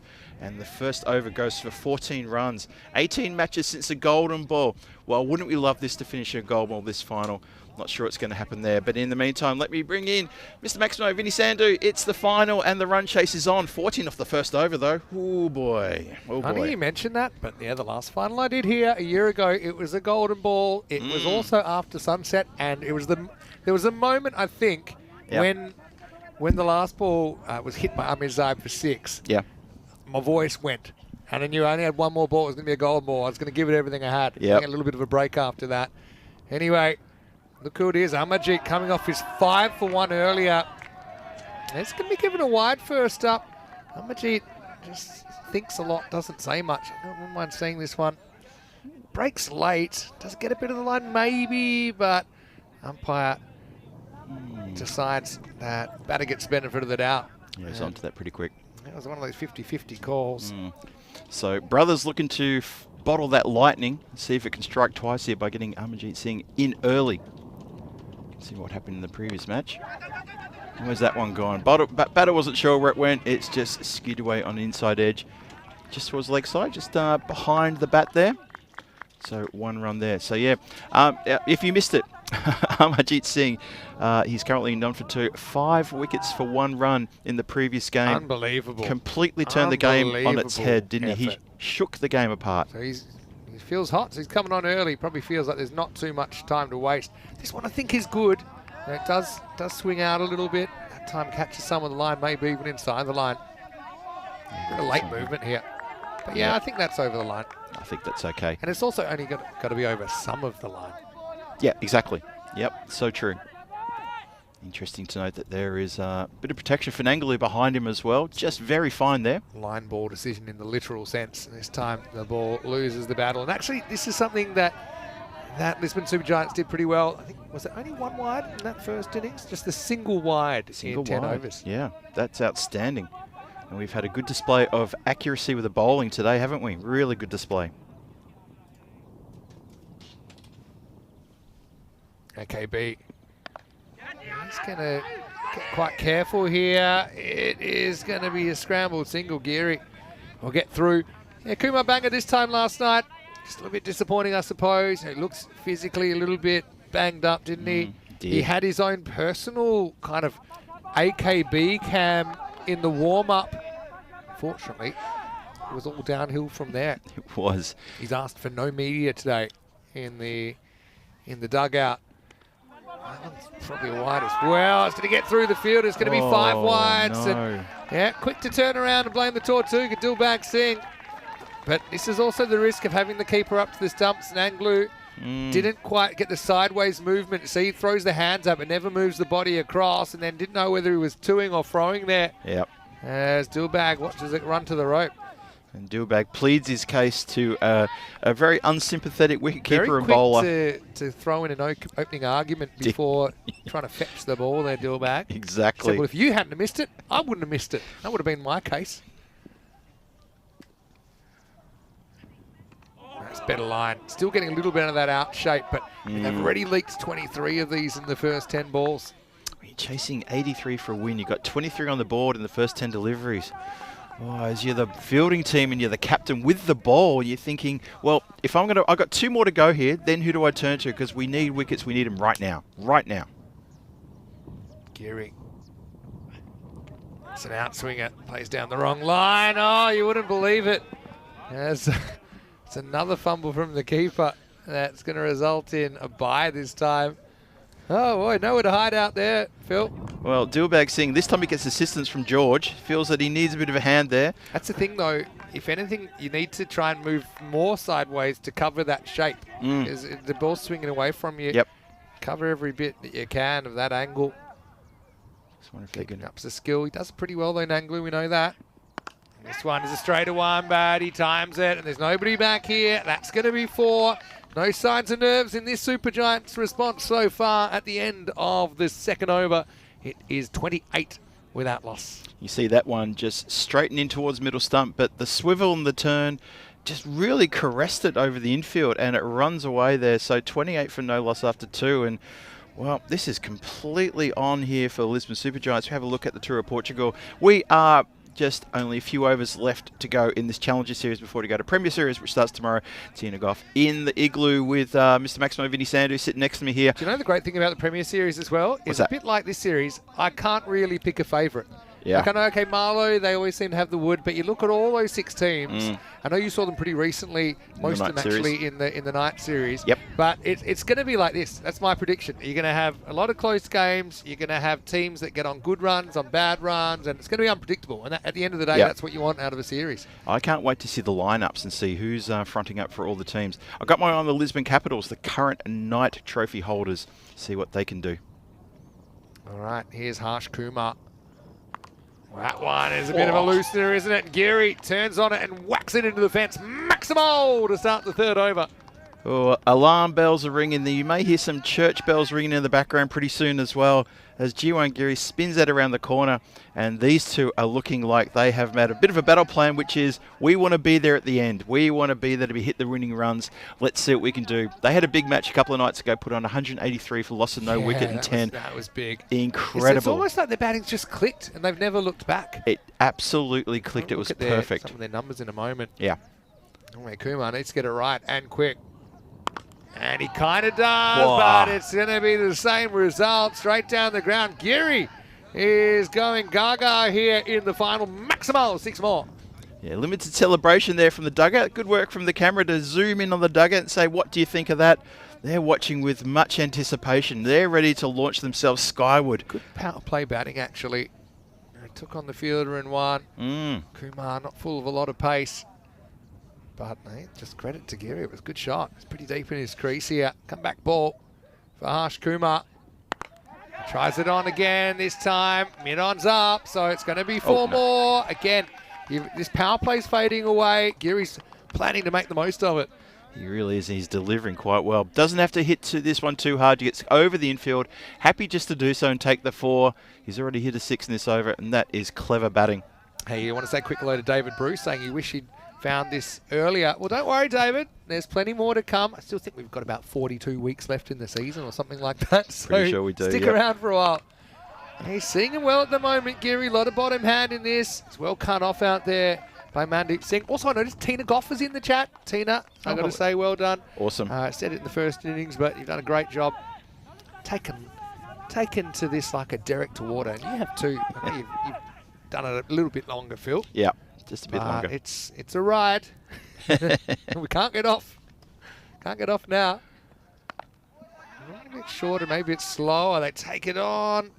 Well, they might get another one here if they're quick. They're happy just to take the single. But probably allows me to talk a little bit of food chat. Now this is going to be different today. Okay. Not talking about food chat in the past. But I've called, I won't say it's an emergency meeting, but I've called a commentator's dinner tonight. You have indeed, yes. Because it's not often we have a three commentators in ECS. I know we do at Cartma, but we don't normally invite Corey, so we don't do it. Just joking. We had some good ones there. And hello to Corey. Yeah, I'm happy that tonight Tina's going to be back from Lisbon. And that's right. We're going to go to one of my favourite places, because I know you guys haven't been here before. It's called the Black Frog.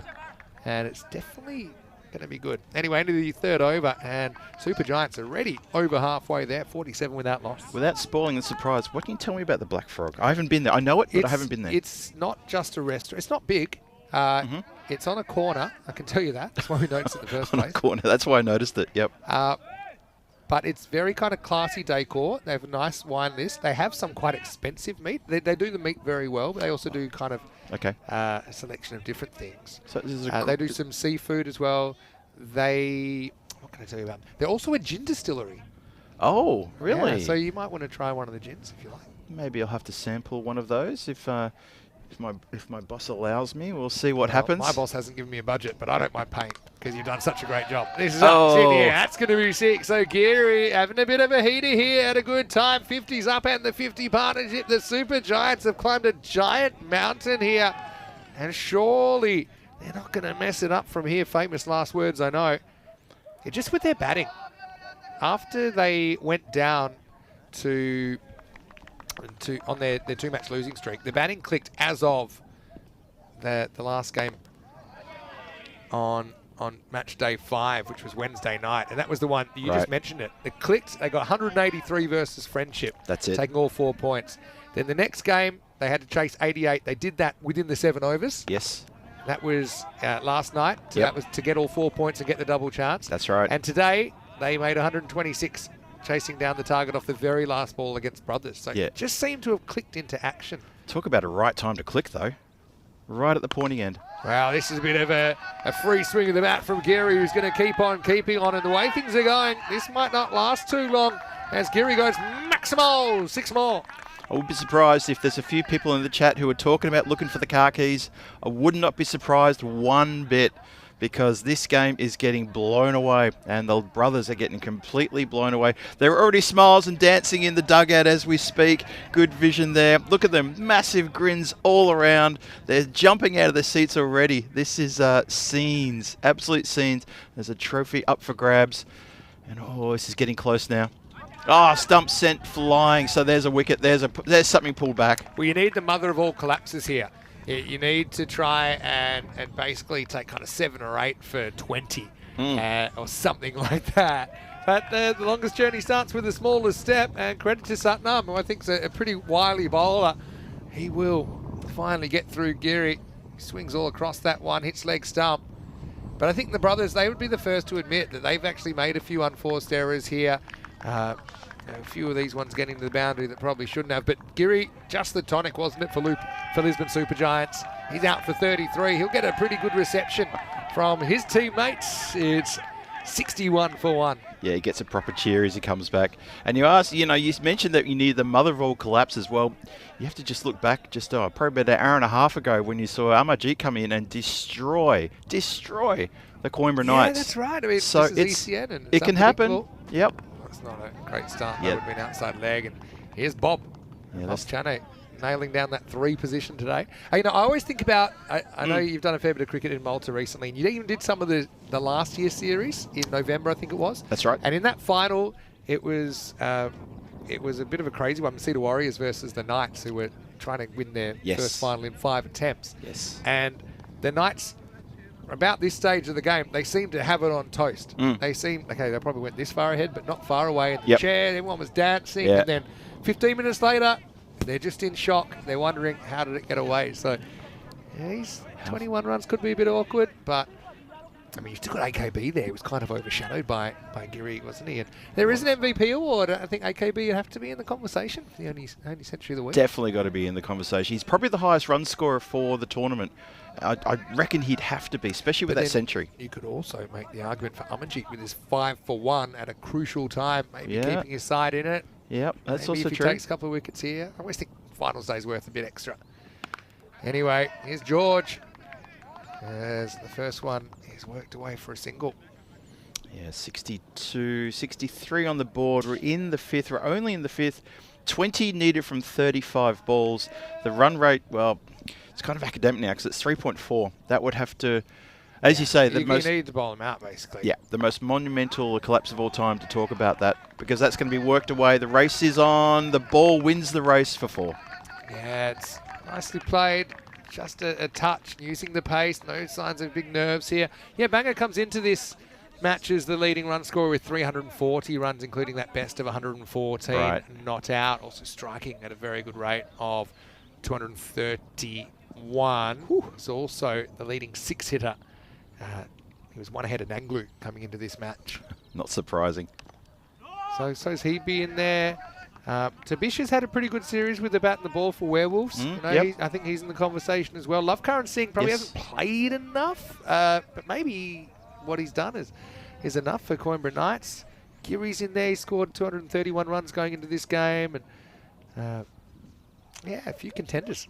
I'd be interested to look at the bowling situation. Who's picked up all the wickets? Going into this game, Satnam Singh actually the leading wicket taker with 15. Is he? Including that best for 4 for 19. And Team Tigers Portugal bowler Mohamed Omar Farouk with 13, close behind. Rajbir from Werewolves with 12, and Tabish with 12 as well. So Tabish may be a threat as an all-rounder. But I just think, if LSG were to come back and win the trophy, which looks like they're going to do, in 15 runs' time, Yep. you start to ask, well, how did they do that? And I think AKB is a big reason. I would completely Or agree the with that. reason. Yep. One of the reasons. Those runs. Yeah. It's hard to ignore that. I just want to give a final shout out to Nanglu, though, because I think he's been sensational with the gloves for this team, the brothers. Really, really good. Just a head above the other wicket keepers. Yeah, that's true. Maybe a bit of fatigue creeping in. Now, that's a nice take. Is there an edge? There is. So, well, Bob is going to have to go. Chane nicks behind to his opposite number. George with a wicket. Can always tell a little bit from body language here, and it doesn't feel like the start of a comeback. It feels like a bit of a consolation wicket vibe out there. Yeah. But yeah, it's actually a really good take, just right on cue for Nanglu. Just quite a big deflection, but he's got very good technique as far as how he receives the ball. So Chane will go for 2 at 68 for 2. Yeah, I think he's kept really well. There was one opportunity, I think, earlier today, which was a bit of heavier deflection. He just flicked the gloves and it bounced away. But he's caught a few of those behind, and obviously he's had in the previous match, the 3 stumpings, I think, in the previous match he picked up. So he's been active behind the stumps. He's done quite well. Have a look at the upcoming events. The next 5 and 6 weeks on the European Cricket Network, as we get back to live action. Flicked around the corner with intent, straight to the man at 45. Shies at the bowler's end. Bowler has to do a hurdle over the stumps to avoid taking out absolutely everything there. Just have to address a couple of questions here. One of them is about Czechia being on that list. Watch out. Oh, a pretty good hurdle job, actually. Really good indeed. Last roll of the dice here, really, for the 5-wicket man in the last game. That's a little bit of the old foot fielding here, hoofed back into plate. That is the kick zone over there, isn't it? I've seen a few of them today. Nobody wants to bend down and pick up the ball over there. But the question was about Czechia. Those T20s are actually daytime. They will run at the same time as Malta that weekend. And so that happens sometimes because we're just trying to show as much cricket as possible. If you can't watch it at the same time, go back and watch it later if you want. That's a nice take once again from Nanglu. So the other question was, Vinny, who are you going for in the Sheffield Shield final? It's South Australia versus Queensland. Oh, yeah, okay. And you're a Victorian, right? I'm Victorian, yes. Do you have certain allegiances, one way or the other? Probably South Australia, which sounds weird. West that Australia I say that. and South Australia have this kind of unspoken alliance. Yeah, Yeah, so I'm definitely going for SA. 30 years since they won it. Right now, Super Giants, they've never won this, and they're 4 closer now. And I think the bell has tolled, and for Brothers 11, Portugal, they're going to have to run second here. It's a couple of days that belongs to the Super Giants. This 48-hour period is going to propel them to the trophy. Just 9 to win now. Yeah, it's looking like we're almost across the line there. Just a couple of deliveries to get there. Struck hard, high, handsome, into the waiting hands of Rinder Singh. He looks down. I like that. He's such a character, Verinder. He's terrific. And he's going to walk away with the silver medal from this, and he's deserved it as well. But he just basically, if you can party poop on your rivals a little bit, then you want to. Because I think he knows the game's gone, but he just kind of turns to the bench and says, you know what, don't celebrate just yet, because I've just dismissed one of your bats, and it is AKB. But a bit like a football player getting substituted in the 92nd minute, at least he can have his moment. Yep. Leading run scorer in this series, and maybe an MVP candidate, out for 31, 74 for 3. Yeah, that's a really good analogy. He's put a couple in the back of the net, and then the coach says, come on off, can let the rest of the people take care of this one. And that is a terrific innings from him. It's the civilians, as you called it the other night, invaded the ground. Well, I didn't want to say, the whole team's running out, just in case. Yeah, but I like it. But obviously, right?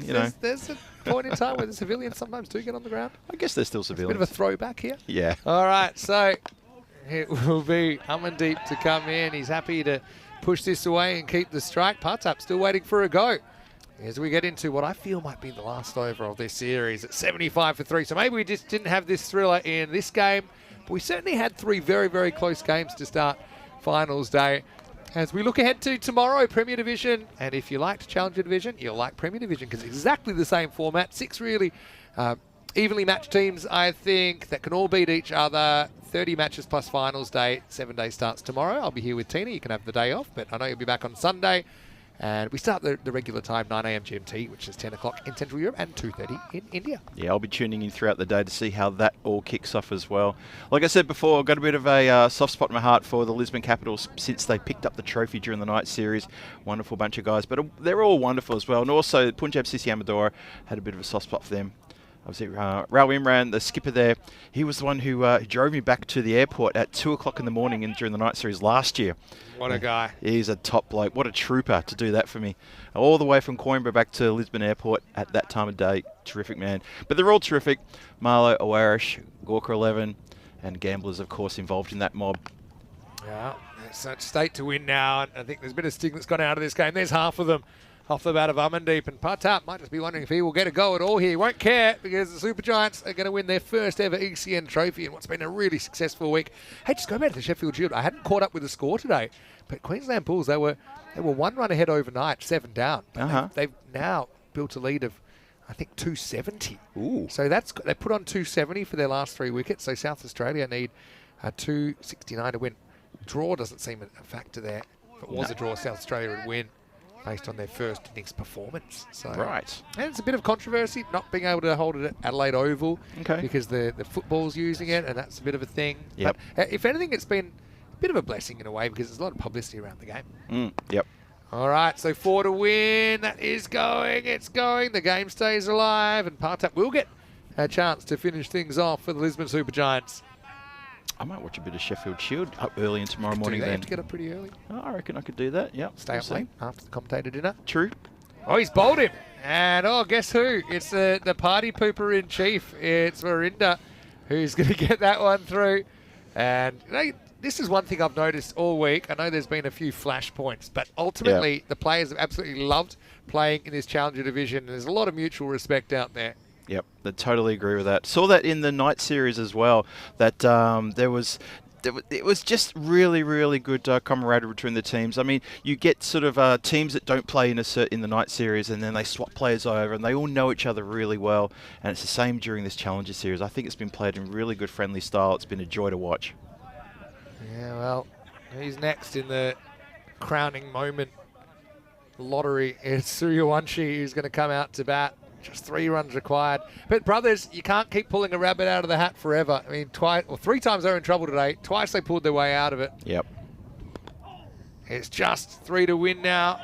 Make that 2 to win. Suryawanshi gets off the mark and hands back to Amandeep. And Verinda Singh, I'm sure he's looking around the ground in the optimistic way he would, and he was saying, fellas, we just need to bowl dots. How about we bowl some dots here? There's only a couple left to go. Umpire Bucks is in the wars again. That ball is coming towards him all the time. He has to skip out the way. All right, 2 to win. This will get through. It will go to the boundary, and the Lisbon Supergiants win their first ECN trophy, the first ever winners of a European Cricket Series Challenger Division. I mean, very respectful there, obviously, for their opposition, but they will be thrilled. They've had this 48-hour period where everything's clicked for them, and they've knocked the brothers off the perch. Brothers, you got to feel for them. They were kind of leading the race all week. They had a good start. They were probably the most consistent team, maybe until today where their batting just fell behind a couple of times. But the Supergiants, LSG, have made it all the way. G for gold for the Lisbon Supergiants here in the Challenger Division. Yeah, what a finals day this has been. And there almost looks to be a bit of relief on the faces of all the players around. It's been a long old day. It's been a fantastic finals day. The Supergiants, their smiles are all over the place. They're giving handshakes to the batters, the one who hit the winning runs, the guys who bowled well. They're all coming in the middle. They're absolutely ecstatic. The brothers are having a little congregation, and I'm sure what they're saying is, look, we were up against it, but we've had a great day and we've lost the final. But you know what? We've still got a smile on our face and we're going to come back bigger and better than ever. Yeah, and like I said, it's been a huge success for a number of reasons, sure. this Challenger Division. And I just knew from the very first day when we started getting these really close matches that, you know, for these players, and some of them have played a fair bit of ECN cricket as well, but quite often they've had a lot of matches against some of the top tier teams that you know, they're playing for personal highlights or just maybe playing for a point. But this is a division that all 6 teams had the chance to win. And I think it just depended on who performed during the week. And in the end, Lisbon Supergiants, they played their best cricket when it counts. I think they sucked up the pressure really well. I think the bowling discipline from all sides really went up a notch on finals day. But a lot of love between the two teams, but it's Lisbon Supergiants who will run out on top in this ECS. And don't forget also we have our award ceremony that we will be doing in the fading light. But right now the moment belongs to the Lisbon Supergiants. And they are giants of this Challenger division. A thrilling moment for their cricket club. Yeah, that's terrific to see them celebrating like that. They're all amongst it. A proper, really good get around there. Great to see.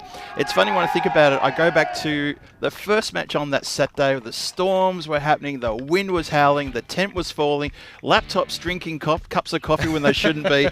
And I was worried. The first set, game number 2, the first game we played, it was a 1-run result. It was a cracker. But actually, if you go to match 4 on that opening day, it was Lisbon Supergiants who scored 0 points against Brothers, but they were able to turn the ledger despite losing both the games in the initial stages. They win both their games against the Brothers, including this one in the final. In the end, it was a bit of a belting. Almost like anything that could have gone wrong did go wrong for the Brothers here in this final. Yeah, it just felt that the Brothers couldn't find a little bit of luck, just something to go their way to help turn the tables. And Lisbon Supergiants looked in control for the most part. A couple of wickets falling here and there, but they just never looked disturbed. A really good start. G1 Giri and Ashok Kumar Banga, terrific opening stance from then. Really got everything off to a fly. Really good power play as well. And you get almost half the runs in the power play. The rest of the team, as they're coming in the middle order, don't feel that kind of pressure. G1 Giri there gets bowled. You can see that one. That was the first wicket there. And I thought possibly maybe got a big congratulations there as he got back to the dugout. A few consolation wickets towards the end. Nanglu had a good week, as you said, with the bat and with the gloves. Just probably a few things there, positioning things he can still work on. He's still got another 10-20%. I think it can even improve in his keeping, just watching him. And then it was time to try and rain on the parade, wasn't it? It was like a statue there, Verinda, saying shush, shush, shush. But he had a moment there where he took a good catch, and then a late wicket in the fading light. That one kind of shot through. So there's no winning moment for Patap. But it wouldn't be too long before this game would be done. And LSG, that winning feeling, as they restrict Brothers 11 Portugal to 82 in this ECS final and chase it down on the stroke of the 7th over. So it would have been a 4-pointer if it was a regular game. So they get the ultimate revenge, don't they? Lisbon Supergiants in this Challenger final. Yeah, really do. Congratulations to Lisbon Supergiants from myself. And, well, for the Brothers, I thought you guys played a terrific tournament. As you said, Vinny, they probably were, for the most part of the tournament, they were top of the table and vying for top of the table with Werewolves. Always looked like they were going to be playing in finals, and they have had a great day out. Albeit they didn't win all their matches, but they have entertained us to no end. And look there, Ashok Kumar Banga 31, G1 Giri 33, a great opening partnership from then. Bob Chane and Sarat Patap didn't really contribute. And at the end there, Amandeep Singh with 10 with the winning runs. Yeah, let's look at the bowling figures. It's always going to be a tough task. We were probably 20-25 short. I mean, if you look at the game earlier, it was 126, 125. And it was just a case where, despite Verinda actually think he personally had a pretty good game, 1 for 10 off his over, took a good catch. He kind of got them up into the 80s. Looked like they might make even less, but it wasn't enough to drag them across the line. So that's the final score here. And like I say, they chased it down in 7, so it would have been a bonus point game if it had been a regular game. So a pretty comprehensive win. And it just belongs, it's 48 hours that belongs to the Supergiants. Totally. 61 was the opening stance, and how about that? When you're chasing 83 for a win in a final, and your opening batters can make 61. Terrific work there from the opening batters. Yeah, so just a quick look then at what's coming up. Of course, we have the award ceremony, and I know that Lisbon Supergiants and Brothers, for that matter, will be very, very proud to receive their medals, thanks to Local Lifestyle. So I'll be heading that up, and we can't wait too long because we're running out of sunlight. Hey, let's welcome you into the commentary box. So I want to say big thanks to everyone out there. Plenty of thank yous, and they'll come in the award ceremony. We'll have to bang through it, but I just want to say to you, Phil, love what you're doing. Love your Peacock Friday Pineapple Friday. Pineapple Friday. Even though some of them are upside down, and that stoked a bit of debate earlier. But that's you. And of course, Tina, who I'll be working with tomorrow to give you the day off. Just come in for a little bit of a cameo here. But as a viewer, I've loved watching this Challenger Series as well, to see, players really have that belief that every game's winnable, every contest's winnable. It was highly unpredictable, which ECN cricket is by its very nature. It's a huge success, and I know we'll be doing it again in Czechia, and I think that I'd like to see more of them if the conditions allow. I completely agree. The closest of the games, and as I said just before, that match number 2, 1 run. Match number 3, I think, was 4 runs difference. And the last game, I think, came down to the last ball. It's just day one. It made us all stand back. And Tina and I talked about this. When you look at it and you go, this is really going to be some close contests. And isn't that what we're all about? We want to return to almost like grassroots, early days. And it's, teams like for like having a really good tussle out there in the middle. And that's what we got. Yeah, played in good spirits as well. I think that everyone here is really thrilled to be able to play cricket. Most, remember, have come to this country and they haven't imagined that they will be able to continue their cricket journey. True. And the fact that that's been provided here, thanks to the facilities here and what Cricket Portugal is doing, I think is really great. One quick look at what's coming up tomorrow. Don't forget, we'll be back with 9 o'clock GMT, the start time, 10 in Central Europe, and that's 2:30 in India. And we'll start with Punjab CC Amadora versus Gorka 11, and then Malawiras in match 2. But they're all good games. I'll be here with Tina, and then Phil will be back on Sunday. Well, I know that I'm pretty excited because it's time to move our bodies, Phil, as we just want to say a quick final thank you to everyone in the chat. It's been absolutely first class. Great to see so many new viewers all the time. Edging towards, I think we'll get to 500,000. I know we will at some point, hopefully by the end of the year, but one viewer at a time. Tell your family, tell your friends about ECN. Don't forget our social media at European Cricket. I see they've shown Nanglu trying to rip the batter's head off today, so like that one and comment on it if you like. Like this video if you're watching on YouTube. Subscribe to the channel. Don't forget our website, EuropeanCricket.com. Phil, what a journey. I'll see you because I'm back on Thursday to work with you again, which is your last day here. Right. Yes. But you have been magnificent. Challenger in the bag, about to have the trophy ceremony, but Premier starts tomorrow, and you get a day off. Way! So, on behalf of everyone here at European Cricket Network, European Cricket family, I want to say a big thank you once again to everybody. We're going to move our body. I'm going to move mine over there before the sun sets. The trophies are ready to go thanks to Local Lifestyle. For Swinny Sound, Mr. Max, on behalf of Tina Goff, and of course, Phil G. Happy Peacock Friday. See you very shortly for the Premier Division starting tomorrow. Before that, the trophy ceremony right here on ECN. Before that, let's enjoy these highlights of the first ever Championship ECS Finals Day. From me, it's Us to Fronto.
Hello to you wherever you're watching from around the world, and welcome to the trophy ceremony for the first ever Challenger Division of the European Cricket Series, Portugal. Great to have you with us. And once again in Portugal, we do make the most of the sunlight at this time of the year, so we will have to try and move things along here. But first, it's my pleasure to be here on behalf of the European Cricket Organisation and European Cricket Network.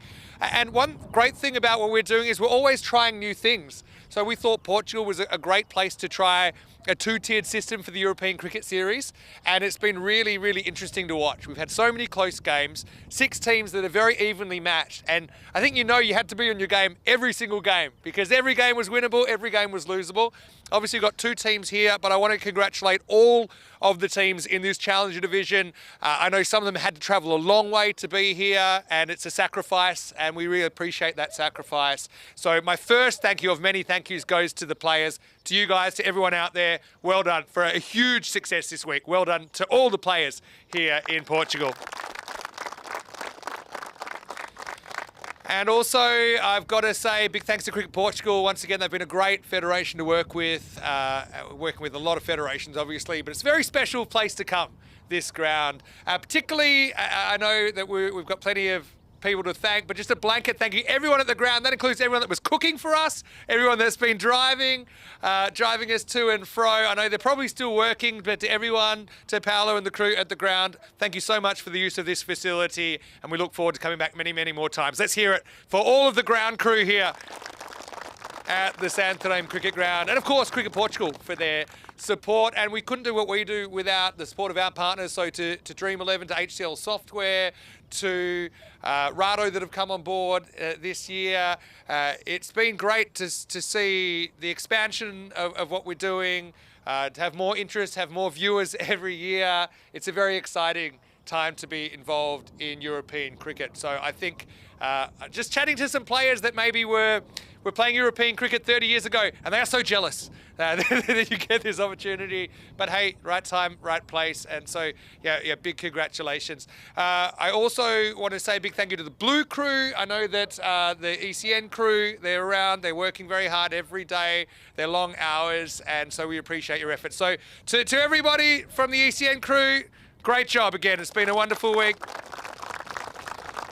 I suppose from my point of view in my department, it's great actually to have more and more commentators coming through. So to Phil, who actually, I think he's got almost a Portuguese residency now, he spent so much time here. So to Phil, to Tina as well, who's got the day off today, she'll be back tomorrow. But congratulations to you. I think you had a great partnership and you made it really entertaining to watch. As a viewer, I loved it. So great stuff.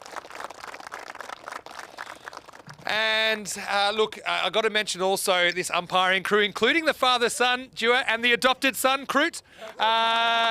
Congratulations. Honestly, that's one thing that a couple of years ago we wanted to really put effort into developing local umpires. They said, well, why don't we just fly the same umpires everywhere? But I think we want you to have good umpiring when we're not here. And so honestly, the decision making was top class. Steph did a great job, obviously. But obviously you'd say you had a pretty easy job with these 3 because they've done a magnificent job. So congratulations to you and wishing you all the best for the season. So, before we go, I've got one more thank you I want to give out, and that's to the TV crew, to 2 Circles. I know we've got Rhinus, who's off today, but we've got Martin's behind the scenes, to Marta, Dennis, everyone. They're absolute geniuses what they do. Anyway, we look forward to coming to Portugal later in the year once again for an encore series. And I think by performing well on this, you're every chance of being part of that series in November.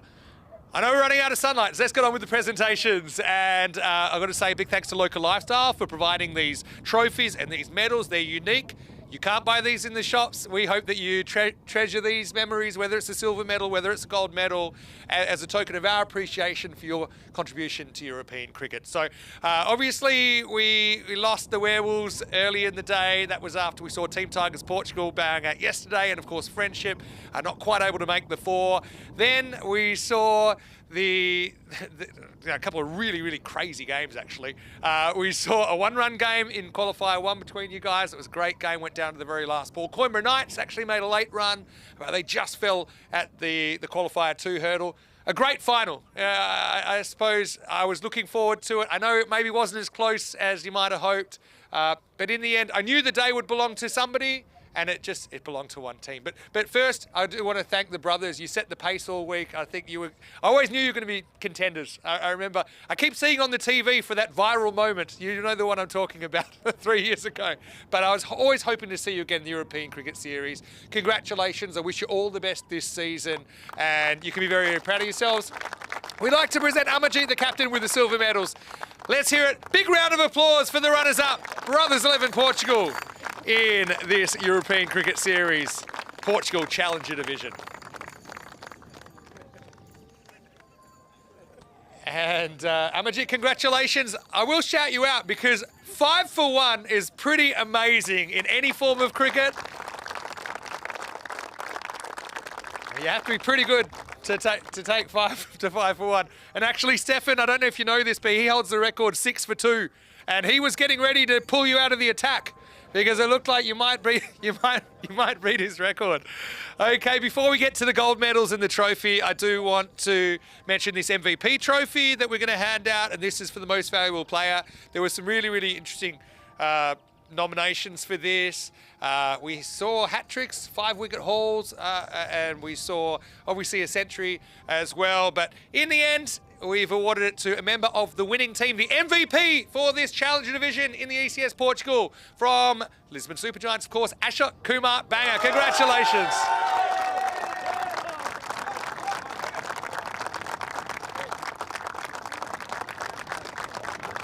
Congratulations. And don't forget to include that sparkling 114 not out, an innings to remember. It is about creating memories. Look, let's talk about the winning team. And I think when you got 2 points out of your first 3 games, I don't know if it's just not happening. I know, I've seen you play before, and you got some very good players.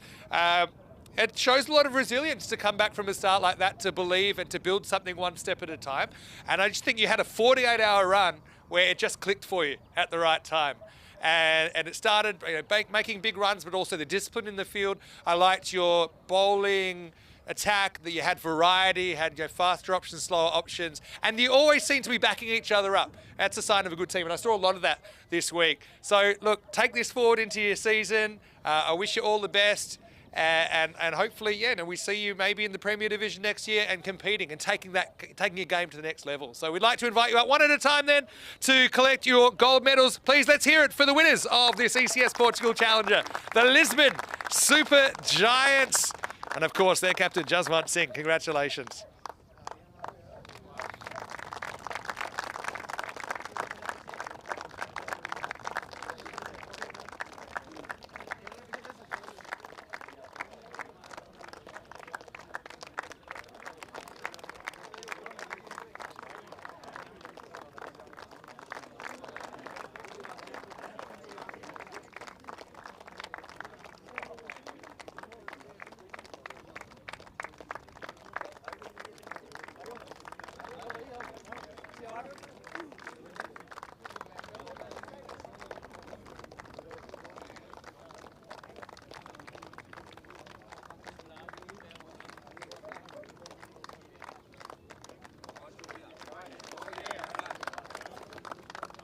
Once again, let's hear it for the Lisbon Super Giants, showing some of that cut precision. And big thanks to our other partners, Victorinox, while I think about it. Now, I think it's time.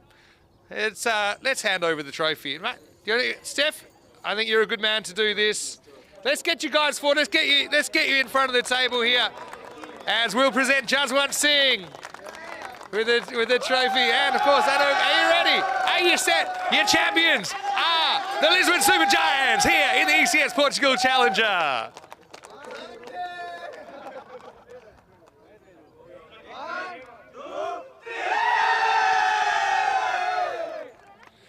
Thank you, everybody. Stay tuned. Of course, we've got more cricket from Portugal, but have a safe journey home, and we'll see you again for more European cricket Thank you so much. And to you out there, well, what a ride that was. I mean, in the end, we had 3 cracking games out of 4. Lisbon Supergiants, sometimes it just works, and it worked for them at a really important time of the series. We're running out of sunlight here, but don't forget, back tomorrow for the Premier Division, as Tina will be back with me, and we've got a few stories to tell her. She'll have a few stories to tell us. But on behalf of Phil G and the whole team here at European Cricket, stay happy, stay safe, and see you tomorrow for more European Cricket Series. Hasta mañana.